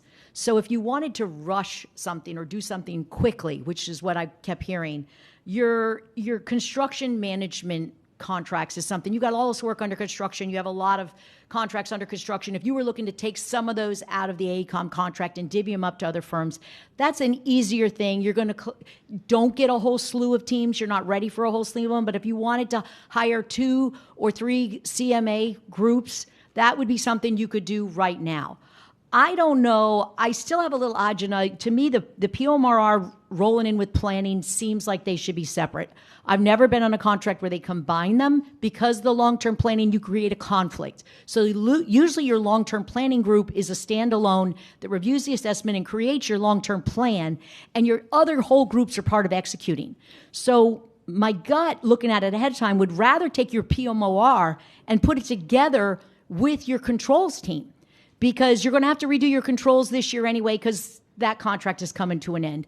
So the teams that I've been on, and some of the experience of my many years, is that controls and that POMMR can go together and they manage the overall pack. And then you can open up some opportunities for your construction management. Those groups just execute construction jobs, handle them, keep them on time, keep them in budget, and get them done, close them out. So to me, if you get too many contracts are expensive and your soft costs gets heavy. You don't want soft costs. We don't have the money in this district. So you need to look at how many contracts you're talking about, try to minimize, because you don't want to pay too much soft costs, because we all have a duplication of effort when you do multiple teams. You can't get around it. But I do think you need to look at beyond that when you write this RFQ, which I haven't seen and it's not out yet. I'm going to go back. You heard a lot about your MWB percentages. 45% is a ridiculous number in a management contract. You should not have a sliding scale scoring for that. And I'm a huge proponent of minority firms getting business and opportunities. I'm going to champion it all the time, but you got to make it realistic and you got to make it doable. For a program team, in my experience, that's around 20%. Your design run up in the 30s and your constructions are the ones that get up in your 40s. Don't put a ridiculous sliding scale point, because what happens is everybody who comes after it wants all the points. So they're going to throw staffing firms at it, which is what happened in your last procurement. Don't create that. It doesn't help minority firms. Make us have real work. So really pay attention to what you're setting those goals at on all these contracts, because they're going to be different.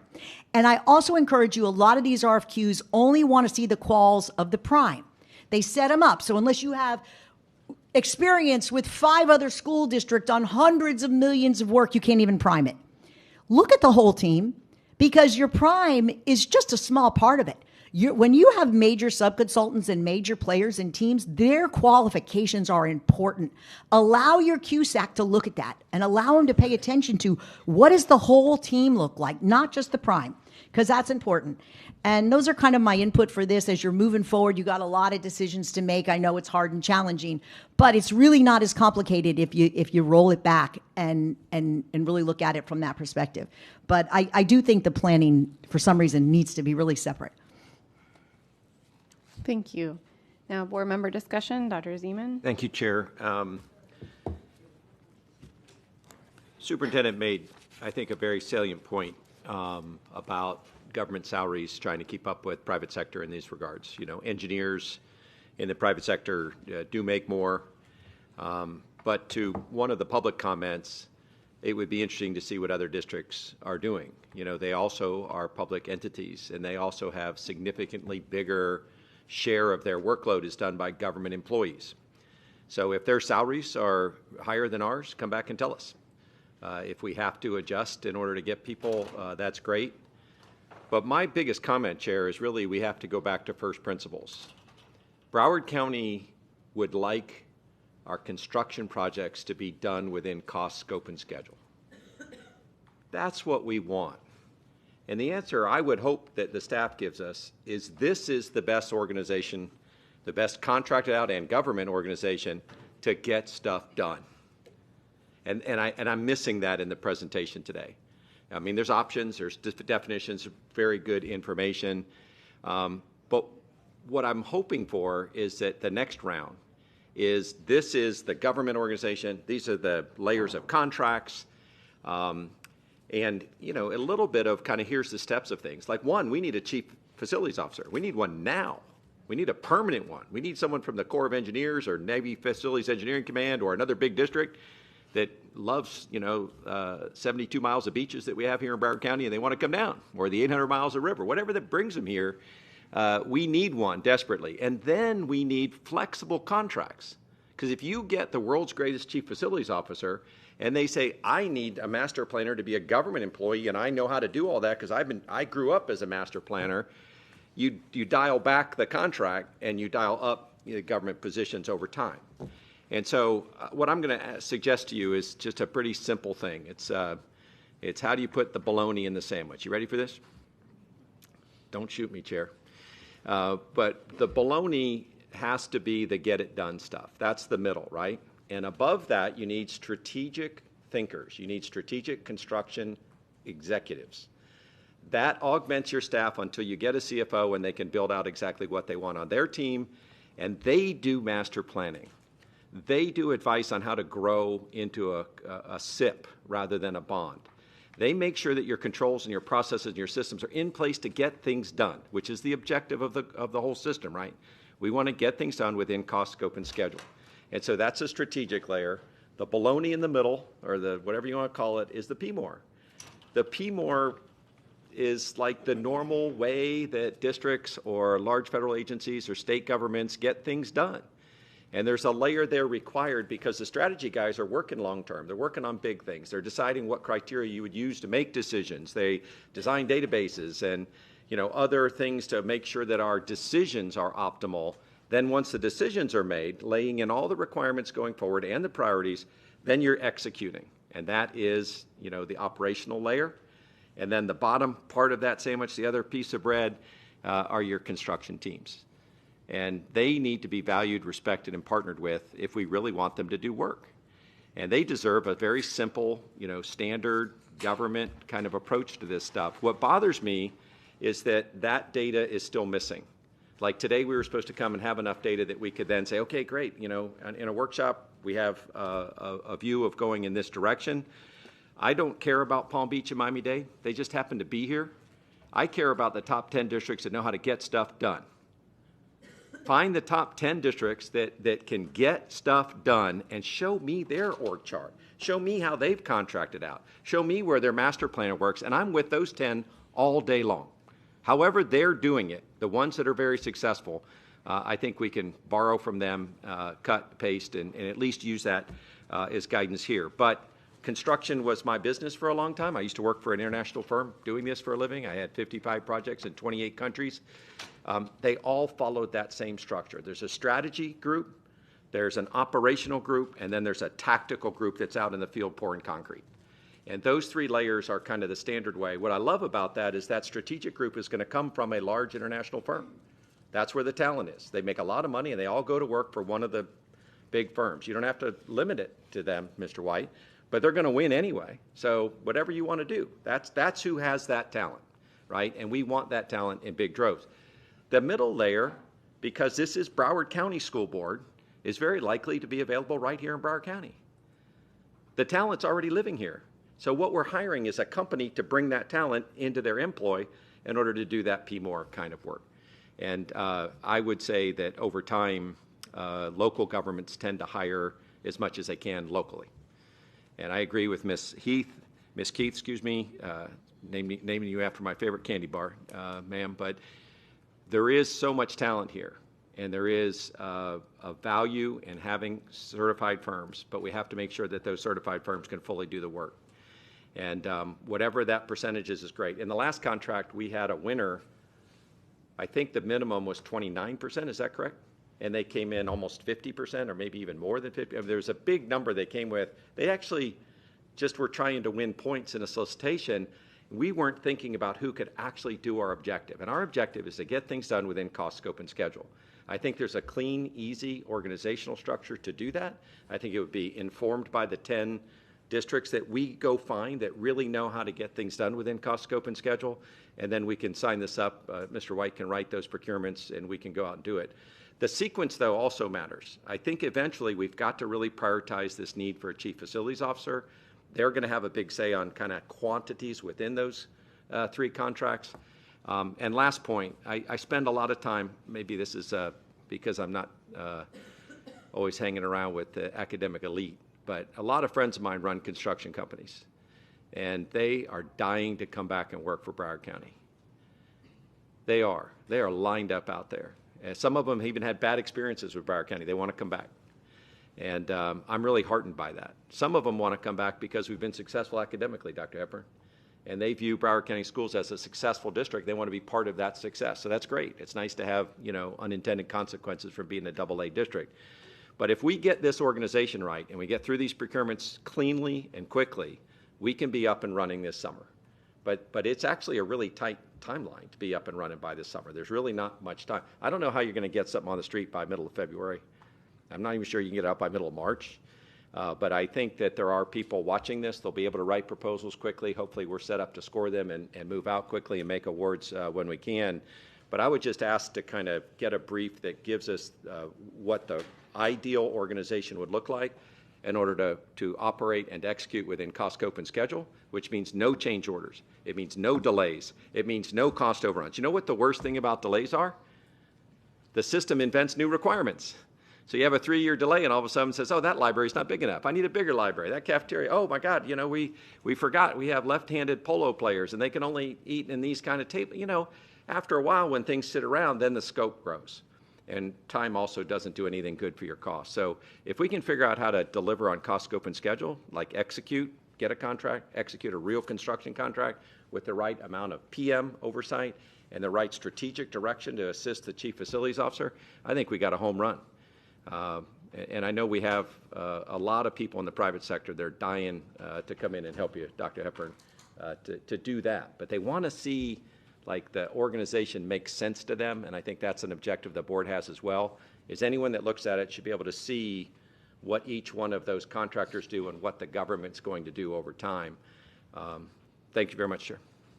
If I may, Chair, I just want to make sure as board members are giving input and feedback that you guys are capturing, because Dr. Zeman said a mouthful there. So I just want to be clear, just to make sure you guys are capturing the exact feedback, and if not, feel free to ask to condense it. And actually, could you just briefly reiterate or tell us what the takeaways were from Dr. Zeman's comments that you have?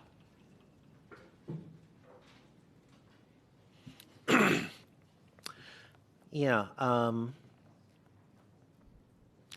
I think number one is to go out and pulse the top 5 to 10 districts around the country that are being successful in managing major capital programs and see what their best practices are, see what their organizations look like, how are they staffed versus how are they handling outsourcing of work. So that's number one. And then come back with a new presentation that highlights, number one, what does the ideal organization look like?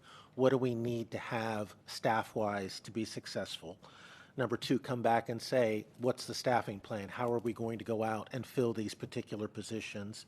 Number three, come back with an actual plan, a recommendation that says, we want to do CMAs here, we want to do PMOR, we want to do master planner, whether it's separately or bundled, the CMA, and then the CPCM. What is the optimal way to move forward with that? Perhaps go out and touch with Atkins and see if they can't come up with some potential cost projections on what they think each of these contracts should be valued at, and then come forward with the final recommendation of staff on how we move forward. And Dr. Zeman, I'm wondering if you could just briefly summarize your bologna sandwich idea again. Yes, thank you. So the top layer of the sandwich is strategy, right? It's getting the requirements right, getting the criteria right, making sure the data is organized in a way so that the decision makers, the superintendent, CFO, and the board can be fully informed of a strategy, right? And again, as one public speaker said, it has nothing to do with how much money you have.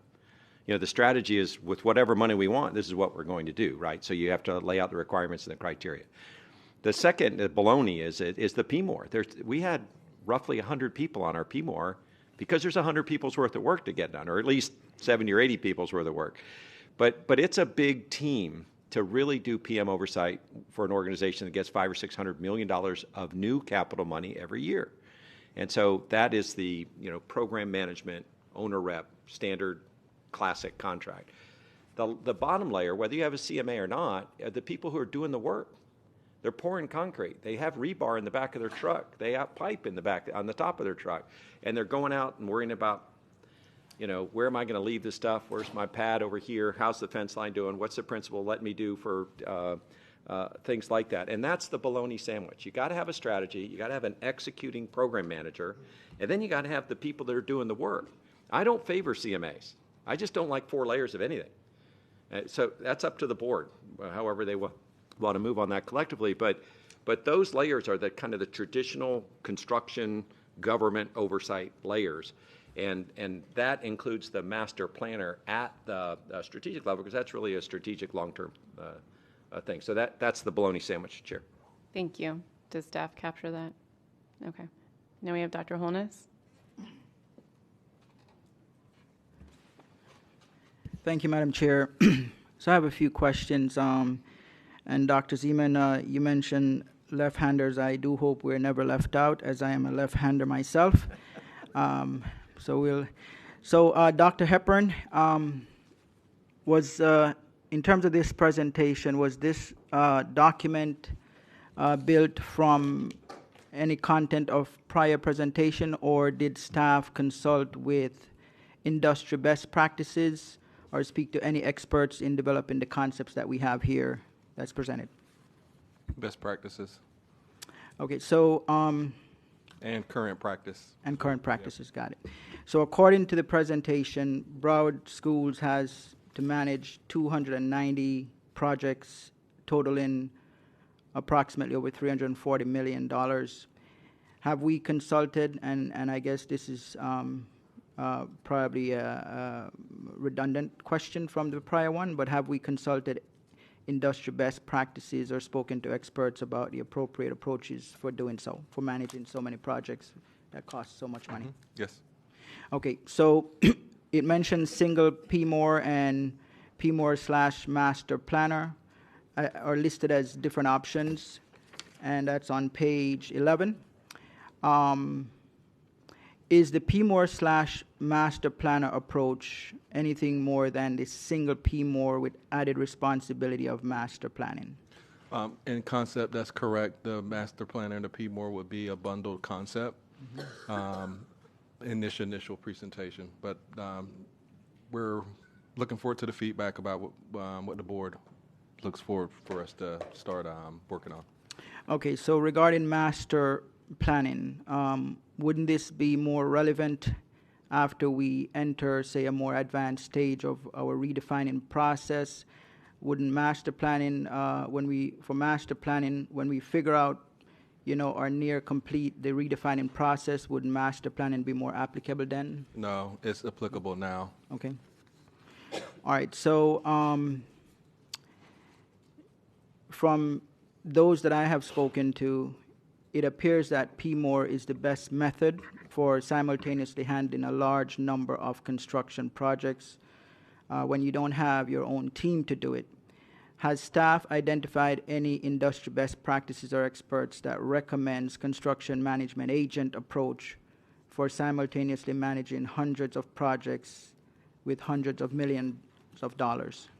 Yes, I personally have. I've talked to COOs and superintendents of some of the largest school districts around the country, and none of them use the concept that we use right now as a single PMOR to manage all of their projects. Okay, so they're using the CMA approach? Correct. Okay, on page 11, it shows that scalable staffing is listed as a pro for construction management agent, but not for the other options. This is on page 11. The PMOR contracts that I believe we've seen or I've seen include a reference to scalable staffing. Does PMOR not also support ability to scale staff up and down as necessary? In concept, yes, but it leaves the board without a lot of control. Mm-hmm. Okay, so... And we see the results. Okay, but it wasn't listed as a pro. It was listed as a pro only for CMA as opposed to PMOR. No, it's under PMOR also, scalable staffing. Oh, yeah, you're right. Sorry. Okay, so for CMA, I do not see any cons listed regarding higher costs. Is staff suggesting that CMA is likely to be cheaper than PMOR? In some instances, yes. The PMOR is not managing all of your projects like it currently is, right? So you're not dealing with the unnecessary overhead of the PMOR in the concept with using the CMAs. Okay, so in terms of your response, Dr. Hepburn, what or who was consulted to establish this view or this perception? I've talked to COOs and superintendents that have managed particular large-scale projects in large school districts, and consulted with them about what we've been doing for the past decade and what they've done, and every last one of them pretty much said the same thing: more control, lower costs, on time completion of projects. Okay, so the costs are usually tied to the number of project managers and construction consultants working. So how would CMA have less people than PMOR? So, Tanya, if you can help me out with that question, as far as the amount of project managers on a construction CMA versus the PMORs. Just to clarify, I think the question again is more it's administrative costs associated with the PMOR. They have the overhead of managing the sub-consultants, whereas the construction manager agent would not have that overhead because they would be managed internally by a district person, a district director of construction. Mm-hmm. Okay, so Dr. Hepburn, you seem to have mentioned in general regarding other districts. Can you cite any recent example of an organization using the CMA approach for a scenario that is similar to Broward with hundreds of projects totaling hundreds of millions of dollars and limited staffing? Can you be more specific? Yep. Most of the large districts in Florida, Hillsborough, Duval with a similar concept as this, Miami-Dade, even Palm Beach County too, with a similar concept, similar to this. Okay, and these particular counties are using the CMA model? Some PMOR with CMA. So the PMOR is giving them the strategic expertise, while the CMAs are actually primes on specific projects. Okay, so we have three considerations here, which is a single PMOR, PMOR/master planner, and CMA multiple contracts. So I would say it's two considerations, if I'm correct, is you have the single PMOR, which we're used to and have been doing for over a decade here, and then you have a more bundled concept with the PMOR/master planner and the CMAs, and the PMOR is doing something more specific with their strategic expertise versus the CMAs are more of a prime in this space, and affording the opportunity for our local businesses to be a part of the ecosystem moving forward, with such as what Mr. White was speaking about, not have to worrying about being under a PMOR's umbrella to worry about acquiring certain projects that we have currently and moving forward. Okay, so just from my understanding, when you mentioned these large districts, you mentioned sort of a hybrid with PMOR slash CMA model. Correct. Would that be different from the CMA multiple contract approach here on page 11? No, that's exactly what I'm talking about, a hybrid model. Okay, so got it. Okay, so Madam Chair, for me, I am in support of a single PMOR with not sure that a master planner is currently necessary, but if we are to do that, I'm in favor of separating the master planner from the PMOR, and I'm not in favor of the CMA approach. Captured. Ms. Rupert. Thank you. And thank you for my colleagues who went before to ask some questions and diving a little deeper. My off-the-cuff version here would be not to combine long-range master plan with the PMOR, and it's simply because of this. The planning teams plan the projects, timelines, and scope and budget. All members of the planning teams are always, and this is the important words coming next, excluded from being on PMOR or CMA teams. Excuse me. They are who will execute the scope. Conflict of interest for a team to be planning the work that they would then execute the scope for doesn't make much sense to me. And I don't understand why staff thinks it would actually be a good idea to combine those elements. Looking at this, I'm going to definitely say that I expected more detailed presentation. I appreciate that you all updated it on number 7, so it brought us in a little bit closer to what obviously you were thinking of. The compelling reason that I still believe that we need a PMAR is looking for somebody who actually can strategize. I'm not going to borrow the bologna sandwich because I gave up red meat 15 years ago, but it's exactly a concept that I could understand and actually get behind. You have a national corporation, that's all they do is strategy. That's an important aspect of it. And then we need to have the boots on the ground. And for me, boots on the ground are the very people that actually do the work right here in Broward County, that have been doing the work right here in Broward County. So I would never back something that did not include respect, and let's just be honest about it, financial positiveness for them. Let's just put it that way. Boots on the ground. They're here. Their oversight would help, and they're in charge of what's there for local parts. Missing what we have been is a national subject master planner.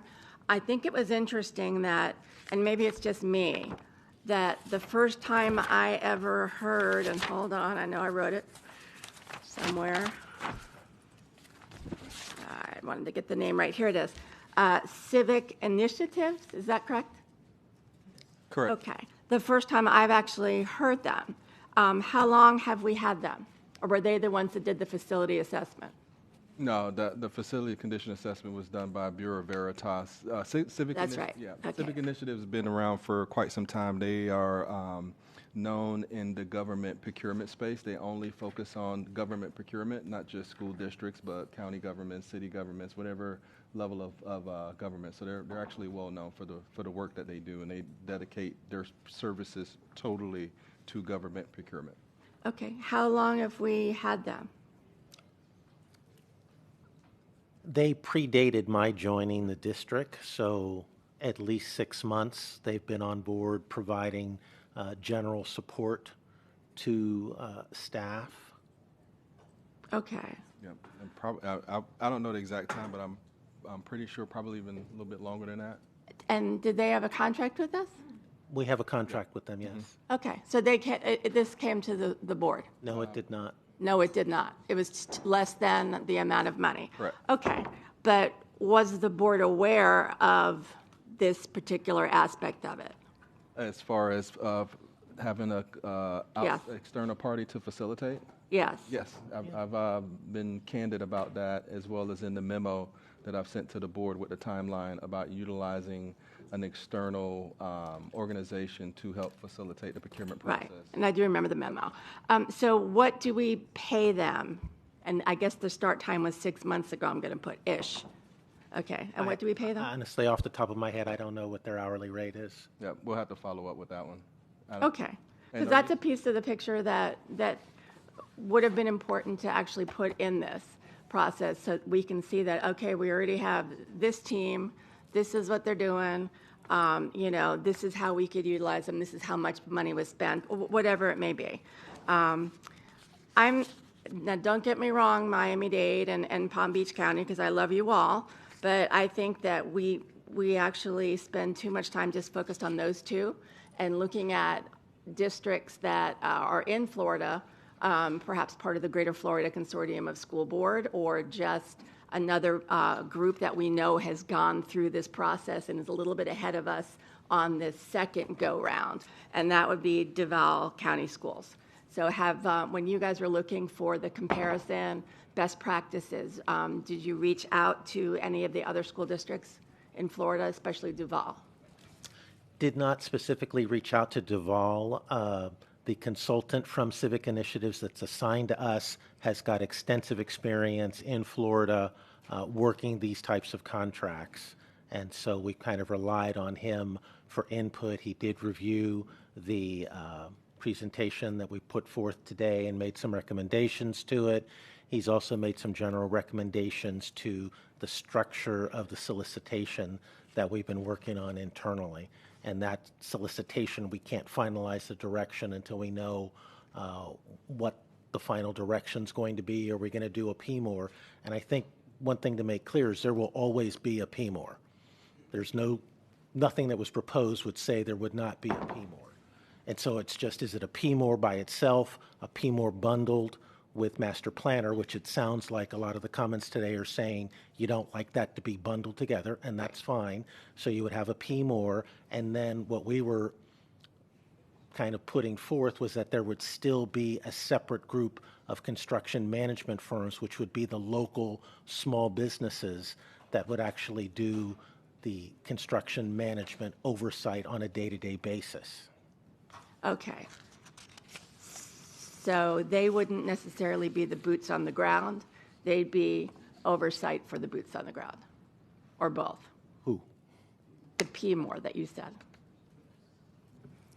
Well, in this instance, again, we were only having the PMOR and the master planner together to, again, develop the long-range master plan. So there would be no oversight of the construction manager agent with the second proposal. Does that make sense? It does make sense, but I don't think I support that.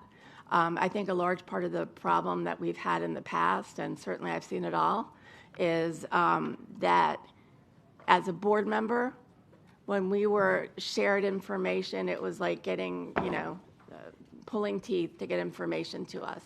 So at the very most important is a very open process, one that has a forward-facing dashboard that the everyday American can understand, to look at and see, and also to actually have local businesses that are part of that process. So but I also like the idea about Atkins costing out. I don't think we should be in such a rush right now. Where we're going to get ahead of it, it's 2 months. I think Atkins could actually come back and say, these were the best possibilities for you. This is what the cost would be. And I'm assuming, and I'm speaking for Atkins, you can say something, I don't know. But would that be possible to cost it out in several weeks and have something to be a complement to or part of when the team brings this back to us? That's kind of a question.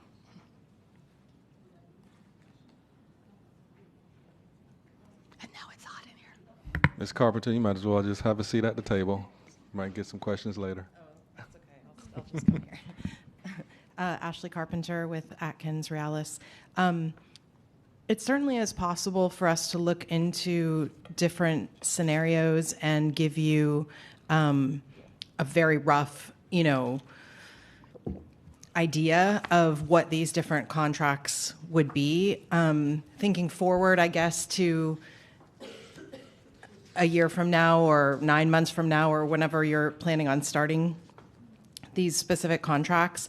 Currently the project list included in the presentation is as the world looks today, right now. Right. So the world is going to look different in 9 months. And so yes, we could give you some scenarios with rough budgets, I guess, associated with like what those contract values would look like.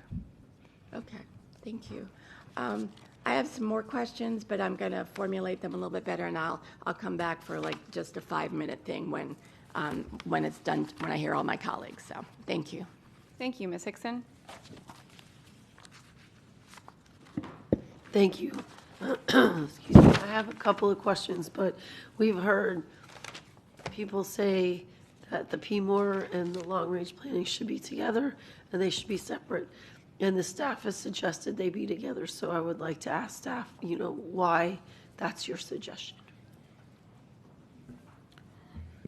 We've looked at other, I've looked at other districts throughout the country, and this is also done in other districts where the PMR who has specialty, we don't internally have a planning department that would assist with the long-range master planner in developing these projects. And what the long-range master planner is looking at is they're looking at projections. They're looking at this holistically, and the program manager owner representative would then collaborate with them to develop projects that we would put forth in the future. So 5 years out, 10 years out, they're actually working together to develop the plan for the district moving forward to manage projects, at which point you can come back after the plans have been developed to have, or the projects have been developed, to have a program manager, owner representative, another firm outside of the one who's doing the master planning and the programming. You would have that firm then manage those projects, or you could still use the construction manager agent to manage those projects. Okay, so you don't see the same conflict of interest as has been presented, that how can you be the person developing the scope and the person implementing the scope? They would not be implementing the scope. They would be working again with the long-range master planner to develop those projects. So could they potentially bid on them? They could bid if we go out with another program manager. But we could also write into that they wouldn't be able to. Gotcha. There could be something written in to that to prohibit that. But the conflict more would be if they were doing the facility condition assessment, with the program manager would be doing the facility condition assessment. There you would have a conflict because they could essentially go out and, find things that weren't actual to develop projects and to manage those projects. So that would be more of the conflict there. Gotcha. And if you had two separate companies doing it, they'd still have to work together. Yes, absolutely. Okay, thank you. I just wanted to, we've heard both sides.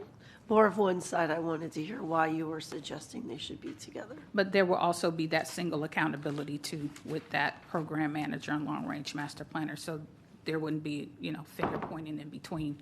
Right, okay. Thank you. I agree with my colleagues. I think when this comes back, to look at some kind of projected cost would be important to know, but minus having that information, I think that it would make sense to have the PMOR, but not a single PMOR, to do the scenario where you have a PMOR, and I honestly don't know whether they should have the master plan also or be separate, honestly. I've heard both sides, so we'll see what everyone else thinks. I don't have a strong feeling. But I think it's important to do the scenario where you have a PMOR that's kind of overseeing, but you have someone who would directly hire local firms. I think we saw that when we did the emergency contract.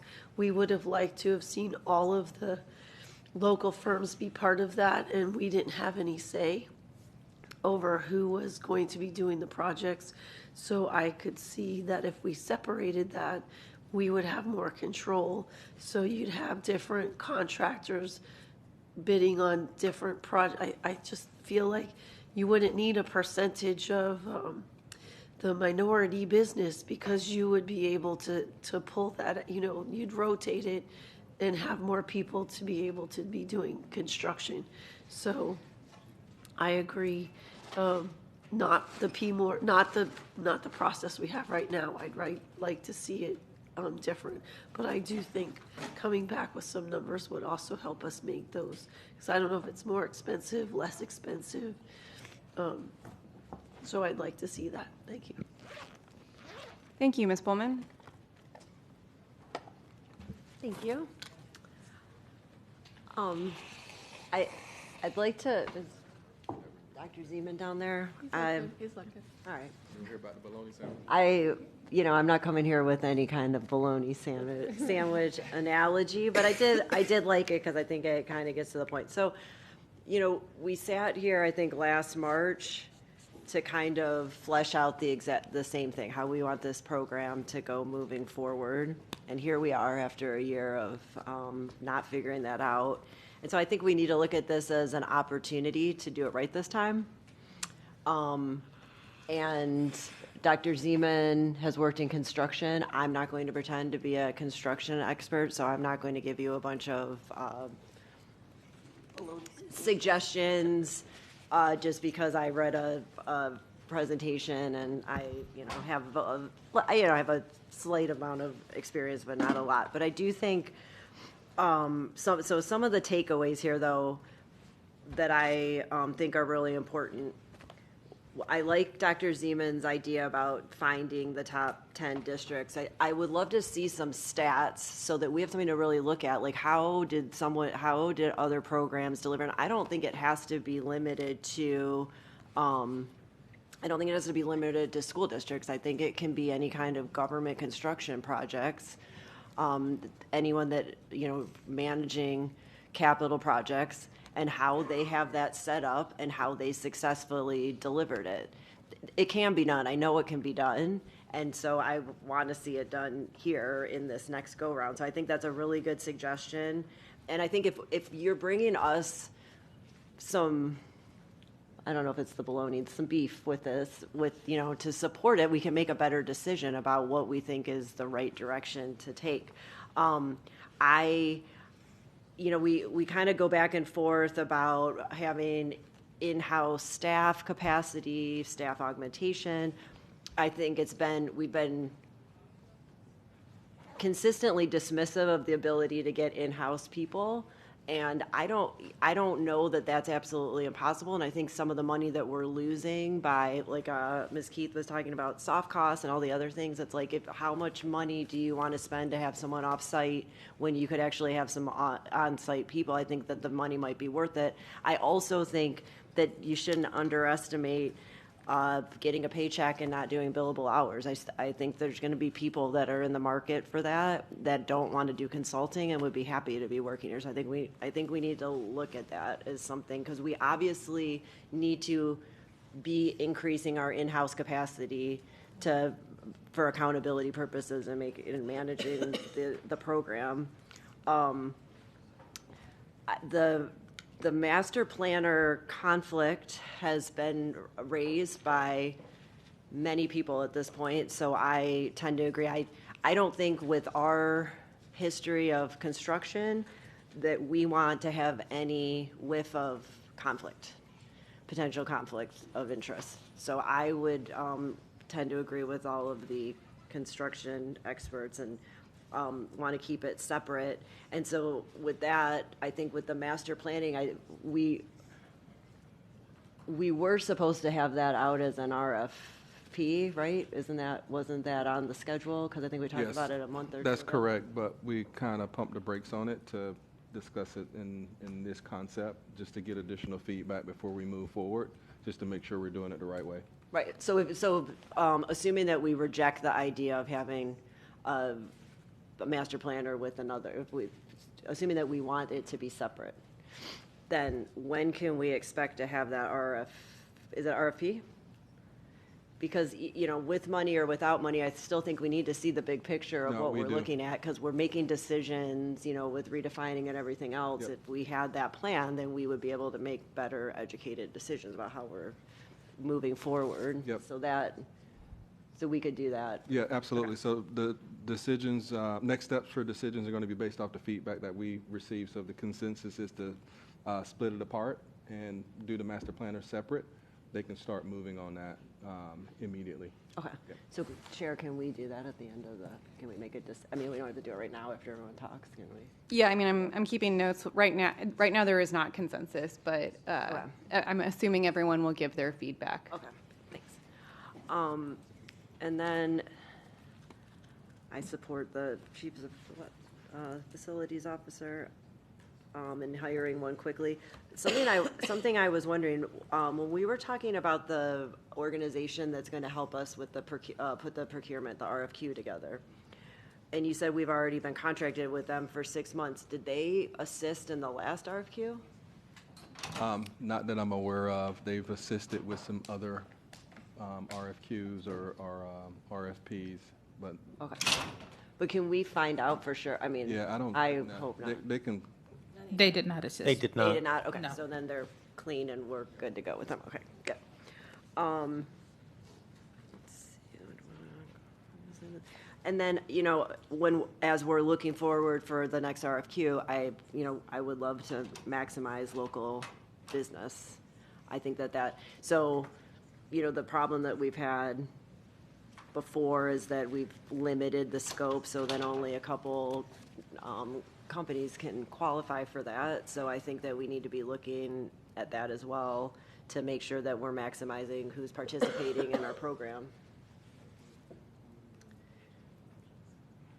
And also looking at duplicative contracts and things like that, having people, we don't need to be paying twice for the same work. I think that that's been happening sometimes. So anyway, I think that we're at a good start, but we need to see a little bit more robust plan so that we can all feel comfortable, because this really is an opportunity. We can do it right this time. We can have a good program, but I think it's just going to take a little bit more work. Thank you. Thank you, Ms. Thompson. Thank you, Chair. And thank you, staff, for putting this together and for your time meeting with me. I would first like to say I think we do need to build up our district staff, especially in the planning department. I think we're spending a lot of money having other people check accountability for us, and to me, that's not acceptable anymore. We should be able to track our own projects. We should be able to do pricing. We should be able to do kind of that design elements. But that's because consistently our building department has been demolished, to use a building term. I'm surrounded by sick people and it's stressing me out. I just have allergies and I'm Black and Deaf. I don't believe all of this. But I do think consistently we've been kind of tearing apart our own building department for various reasons, and we need to start investing in it because then we can hold people accountable. So that would be my priority in all of this. I also have concerns about the master planner being the person that is setting the scope of basically their job, and then them being able to go out and bid on that same thing, even without construction knowledge. That doesn't feel right to me, and I would not vote for that.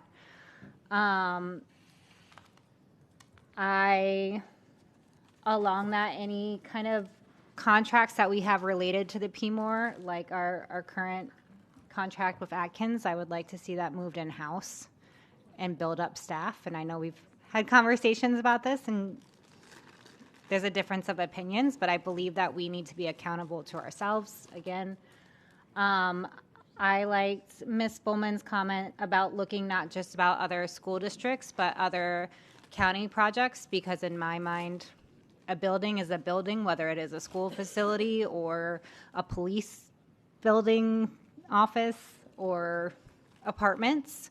And the main thing I think we've been lacking in this district is the ability to have competition. And so if we can open it to firms that have experience with those projects or road projects, something like that, we give people more opportunity to bid. I don't believe the only way we get talent is by going with an international mega firm. I think we have amazing talent here in the Southeast region, and I would like to give them an opportunity to bid on something like this.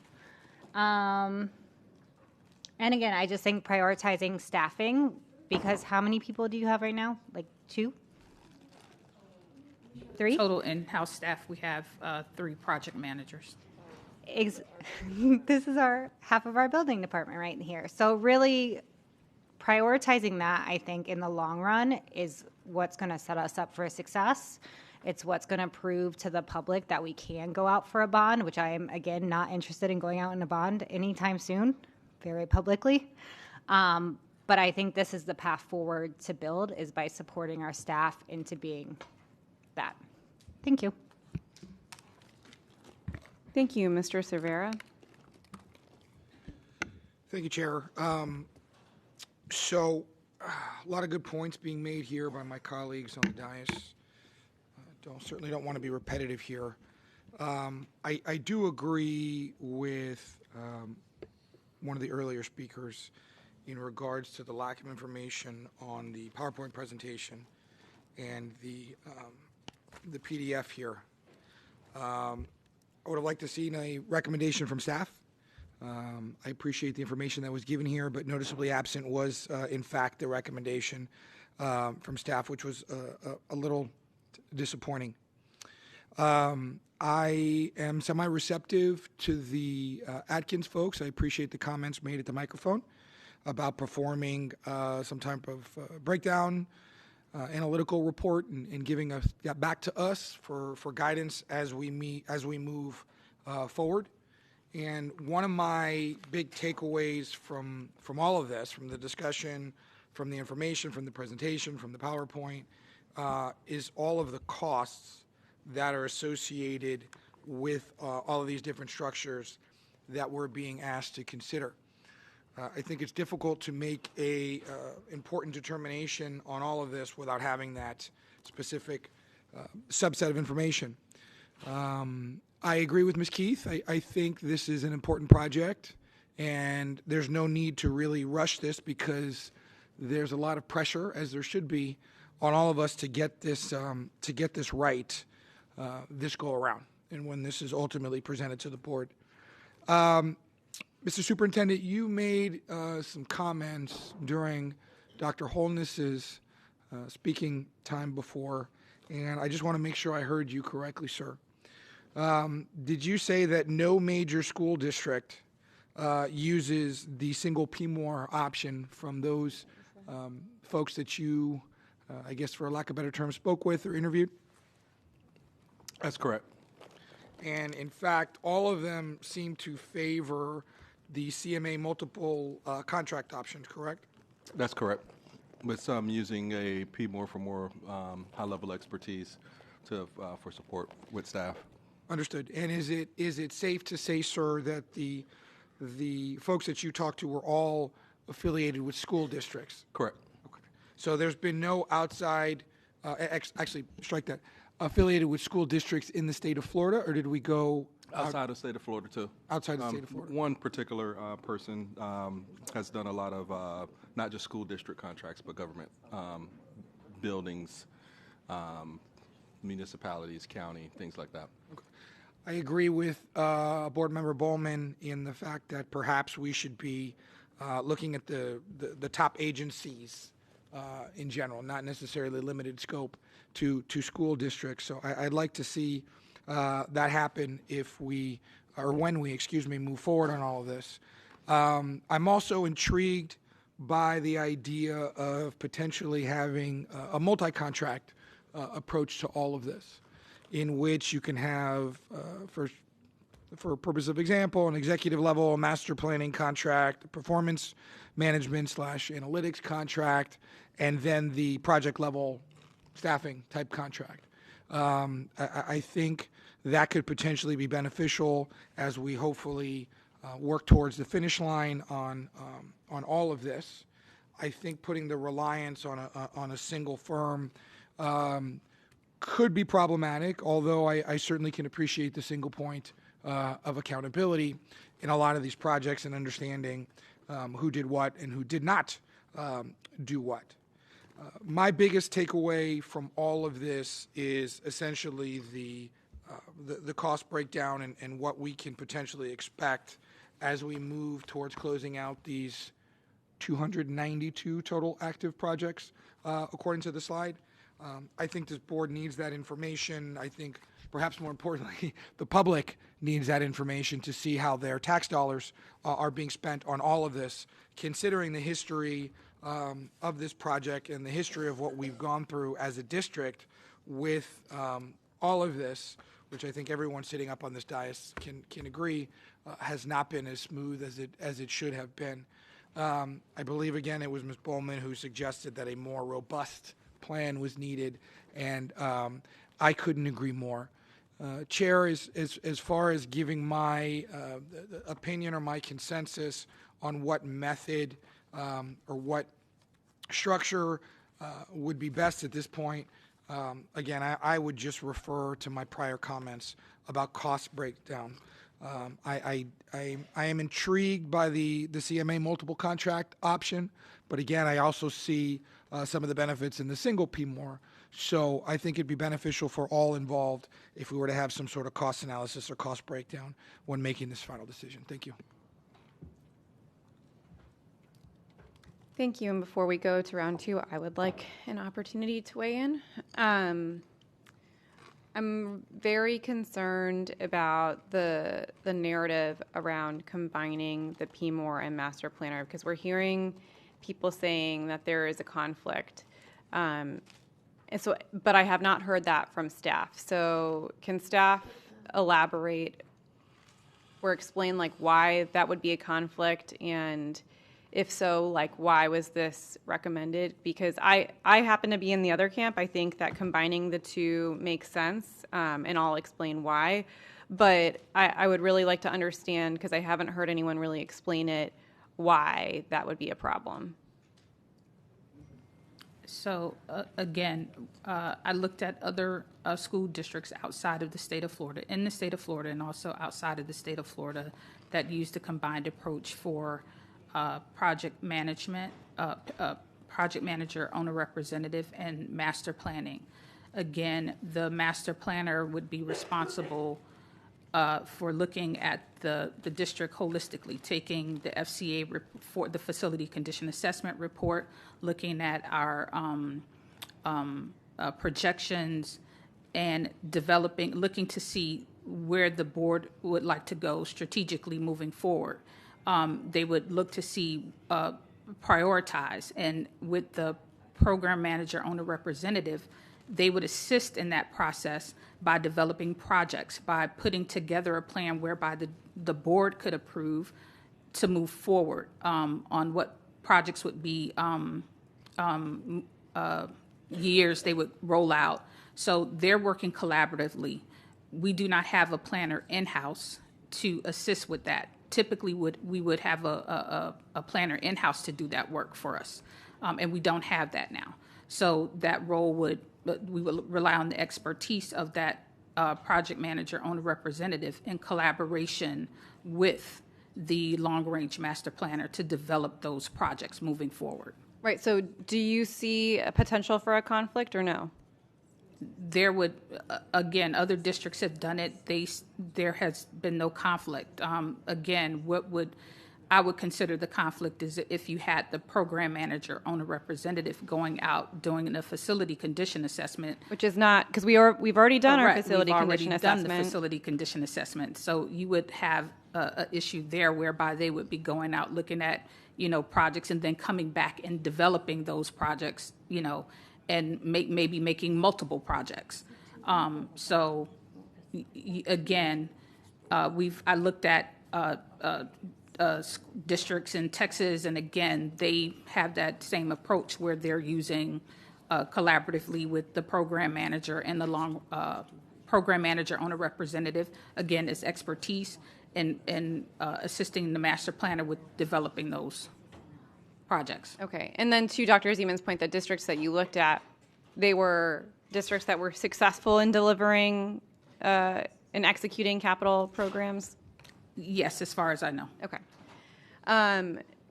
If we were to separate the two, the master planning contract, is that like a pretty big contract, or is that a pretty small contract in comparison to some of these others?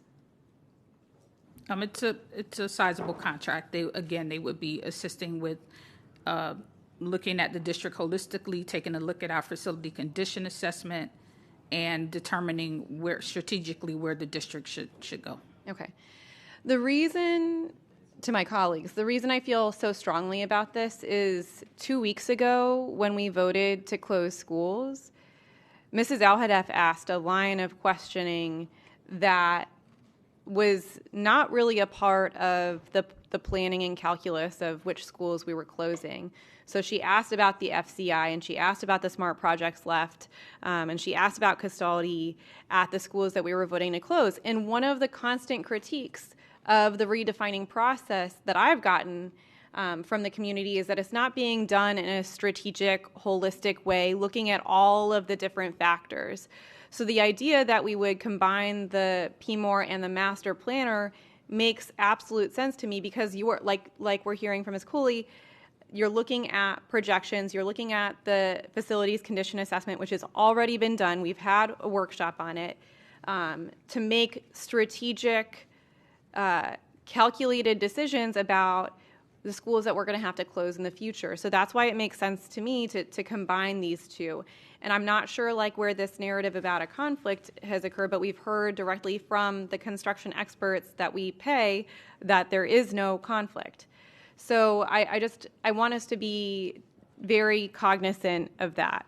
I think we will be in a stronger, if I can just give my feedback on doing the multiple contracts or a single PMOR, I think we would be in a much stronger position if we go forward with a PMOR master planner, a CMA as that was outlined in the presentation, and then the program controls. So to have 3 separate contracts. We've done the single PMOR for years with different firms. It has not worked out. And I think that having the 3 separate contracts will actually increase oversight. I think we've seen some issues with that in the last few years, and I think it will help cut down on the red tape and bureaucracy. I think anyone who's gone to a school and looked at the various projects that are being very slowly executed with staff and with our PMOR and with our building department, there's a lot of finger pointing, and doing the separate contracts I think cuts down on that and allows for heightened accountability. I think that our RFPs and RFQs are too long. There's too much stuff in there. That's what the feedback that I've gotten, but I'm not the procurement expert, so I'm just sharing that feedback. And I think we need to be very cognizant of when we talk about moving some of these functions in-house. So moving Atkins in-house or moving some of the PMOR positions in-house. We're talking about paying salaries to people who they would be making more money than the superintendent. That's why it makes sense to contract out, because we can't pay some of these experts, like at the PMOR level, what they get paid in the private sector and why they're experts in their field. So I think we just need to be aware of that. And then, like, as a separate issue, I think we really need to look at auditing our augmented staff that we pay for, to make sure that we're not being redundant or paying people for things that they're not doing. But I want to kind of, because a lot of people have talked about like the information that we needed to discuss, or the more information that we need. So I want to be very clear about like what we have discussed as a board, and what we still need to address moving forward. So we've had a facilities needs assessment workshop, and Dr. Hepburn, will we be having more workshops on our FCEA? Yes, there'll be future workshops. The reports are being completed so we can get all of that information on the website, not just the kind of summary information, but also detailed reports too. Okay. How will we be confirming the scope of work for each facility moving forward? Ms. Coley. That would be done by the master planner. They, again, would take the facility condition assessment, any reports that we have, structural reports, and they would take that and develop, and again, with a planner, whomever we choose, to develop those projects. When was the last time we looked at our maintenance program?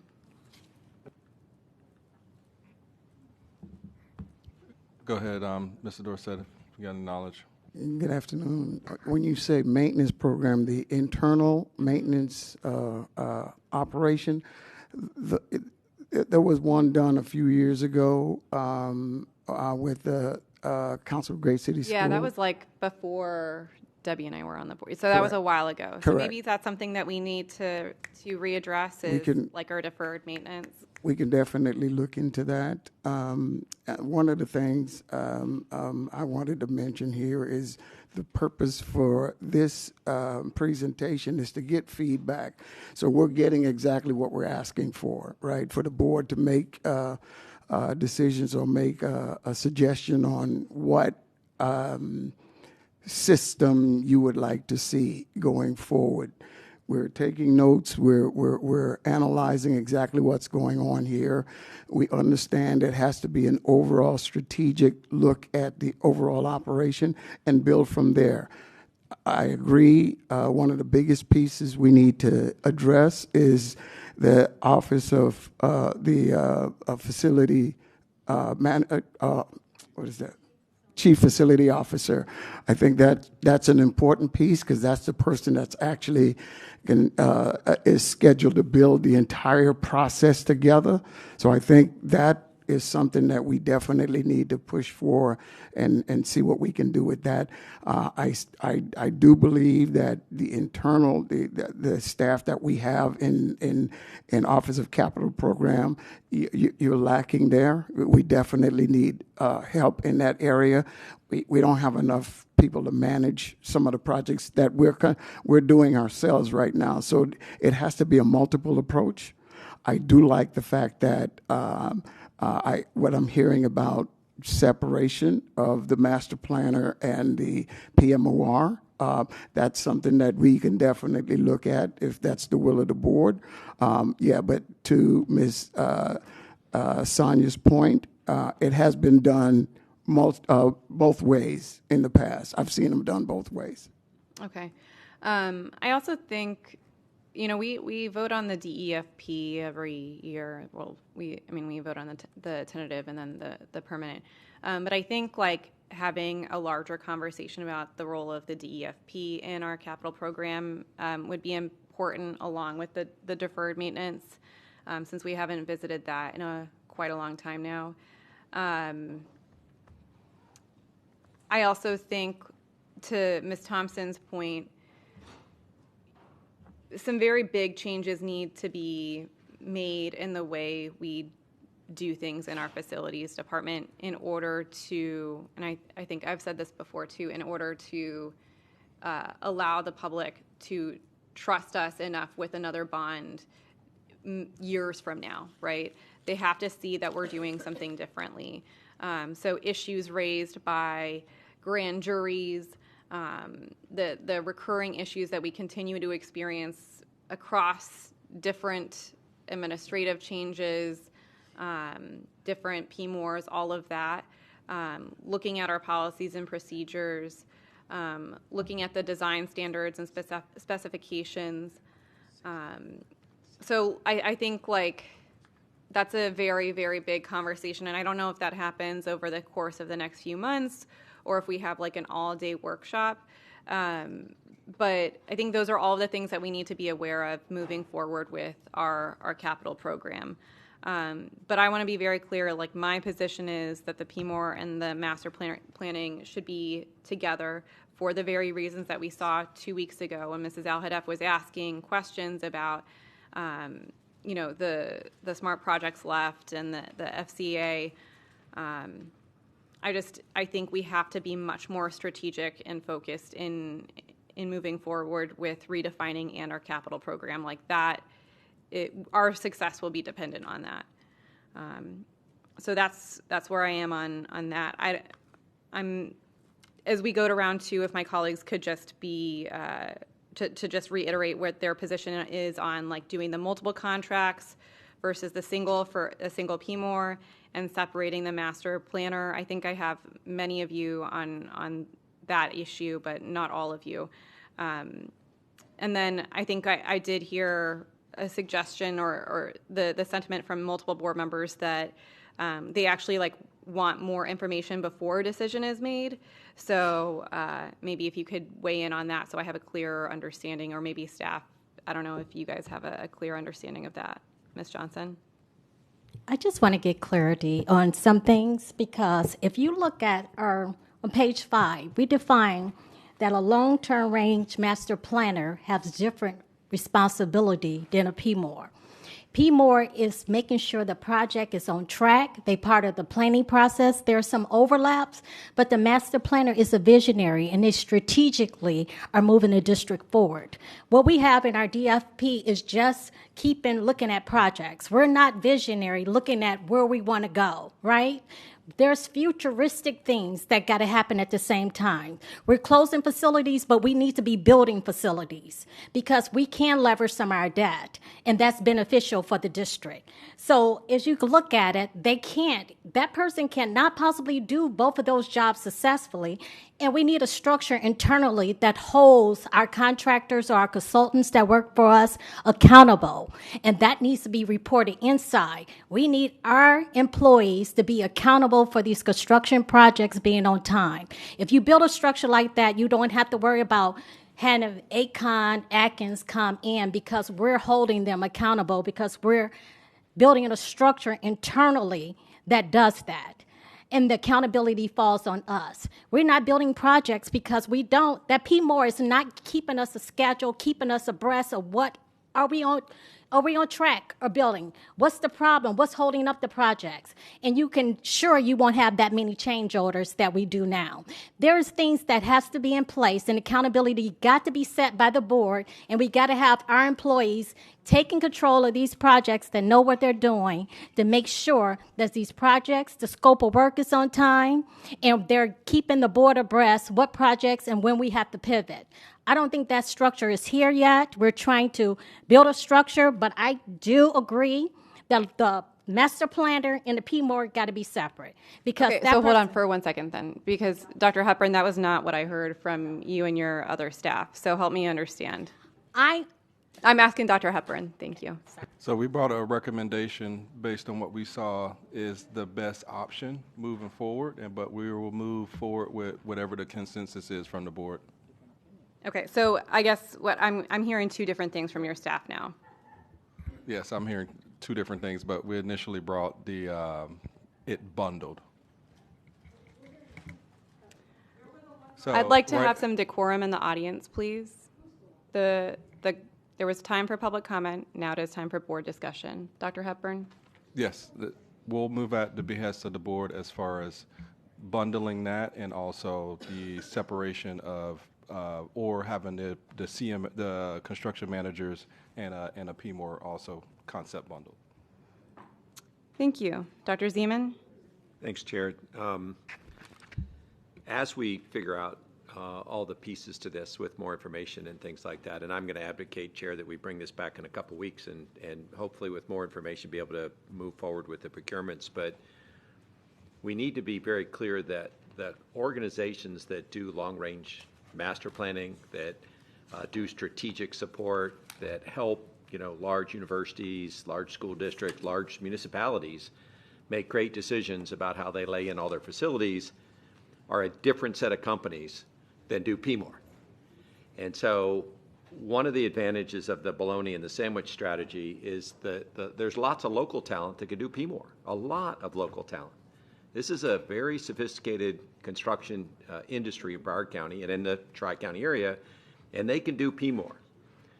The idea of bringing in national talent, and it's really, I'm sorry, Ms. Coley, I might be disagreeing with you, but I think that's actually a pretty small staff. The strategic staff, the staff that does strategic construction executive work, are augmentees to the chief facilities officer, and I'm thinking it's 5 to 10 people in a district as big as Broward. When I look at what University of Central Florida, Florida State University, other like Duval Municipal Government, not Duval County Schools, but Duval Municipal, they have a very small team of strategic construction executives that lay in their strategy. They don't work, and nor did they ever live in Duval County until they got that contract. They moved down from Atlanta, from New York, from Chicago. They are rare ducks to really find good strategic, but the firms are different. So what you're hearing, Chair, I think from the business audience here and elsewhere is if we don't separate those things, we're going to get a mashup, and that mashup is going to be at a higher price than if we hire them separately. And I'm about doing this right, but why would we want the high-priced international A&E firm that does strategic consultant executive be separate and then subsume the PMOR, and now we're paying their rates for everything rather than paying the high rates for the executive talent, strategic talent, already not so high, but pretty high PMOR rates until we can figure out how to hire more into the government. And then the bottom of that is either CMA or actual people wearing belts and run around getting work done. So to me, that's what the compelling argument is that those firms are not the same as the local firms that can actually do PMOR. And I would love to have local firms doing the PMOR. I loved it. This is where I live. This is who I serve. And the more work that we do local, the better off I think Broward County is. But that level of talent, that level of thinking is generally brought in from other places. And it's cheaper just to buy that as a separate contract. And so that's the strategy behind that. So thank you. I'm sorry, a couple other thoughts. This is a workshop, so it's great that we had this conversation. I'm not, we are where we are. But I think this conversation has been very good. To the staff that is looking for peers, there are some great universities in the Southeast United States, and they all have one of these facilities. They'll have a chief facilities officer. Some of them, like University of Central Florida, have grown gangbusters for the last 20 years. And I don't know why, but they deliver every building on time, at cost, with scope. So they're a remarkable kind of organization, but you guys will figure out what there is. Chair, is this already included on the February 17th workshop? I know we'll talk about that at the end of the meeting, but is that on the schedule, on the agenda for the 2 weeks from now? I believe it is. Oh, that's awesome. That's great. And Dr. Hepburn? Is it February or March? I meant February 17th. What was the specific? Would there be enough time to put together a brief in a week, get it out to us, and then meet in 2 weeks on this topic again? Oh, no. We actually scheduled to come back to you guys. Was it March 3rd? The workshop, the first workshop in March? You need that much time to come back? So we can confer to see, or we can meet to see if we can get it done quicker, but we were expecting to get feedback, work with Civic Initiative as we draft the parameters around the solicitation, bring it back to you guys in a workshop. We're hearing the request for additional information, cost outs, and things like that. So March 3rd? Yeah. If we can do it earlier, we'll schedule it, but we scheduled it for March 3rd. As the chair pointed out, it's better to do this well than to do it quickly. This is really, I believe we're in a kind of a no-risk environment right now. We must succeed. We have to achieve the ability to deliver at cost, on time, within scope. And whatever we need to do to fulfill that, I think should be our guiding light. Thanks, Chair. Ms. Rupert? I was just going to weigh in the round part here. So I'm yes on the multiple contract, separate master planner, and more information, which sounds like we're going to get that in a few weeks anyway. And I look forward to a robust conversation. Thanks. Ms. Bowman? So I really like the accountability piece. I think that the money falls in once you have the ability to make people accountable.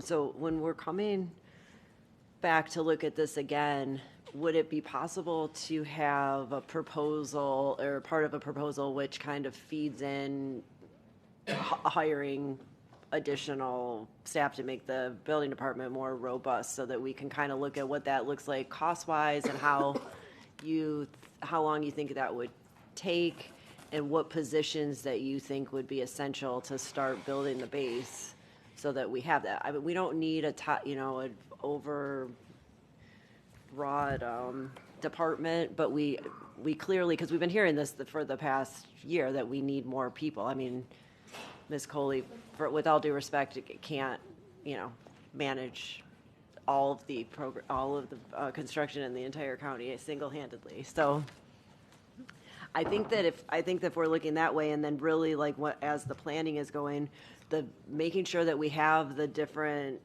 components of accountability will allow us to make sure that we're doing what Dr. Zeman is saying, what his little thing is, at cost, on time, and within the scope.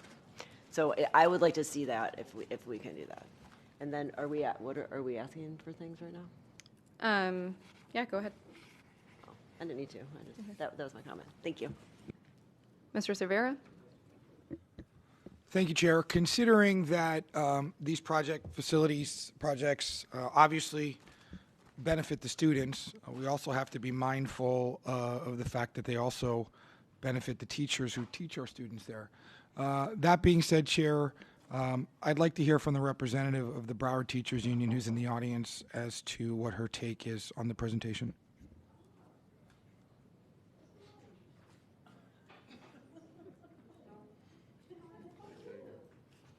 Well, thank you.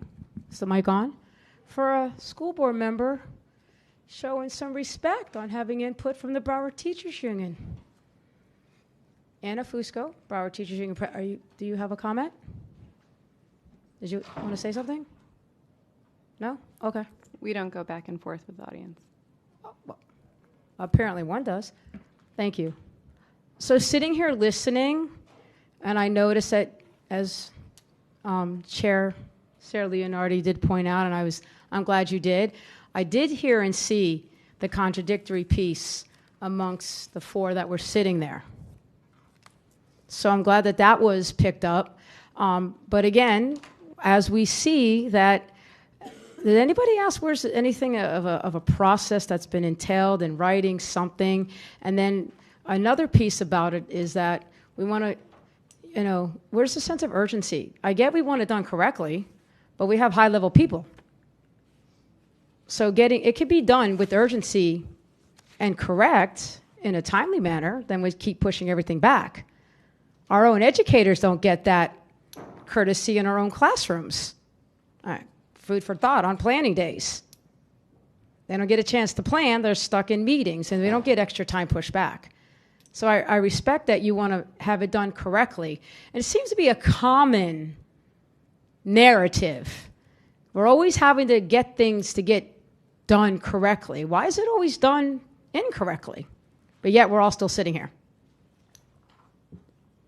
The Broward Teachers Union is tired of sitting back and just watching the same old, circle talking, pushing off, projecting, having it on someone else instead of taking accountability, ownership.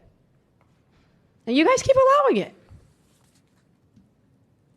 7 schools have closed down already, and more to come, because it's got to get done correctly. But what time frame? On whose backs? So I appreciate you giving me an opportunity to speak because I was stuck in meetings conveniently during this workshop when something was mentioned when the Broward Teachers Union wasn't included, when it deals with money that's going to get possibly taken away from our educators. Again, same group around making the same decisions, and it's never done in a timely manner with urgency or, wait, hence that word, correct. We expect our teachers to be correct, and they should be. And oh, wait, they've shown that because we're an A-rated district. So I'm asking the other, I don't know, see Lori Aladoff's not here, 7 board members sitting with Mr. Severa, push a little harder on these high district level people that need to get done in a timely manner, urgency, and correct. Stop pushing things on like with those laptops.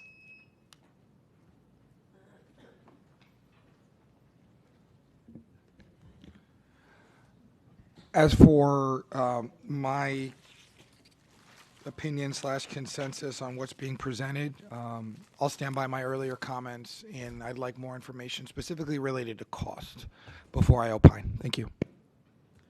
Is there anyone else who would like to speak during round 2 before I try to summarize? Go ahead, Dr. Holness. Thank you, Madam Chairs. So I just want to reiterate, my position is for the single PMOR and separate master planner. I am also, I don't object to getting more information as far as cost comparison. And I also want to mention that whatever direction that we go, that we continue to mirror what we've done in terms of including our local and MWBE firms as we move forward with these contracts. Thank you, Madam Chair. Thank you. So I just want to, I'm going to try to encapsulate what I heard. So I heard the majority of the board in favor of separating the master planner from the PMOR. And I heard the majority of the board say that they would like more information before making a final decision, but a majority of the board is leaning towards having the, I only heard Dr. Holness opine on wanting a single PMOR. So if I have encapsulated that incorrectly, please correct me. But what I'm hearing most of all is the desire for another workshop. So if we go to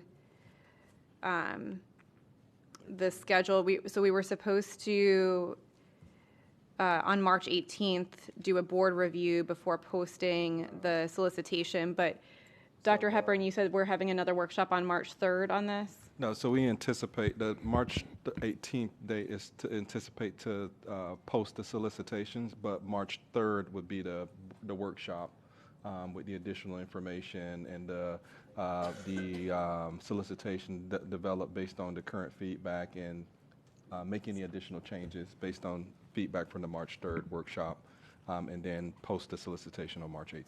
Okay, and so I need my colleagues to weigh in on if this is not their understanding of what should happen. On March 3rd, staff needs to come back to us with a presentation of the scope, budget, number of firms in each set of specific contracts. Have I misrepresented that?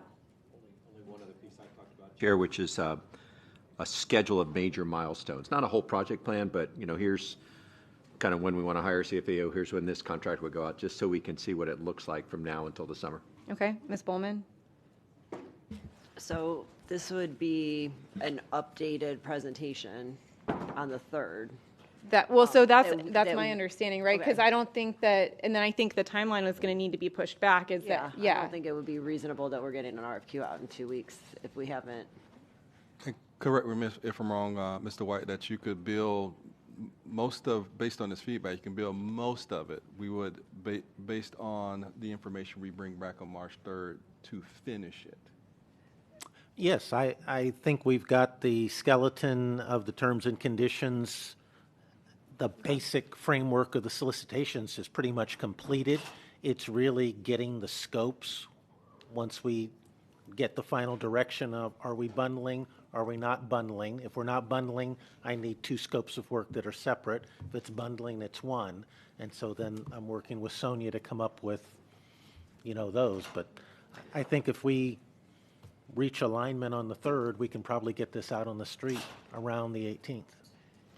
But, so I think what I want to suss out, and I'll say as one board member, I actually don't want to be involved in reviewing and approving the RFQ, but I know that some of my other colleagues do.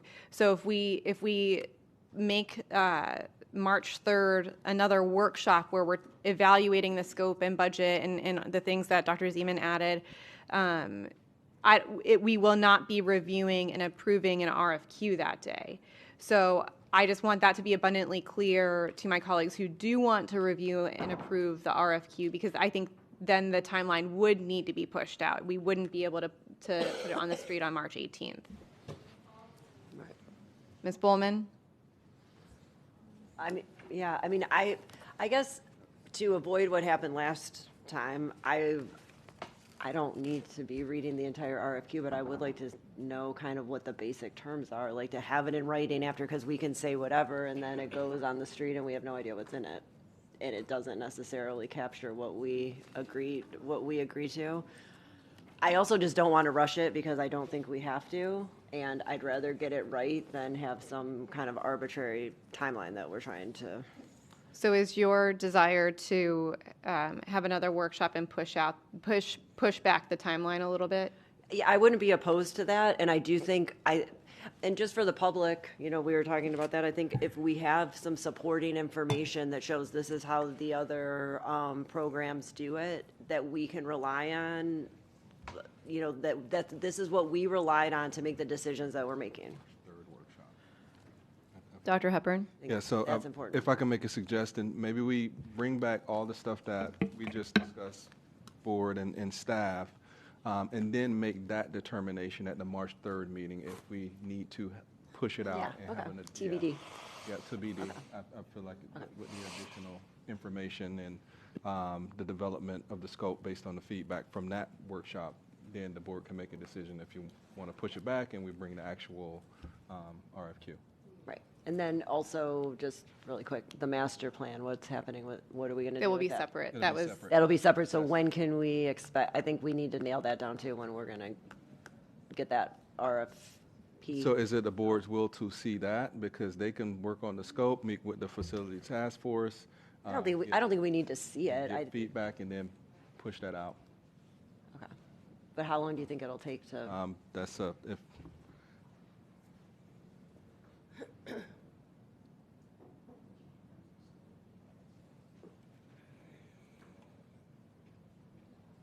Well, do we need to see it? I don't know. Well, while we wait. Sorry, I guess that might be a discussion.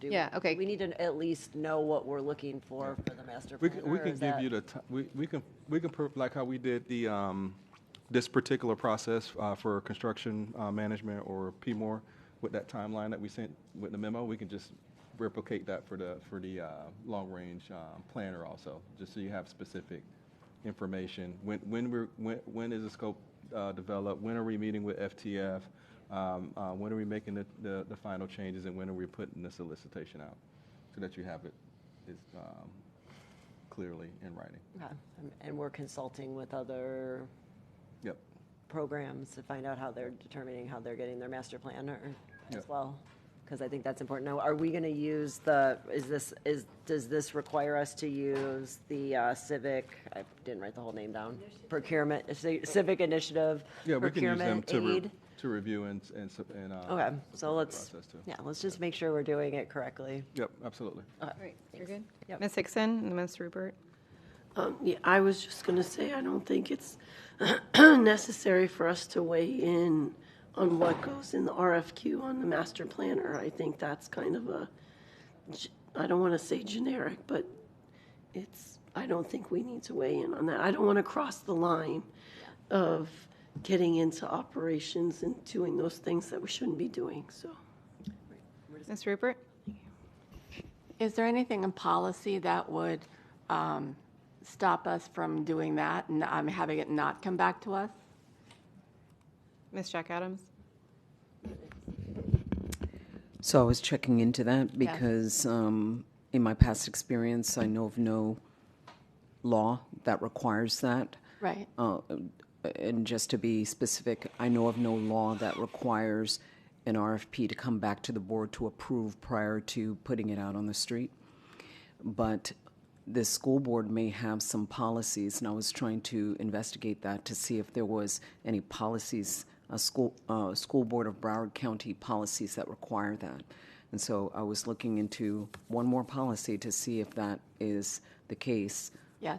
To be able to let you know. But if staff happens to know it based upon your experience, if there's a school board policy that requires formal solicitations to come back to the board, please let me know and I'll look at it. But I know of none. So I have one more policy that I'm checking, and then I'll. I know it's 7003. That's exactly the one that I'm checking. Yep. To check. That's the one that says forms need to go to the school board, but I don't know what they mean by forms.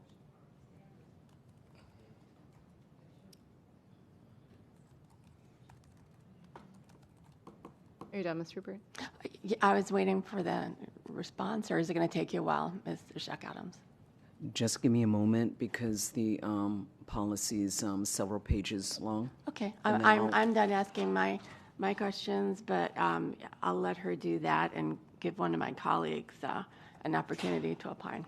Mr. Cervera?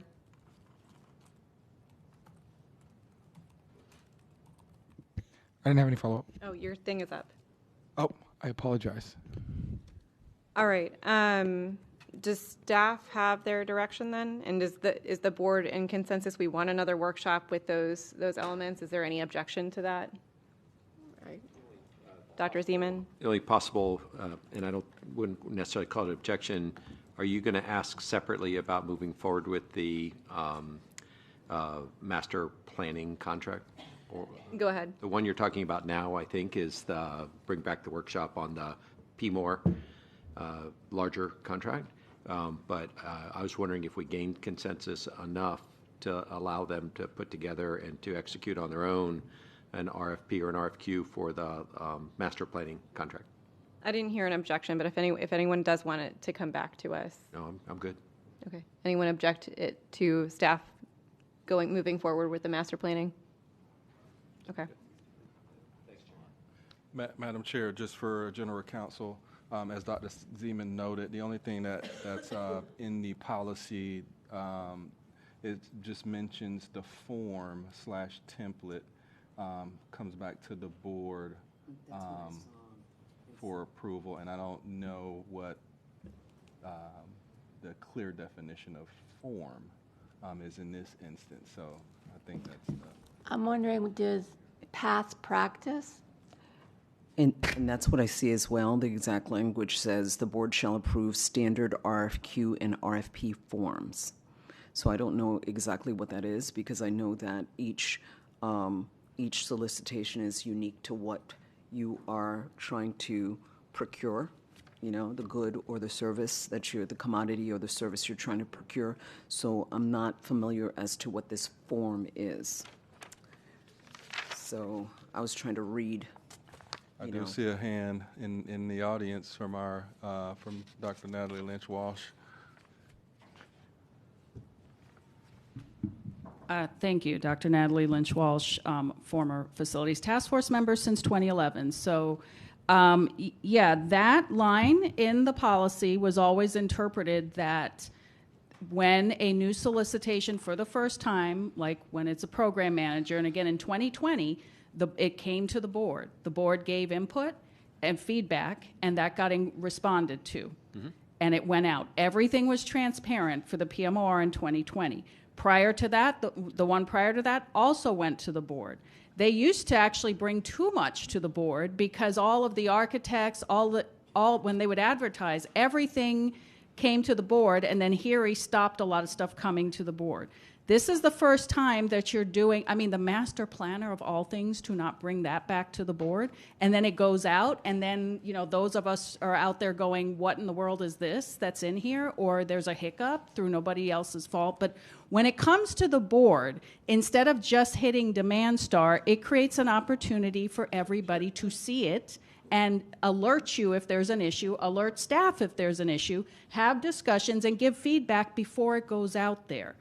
The one that you just had to reject went out with no input, and there were things in there that we could have taken out had anybody seen it. Like when you say it comes to the board, are you referring to a regular school board meeting or workshop? regular school board meeting for approval, just like it says in the policy, that in the past, from 2011 onward, always meant bring it to the board before it gets advertised. So yes, there's some timing involved, but for things that are this big, the master planner, the PMOR hasn't been updated since 2020, and since it was just mashed together to create a CMAOR, you would then need that to come back. You have the CPCM, there's a standard one, but that probably needs updating. So that interpretation was always, it came to the board. That was standard practice until it wasn't, and I would argue that not having it come to the board and being transparent has not benefited the district, especially recently. So that is the interpretation past boards took. Even the removed board wanted things brought. It was Heery that sort of discontinued the practice for a while. Thank you. Ms. Jack Adams. So I've been here since 2015, and in my experience here, when I've seen RFPs or RFQs brought, I don't think I've seen specificity with regards to the specific commodity and service that is being brought. Like, we have a standard contract template form, and that it's a form that all staff utilizes to populate with the specific commodities and services that they want. So in my opinion, when I see the word form, that means that it's not specific. Dr. Zeman? I just would be a lot more comfortable separating the board from the superintendent's responsibility if what came back to us was either a summary of the key attributes of a contract or a form that's filled out like the standard procurement one. And I think we could even do that at a workshop, Chair. I mean, we're not trying to edit words like we are in a policy where it's like, this is the final word we're going to use, and we make it better and we approve it and we say, great, that's exactly what it's going to be. It's more like, this is going to last, for 5 to 10 years, and it's going to be open to locals and national firms. And, it's the attributes of the RFQ or RFP that is important to the board. And I think the board's responsibility to weigh in on policy issues like local versus, and things like percentage of certified firms and things like that is an appropriate thing to weigh in on. But I think we can even do that at a workshop because we're not telling them exactly what word to use. We're giving general guidance on the things that make sense to the board. Yeah, and then Ms. Jack Adams and then Dr. Holness. One more thing I would like to add is formal solicitations often have addendums, for various reasons. And at least in my experience here since 2015, I don't remember, and please correct me if I'm wrong, that I've seen or heard addendums routinely come to the board for approval. Sometimes there's like 1, 2, 3 addendums per RFP, RFQ that's out on the street, and that's not routinely brought. And the addendum would not be considered a form because it's an addendum unique to the solicitation that you have out on the street. So that further bolsters and supports that the interpretation within the policy is indeed a form that you would bring forth for the board to approve rather than a specific formal solicitation. Are you done with, we have Dr. Holness then. Oh, are you done, Dr. Zeman? Yes, thanks, Chair. Dr. Holness? Thank you, Madam Chair. So I strongly believe that the board should reserve the right to review RFQs to avoid the issues that we've had even recently. So I understand that the language is vague in terms of form, but I do believe that, especially when it involves a significant amount of money, that the board should reserve the right to review. I think it would avoid a lot of issues that we've seen recently and a lot of delays, especially with the prior RFQ. So I would prefer that the board has that right to review or reserve the right to review. Thank you, Madam Chair. Thank you, Ms. Rupert. I was just going to say that I would prefer that the language of the RFQ come back to the board so we could actually see it. Okay. Anyone else want to weigh in? I just want to be on the record. I do not want to get involved in those matters. So, I will, Ms. Bowman. I'm going to take the advice of our council, but I do like the idea of, like we had talked about before, about just having a memo that kind of outlines the main ideas. Thank you, So Ms. that we are separating the chambers. Ms. Thompson? I would like to agree with the chair, Ms. Bowman, and just a memo. Okay. All right. Do you have your direction? Yes, ma'am. Okay. Does anyone else want to weigh in?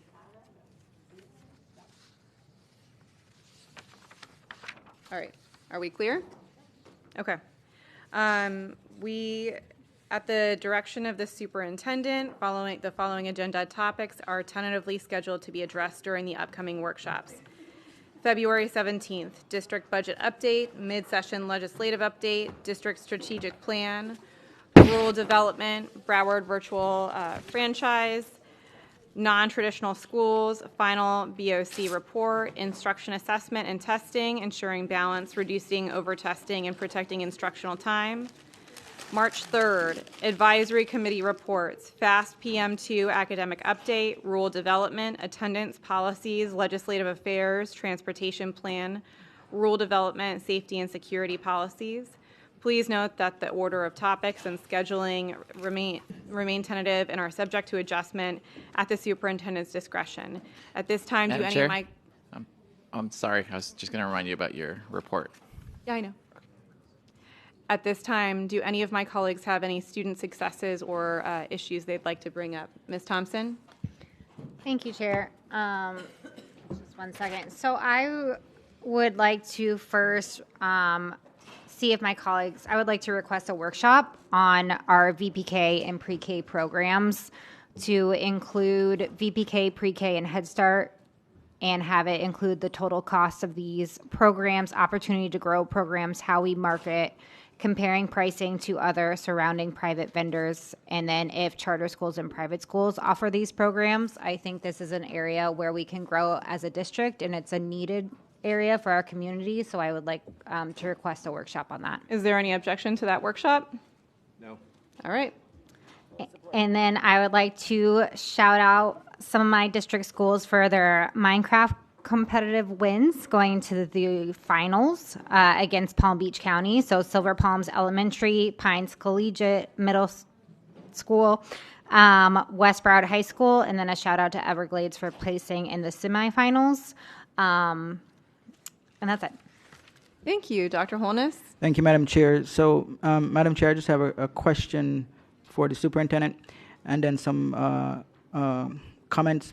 Has there been any reports, Dr. Hepburn, that we've received out of the Inspector General's office since we had the agreement with them? No, I haven't received any reports as far as any investigations from the OIG's office. Okay, and we've been in agreement with them since December of 2024, correct? From my recollection, yes. Okay, so the allocated budget for the OIG in 2024-2025 is $659,810. The OIG budget closes out annually in October. As of the close of October 2025, Broward County Public Schools had spent approximately $128,000. Does that sound correct, Dr. Hepburn? I would have to have Ms. Johnson verify that. Understand. So expenditures are expected to increase this year with total costs projected to reach up to $1 million. So I am concerned about the amount of funding currently allocated to the OIG, the level of expenditures incurred to date, and the scope and effectiveness of the services and outcomes provided by that office.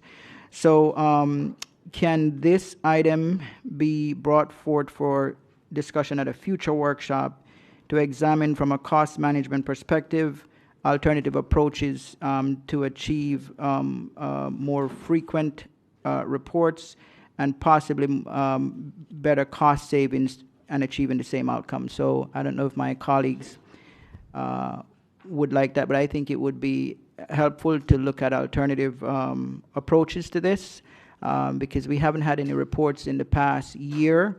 We're spending quite a bit of money. The process doesn't seem to be efficient, especially on things that we need reports on. So I would like for us to discuss this in a workshop if we want to continue with the OIG or we want to look at other alternatives. If I may, Dr. Holness, for the workshop, are you asking that we have the OIG here in this workshop, or this is because as far as staff, the only thing we can provide is how much we pay them. Okay, so what I'd like to see if we can explore alternative approach that would be more efficient, more timely, and more cost savings, as opposed to what we have. We've spent so far $128,000, and we haven't had a single report in a year. We've had several concerns that we sent over, and it doesn't seem to be timely, it doesn't seem to be efficient. There has to be a better way to do this and less costly. So, I would just like the board to look at alternative ways to which we can achieve the same result that is more cost effective without necessarily having the OIG here. Ms. Jack Adams, can you weigh in on that? Because I know that the voters established this as a part of I don't know if this is a charter or... It is part of the charter. Through the chair, can you repeat your salient question to make sure, so that I can make sure that I He understand? wants to know if we can do a workshop to explore other oversight options that he would feel are more cost effective. But that would be and timely, Madam Chair. and more timely in his opinion.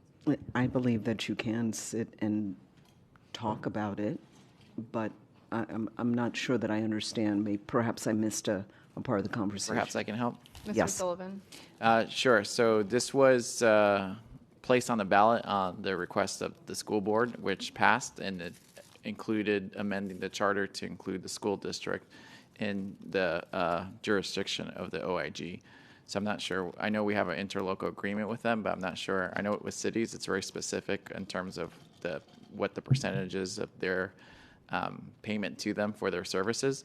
So I think we need to explore what the charter, how it was amended, and how it would impact our ability to do something differently.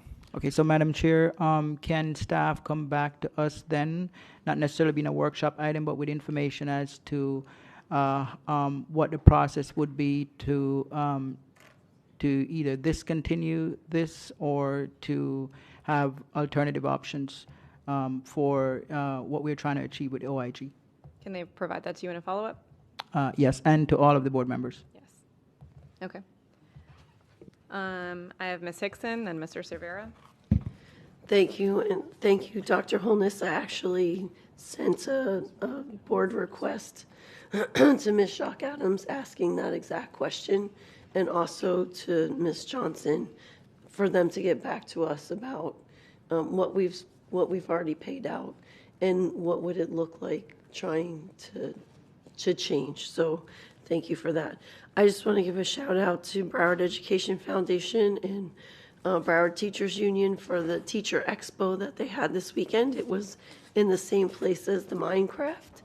And I was lucky enough to be a judge for the 30 different projects they had, and the teachers do projects, present it to other teachers, and then those teachers are able to write a grant to be able to do those projects in their own classroom. It is something that Broward Education Foundation does and funds for the teachers.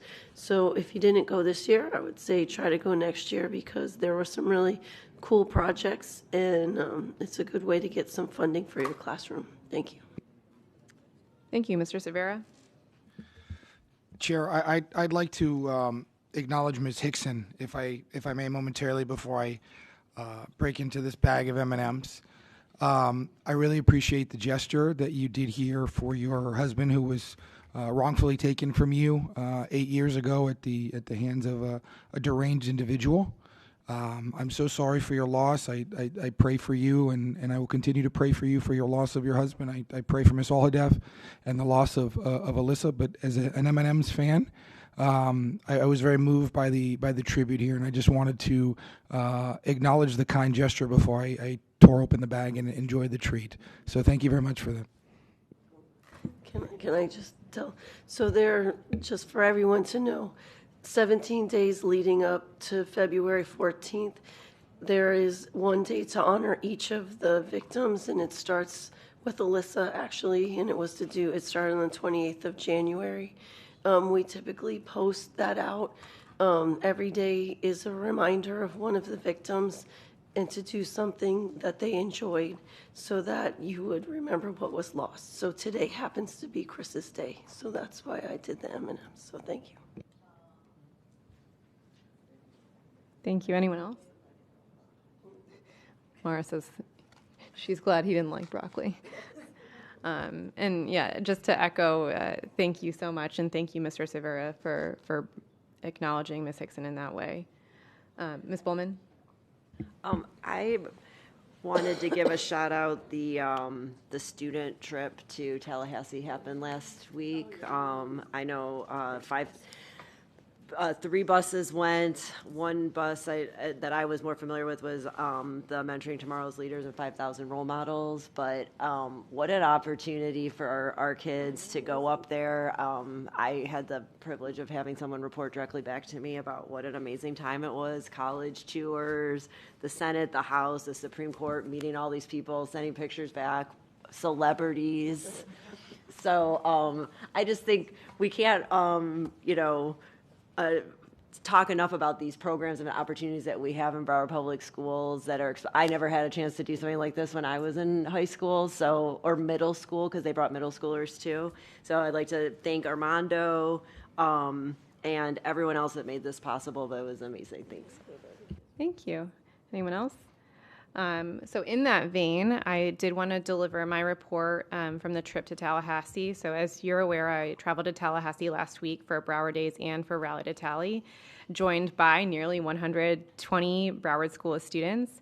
Our students were really outstanding and truly showcased the very best of Broward County schools. And I think we can all agree we will all be very blessed constituents when these kids become elected officials, because they were just amazing in their advocacy. If you can watch the Florida channel and watch them testify, it's really amazing. I would like to thank board members Cervera, Hickson, and Rupert for attending and spending time engaging with our students, as well as Superintendent Dr. Howard Hepburn and his staff for organizing and supporting this meaningful experience for our students. During the visit, we had the opportunity to discuss Broward School's priorities and meet with several elected officials. And one of my meetings included the Commissioner of Education, who is very gracious with his time and his feedback.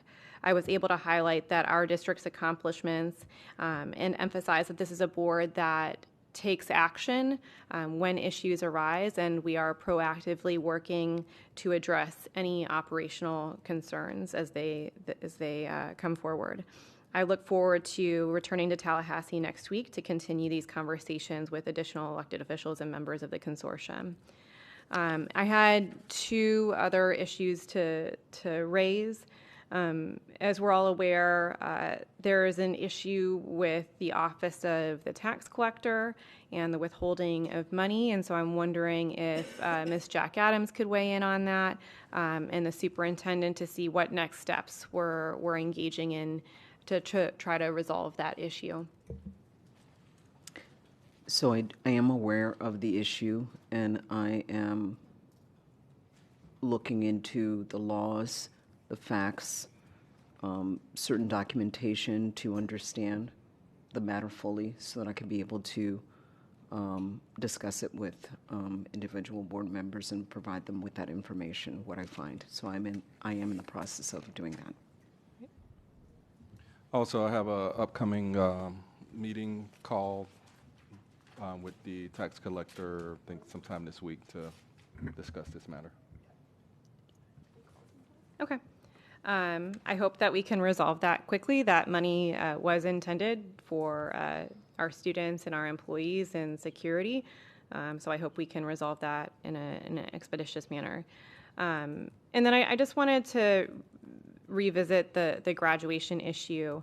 So I'm, I know the community, certain members of the community are pleased that we are returning to the original venues, and that was $500,000, $500,000. Correct. Where were we able to get that money from? We received some tax credits, unexpected tax credits that we were able to leverage to pay for that. Okay. And I believe back in December, we had a workshop on our food and nutrition services and the school lunch program. And I believe FNS asked us or made a request of the board to transfer $688,000 to their account to pay for food for children. And did the board agree to do that? No, the direction of the board was to go ahead and move forward with pushing out information for the student debt. However, we do that through Parent Link and the sort. Okay. Are we going to have any additional workshops on that program this year? Yes, we actually had the Council of Great City Schools come out, meet with our FNF staff, do a deep dive and assist us in seeing how we can figure out a way for all of our students to eat lunch for free. So I'm awaiting a report from them to see if there's any direction for us to move forward in that manner, or whatever strategy they may recommend. Okay, thank you. I was told that I will adjourn the meeting and then we'll go into closed door. Landon, were you wanting to? Okay, yeah, go I'm ahead. sorry. I Landon. just want to jump in here real quick. Twofold. Number one, as a shout out to Food and Nutrition Services. After the last joint discussion, they met with students that week, in the same exact week, to resolve the issues that were highlighted. So I want to say that. To your point, Mrs. Leonardi, and I share some disappointment in that area. I think it's important that we need to communicate with students, not just parents, with students that they now have obligations. Because in the time of grad bash, graduation, prom, all of the year-end events, there are a lot of students that are getting to a position where they're like, oh, what's this, right? So even though there was communication to parents, if there's some way, whether it's on the focus dashboard, whether it's, through something given to students, and I'm more than happy. I'm not going to propose something and not, help make it happen. I'm happy to help make it happen. But I think there needs to be something directly to students that says you've accumulated meal debt, and this is the steps to remediate through your parent. That way they're not caught off guard when a advisor or somebody says you can't attend. Dr. Hepburn, did you take a note of that? Yep, taking notes. We'll have to work with Ms. Trey Davis to see how we can accomplish that. Thank you. And thank you for that. Yeah, of It will course. go a long way. Thank you, Landon, for highlighting that and the different ways we can communicate with students. And I know that you're always willing to help with that, so thank you. Okay, so I'll go ahead and adjourn the meeting, and then we will go into a closed-door session. So the scheduled order of business for the School Board of Broward County, Florida has now been completed. Seeing no objections, I will now adjourn the workshop.